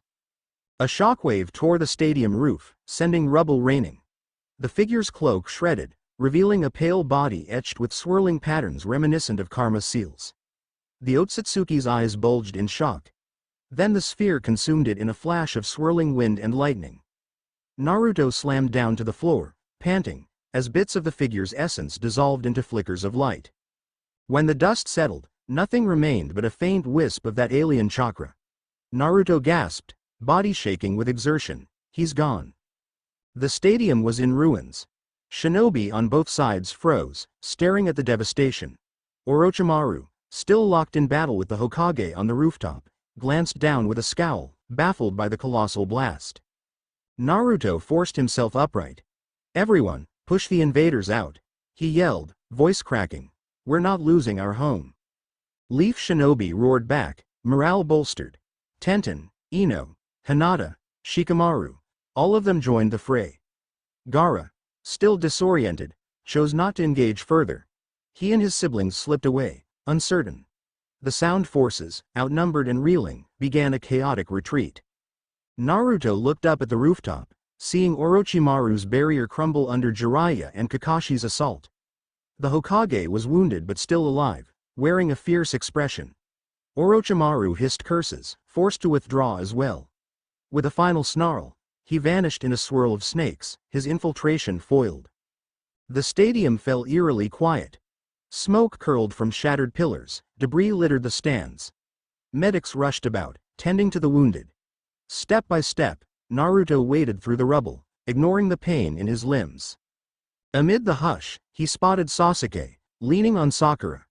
Sasuke's eyes flicked between Naruto and the place where that monstrous swirl of energy had just been. He gave a curt nod, something like respect shining in his gaze. In a huddled group, Tenten, Ino, and Hinata rushed over. Tenten's eyes widened at Naruto's wounds. Naruto, you idiot, you nearly got yourself killed. Ino hesitated, tears brimming, but she let out a relieved laugh. You better not be dying on us. Hinata, trembling, pressed a hand to his chest. You're hurt, so much chakra used. Naruto forced a grin, though his vision blurred. I'm okay, he rasped. He tried to stay upright, but everything spun. He felt gentle arms catching him, Tenten on one side, Ino on the other, Hinata at his front. He blinked groggily. A flush of warmth pressed against his cheek as Tenten steadied him. Ino lightly tapped his cheek, eyes glistening. Hinata pressed her forehead to his, tears slipping free. They all murmured frantic words of worry, relief, and affection. Sakura approached, stepping behind Naruto, hooking an arm around his waist, helping keep him upright. For once, There was no envy or tension from any of them, only shared relief that he was alive. Naruto's breath came ragged, the swirl of leftover power draining fast, but he felt an overwhelming sense of peace. They're here, all of them. High above, the Hokage and Jonin leaders took stock of the damage. The immediate threat was repelled. Orochimaru fled, his plan disrupted. The Watchers, the Otsutsuki threat, had also been partially revealed, Fayu the scope of it. Jiraiya dropped down from the ruined balcony, hair windblown, concern flickering in his eyes. "Kid, you outdid yourself," he remarked. "But that chakra wave wasn't normal. Something else attacked you, right?" Naruto nodded weakly. "Tell you, later," he mumbled. The Toad Sage gave him a pat on the head, expression uncharacteristically serious. "Fine. Rest now. You've done enough." A wave of exhaustion overwhelmed Naruto. He sank deeper into the protective circle of the girl's arms, letting unconsciousness tug at him. The last thing he felt was the comforting presence of Tenten's steady hold, Ino's soft hair brushing his shoulder, Sakura's arm around his back, Hinata's trembling hand on his chest. Some time later, Konoha Hospital sunlight filtered through half-drawn curtains. Naruto woke to find himself in a hospital bed, bandages crisscrossing his torso. For a moment, he panicked, remembering the chaos in the arena. Then he noticed Tenten dozing in a chair beside him, Ino perched on the windowsill braiding her hair, and Hinata gently wiping a cloth over his forehead. Sakura was off to the side, rummaging through a medical kit. "They're all here." He tried sitting up, wincing at the dull ache in his muscles. "How long was I out?" he rasped. Ino glanced over. "A day and a half, maybe 2. The invasion ended quickly after you wiped out half the stadium with that freaky jutsu." Tenten snorted. "He literally shattered pillars, that's more than half." She stretched, wincing from her own injuries. "The leaf's already rebuilding." Hinata touched his hand, relief shining in her pale eyes. "Naruto-kun, we've all been worried." Sakura approached, placing a hand on Naruto's bandaged shoulder. "Thanks to you, a lot of innocent people got out alive. Orochimaru fled, though we don't know where he's hiding. The Hokage said you might get a special commendation." Naruto tried to laugh but ended up coughing. "Some exam this turned out to be." Tenten smirked. "You did become the champion, if that matters." He exhaled, a slow grin forming. "Hey. Sure." A moment of quiet passed, all of them absorbing the relief of survival. Finally, Ino scooted closer. "So, about that whole, you and me, or you and Tenten, or you and Hinata, or..." She shot Sakura a look, teasing. "Any clarifications?" Naruto's cheeks burned. He glanced between them, struggling for words. Tenten rolled her eyes, but a fond smile tugged her lips. Hinata flushed redder than ever, yet didn't move away. Sakura huffed, a ghost of a smile flitting across her face. He cleared his throat, heart pounding. "I don't have all the answers, okay? But I care about all of you. And after everything that's happened, almost dying, weird future powers, crazy snakes, and invasions, maybe we shouldn't worry too much about normal rules." There was a beat of silence, then Tenten let out a soft laugh. "You do realize this is going to be complicated as hell, right?" Ino snickered. "I've always liked a little drama." Sakura shook her head, though she smiled wryly. "Just keep it honest, Naruto." Hinata nodded shyly, a tremor in her voice. "If that's what you truly want."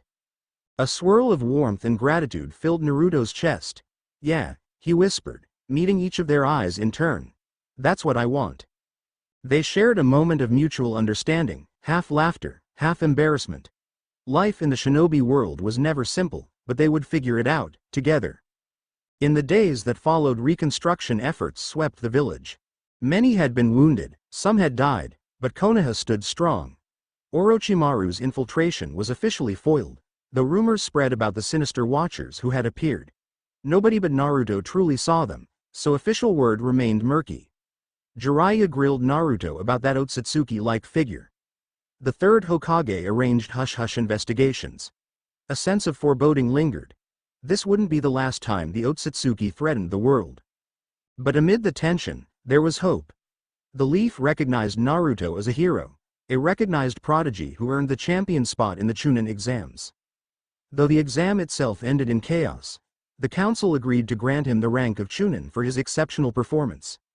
Sasuke, Gaara, Neji, and several others also walked away changed, each forced to confront their own darkness. Naruto spent his days balancing the warmth of new friendships, Ino's playful teasing, Tenten's competitive spirit, Hinata's gentle devotion, Sakura's steadfast presence, and the demands of his blossoming power. With Jiraiya's guidance, he refined his advanced Rasengan and steadily learned to tap the strange ocular ability at will. The Watchers from beyond might return, but he refused to live in fear. One late afternoon, Training Ground 3's sunset bathed the field in gold. Naruto stood by the water's edge, focusing on his palm. A small orb of swirling chakra formed, a refined version of his wind lightning Rasengan. The water rippled from the pressure. He let it vanish with a sigh. Footsteps approached. He turned to see Sasuke leaning against a tree, arms crossed, curse mark hidden under fresh bandages. "You're still training," Sasuke observed. Naruto shrugged. "I won the exam, but that doesn't mean I'm done growing." Sasuke's expression was solemn. "Orochimaru's still out there. I need to surpass him, and you." A grin tugged Naruto's mouth. "Try your best, Teme." They stood in companionable silence. Despite the lingering tension, there was a bond forging anew. Sasuke glanced away. "You saved the village, Naruto. Don't let it go to your head." Naruto laughed. "I won't, but next time, I'll do more. We both will." Sasuke smirked, turning to leave. Epilogue. Konoha's future. Night settled over Konoha, quiet and peaceful after the chaos of the past weeks. Above, a crescent moon glowed. Naruto sat atop the Hokage monument, gazing across the twinkling village lights. His injuries still ached, but the healing progressed. He replayed the day the Watchers attacked. That Otsutsuki-like figure almost killed him. The knowledge that bigger threats lurked beyond the horizon weighed on him. But he also remembered the unstoppable unity he'd felt, his friends, his teachers, even multiple young women who cared for him in different ways. For the first time in his life, he felt truly acknowledged and cherished. He wasn't alone. Footsteps scrunched on stone behind him. He glanced back to see Tenten, Ino, Sakura, and Hinata, each approaching with a mix of fondness and exasperation. "We looked everywhere for you," Sakura said. Naruto rubbed his neck sheepishly. "Just needed fresh air." Ino flopped down beside him. "You can't keep running off, hero boy." Tenten sat on his other side. "Mind if we join?" Hinata lingered a bit behind, lips curved in a soft smile. "I brought some tea if you want to share." Naruto's heart fluttered at the sense of closeness. "Sure," he murmured. They settled around him, sipping tea under the moon. He let out a slow breath. One threat ended, a new era begins. The hush felt comforting, each of them lost in their own thoughts. Finally, Naruto tilted his head back, staring at the stars. "I'm gonna become Hokage someday, you know," he said, half joking, half earnest. Ino chuckled. "Well, we'll see about that." Tenten elbowed him gently. "We might have something to say about how you handle that big dream." Sakura rolled her eyes with a grin.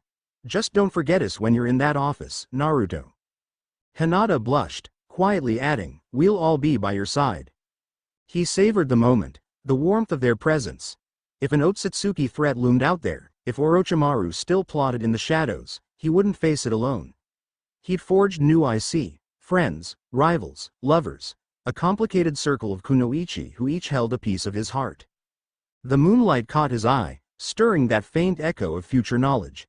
"Maybe everything changed when I got these powers," he mused. "But I wouldn't trade this life for anything." A slight breeze rustled their hair. The five of them gazed at the night sky, silent but content, each breath mingling in the crisp air. Tomorrow, more challenges would come. But for now, Naruto let the quiet triumph wash over him. He was Naruto Uzumaki, champion of the Chūnin Exams, holder of strange future power, protector of the village, and a boy who finally found acceptance in more ways than one. No matter what tomorrow held, Otsutsuki, Orochimaru, or anything else, he faced it with unshakable resolve, and the people who mattered most at his side. End of Chapter 5. To be continued.